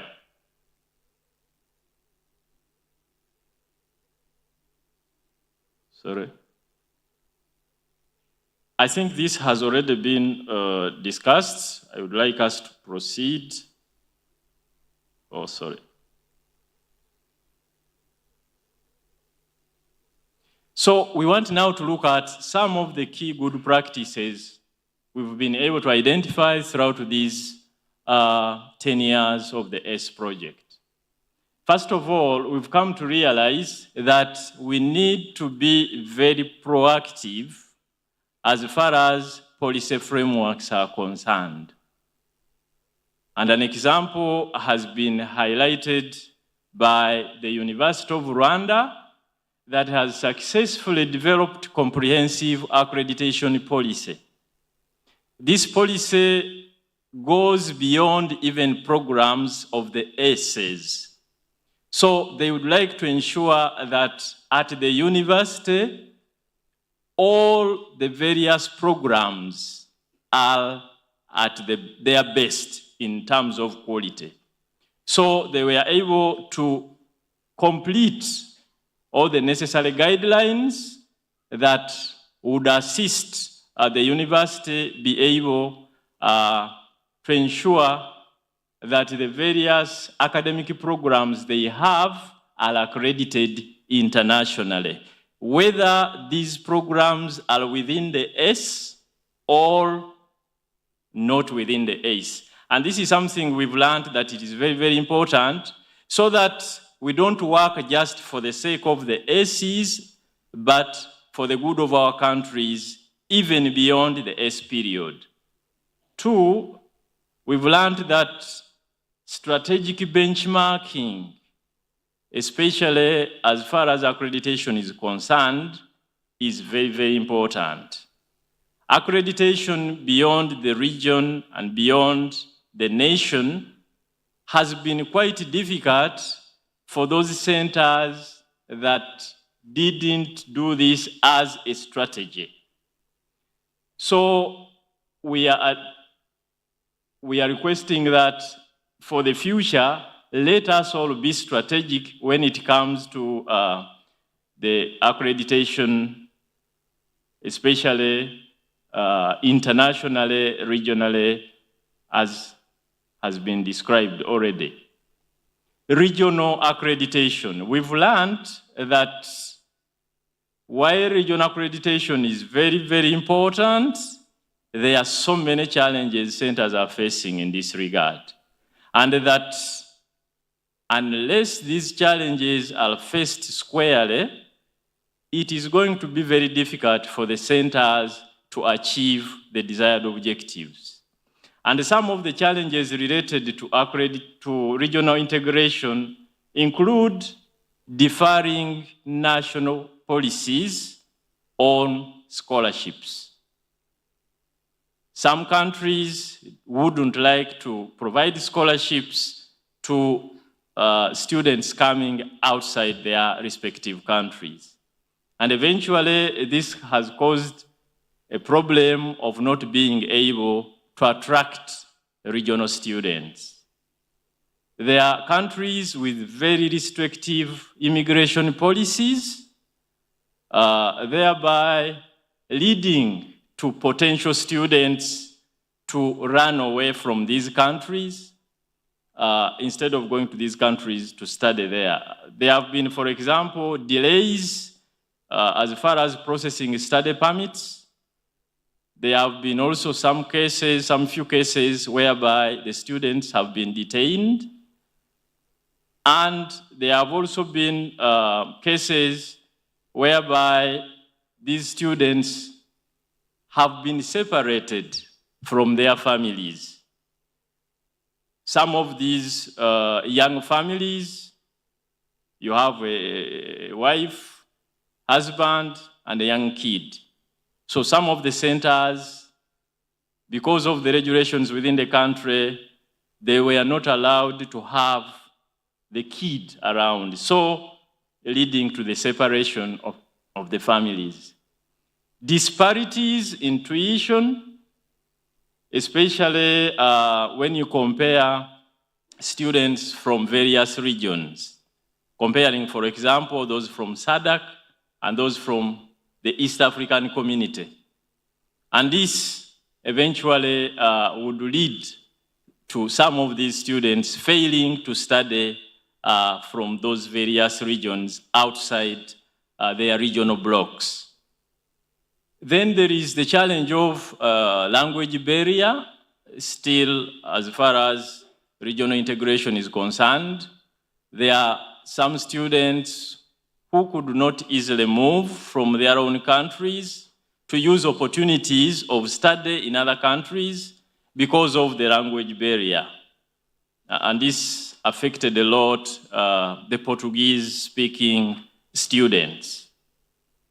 Then we've had also challenges related to quality and relevance, particularly with regard to the process of international accreditation, which is generally very lengthy. It takes a lot of time, but at the same time, it also takes a lot of money. Averagely, we've come to realize that an international accreditation process takes between 12 months to 18 months. But also the cost implication is quite very high. Averagely, it has been between $20,000 to $50,000. So that also would contribute a lot to this challenge of quality and relevance. Then, while the centers have been able to procure equipment for the labs, sometimes there has been a challenge of these laboratories not complying with recognized international standards. Sometimes they have failed also to get accredited internationally. These days, most of the good labs are ISO 9000 certified. But a number of them in our centers have not reached that far, thereby affecting quality and relevance. There are also challenges related to research and innovation. For example, the untapped research potential brought about by a culture of thinking about only promotion. Somebody just does research to be promoted instead of focusing also on the commercialization of this research. The other one, the challenge is related to student issues, such as the absence of qualifying regional master's programs, thereby making it difficult to have students to study at PhD. For example, there is a very good PhD program in railways at ANES in Addis Ababa, but then we cannot get the students to study on that program because the master's students are not there. And finally, I would like to make the recommendations that we came up with to address some of these challenges. To promote regional student mobility, the suggestion is that we launch targeted awareness campaigns to highlight the strategies and value of regional student exchange. 2, to streamline regional immigration, we are recommending that as centers, we conduct an in-depth assessment of immigration barriers and engage with governments to facilitate streamlined processes. Then, because of the issue of the tuition that is different from various countries, various regions, we are recommending that we advocate for either continental or regional tuition fee policy, such that there would be easy mobility of these students. Then to enhance language accessibility, especially for those students who are non-speaking, in our case of S2, that we should encourage universities to create language support centers, whereby these students that come with little knowledge of a certain language, they are continuously assisted in order to be able to cope. For the issue of quality and relevance, we are suggesting that we always try to accelerate accreditation and modernization and modernize quality assurance to ensure that our academic programs are relevant and are of quality. And finally, that it is critical to work with industry. There isn't any way we can manage as universities unless we want to remain ivory towers if we don't work with industry. Industry help us both in identifying critical issues affecting society so that we create demand-driven programs, but also to continuously assess how we are moving such that we produce the best graduates. Thank you very much.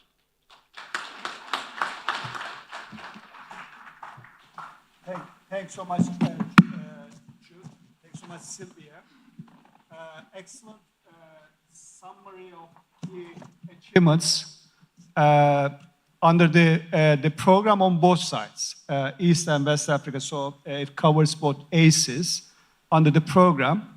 Really, I want to congratulate you, the regional facilitations units in both sides. They played a major role in the design of operations, both operations, but also on the implementations. What we have heard actually is some of the implementation related, how to operationalize, how to increase disbursement so that the institutions can achieve the objectives or outputs and objectives. So regional facilitations units, as a unit actually, they played major role. I want to congratulate both units, both centers.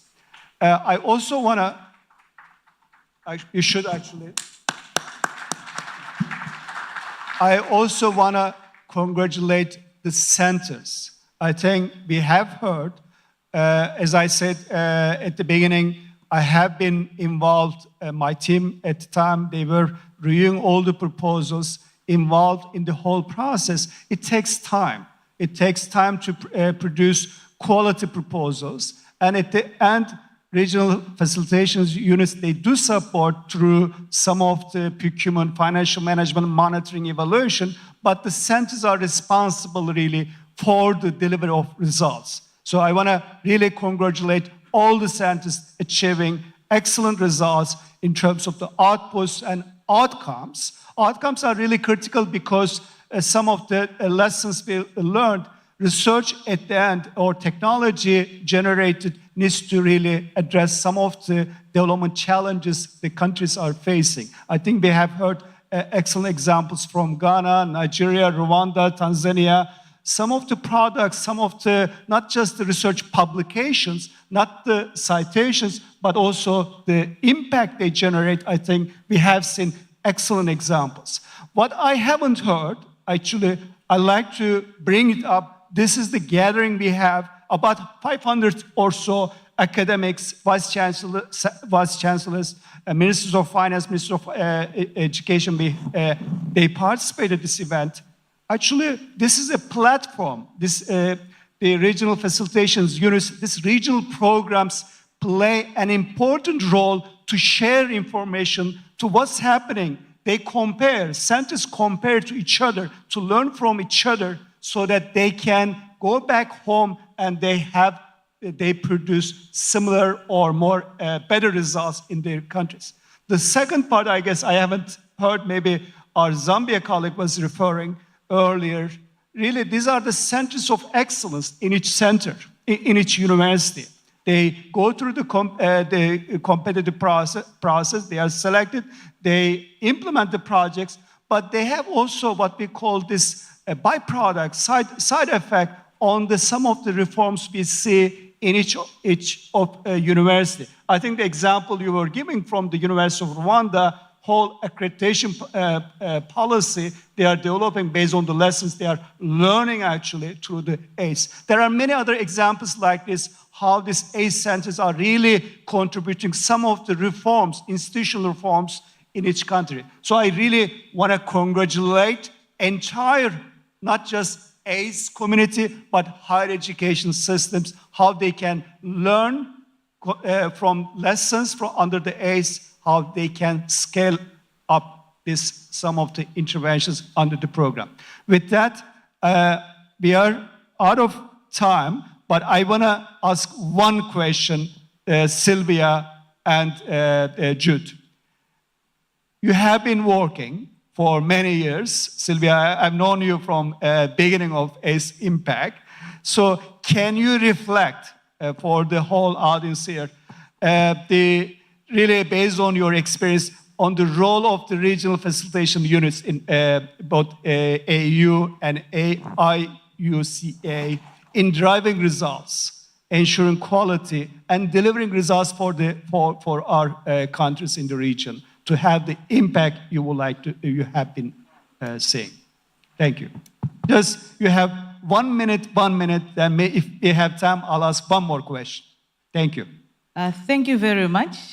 So in reflecting the role of the regional facilitating unit, I would like to mention that the regional facilitating units have been playing a very good catalytic role in driving results and quality.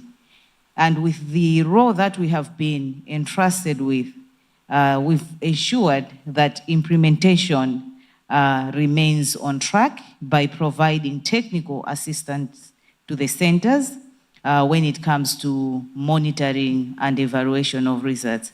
The ACE Impact project follows through a result-based framework approach, and it demands a lot of accountability and transparency, and also making sure that the results that we are sharing and giving the funding in proportion to the quality that is expected. So it's a very rigorous process. And with that, I think the regional facilitating units have been diligently playing that role. In terms of also providing the platform, I think every 6 months we meet, reflect, plan, and provide solutions to any bottlenecks throughout the implementation.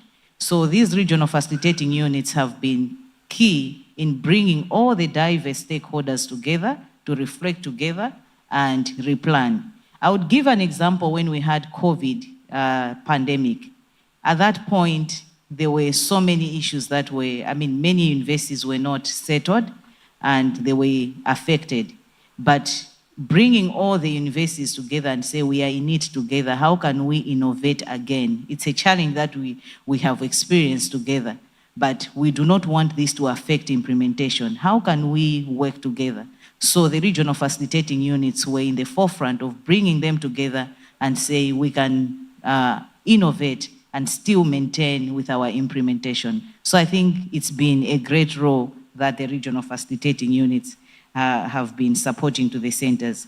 And also aligning the centers to regional issues, global landscape, the evolving landscape of the higher education.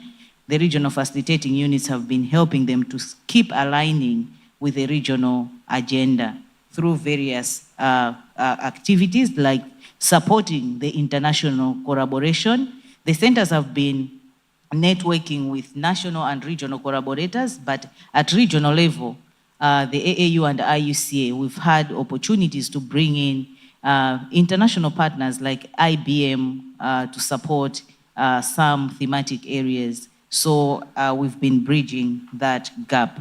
And finally, it reminds us that we are the backbone for this implementation. So as we implement, we always ensure that there's quality in our systems, there's coherency in all the processes, and then we give the outcomes that are expected by all partners, and we provide a one-stop center where any partner would come and ask what is now happening within the ACE. We have all the information collected in one port, which we are able to share. So thank you very much. That's how I would reflect. Thank you so much. Maybe, thank you so much, Sylvia. It's excellent insight.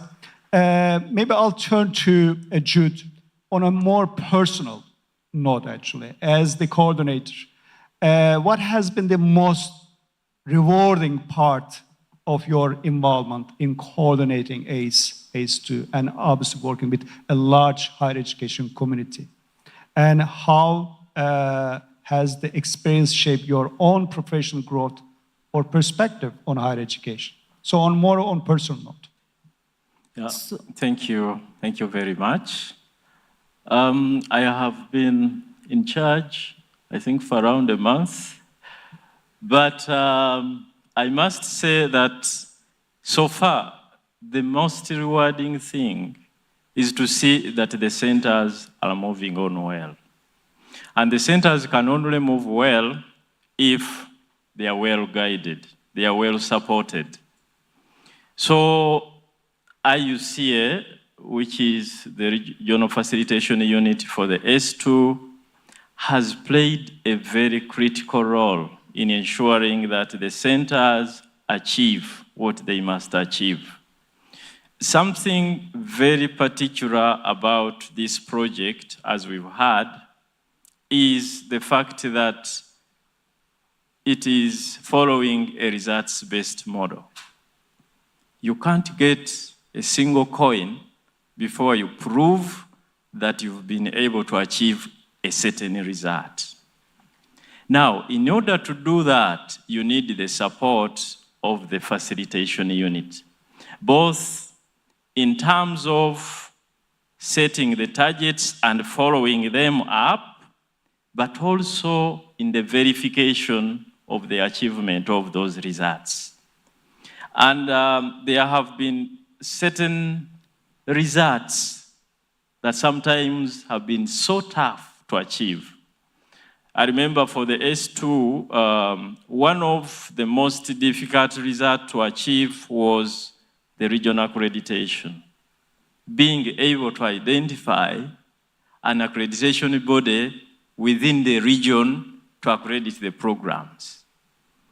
The centers worked for quite a number of years. By then I was a center leader, but we couldn't find the respective accreditation bodies. So the Regional Facilitation Unit, IUCA, that in East Africa is supposed to assist in the establishment of the common education area, worked hard to come up with guidelines for regional accreditation. And as I speak now, the centers are able to get accredited regionally because of what IUCA as a regional facilitation unit has been able to do. And I believe probably even in the western part, it might still be difficult to get a regional accreditation body. So I want to emphasize that what gives me the relief and the happiness is to see to it that the regional facilitation unit and myself, we've contributed to the achievement of the results by the centers. Thank you so much. Thank you so much. Sylvia, over to you. You have been around under ACE impact. So the same question to you. What is the most rewarding part of this whole experience as part of the ACE journey? Thank you very much. So at personal level, the most rewarding part, I think that's what you... Personal. Yes. So the personal rewarding part for this program, for me, I think it's been a great experience. The ACE project is a very complex project. It has diverse stakeholders that are contributing to the results of the ACE. You have centers, you have experts, you have partners, you have World Bank, the financiers. So coordinating all these diverse sectors, I think, has not been just easy, but I think it has also helped me to grow personally in terms of professional arena. So I've learned to be adaptive. I've learned strategic planning is most important. And I've also learned that, you need to be resilient, and not everything is going to go as you think, because the demands from different partners are always heavy. And also I've appreciated that it's important to have clear communication lines and clear roles and responsibilities for different partners. And you need to satisfy each partner adequately, because their expectation is 100% at every level. So I've really learned that communication, clear roles and responsibilities in managing complex projects is quite important. And when we host ACE meetings, we are hosting them in different countries, not only in one country. We go to Francophone countries, we go even beyond. So far, we've gone up to Morocco and Mauritius. We are testing different waters when we go to those countries. The receptiveness is not quite easy for some of the countries, but we've managed to maneuver through and engage with governments of non-participating countries to also understand that there's a model that they can benefit from. So with that, I think it's broadened my ability to manage different expectations and growth, to be at least forward-thinking every time and be on your toes to look for results that will satisfy all the partners. So that's from the personal reflection. Thank you so much, Sylvia. We came to the end of our session. I would like to thank to Sylvia and Jude for their insightful insights and contribution to the whole session. Really, this, for me, I have been monitoring, I have been following up ACE over the years, but the achievement you have, really, it's remarkable.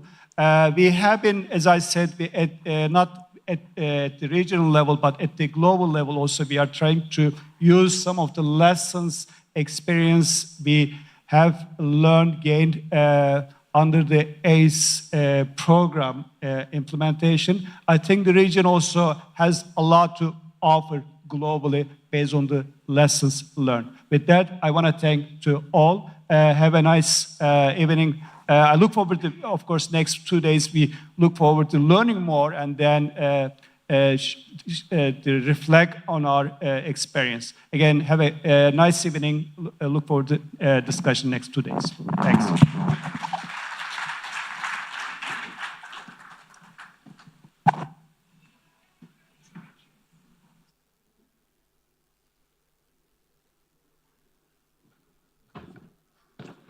Thank you very much, and kindly join me in also giving a very big round of applause to our moderator for engaging us this afternoon.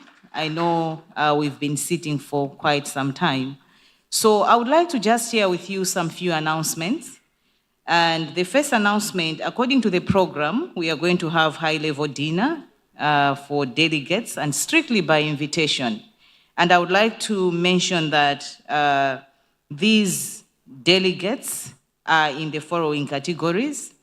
We are going to have ministers at that dinner, permanent secretaries in that dinner, vice chancellors, project steering committee members, regional steering committee members, and development partners here, for instance, AFD, Africa Union, JICA.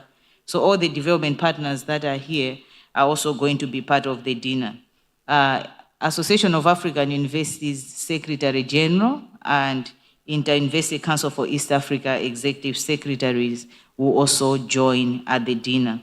So the dignitaries, ministers, permanent secretaries, vice chancellors, development partners, project steering committee members and focal points, regional steering committee members, development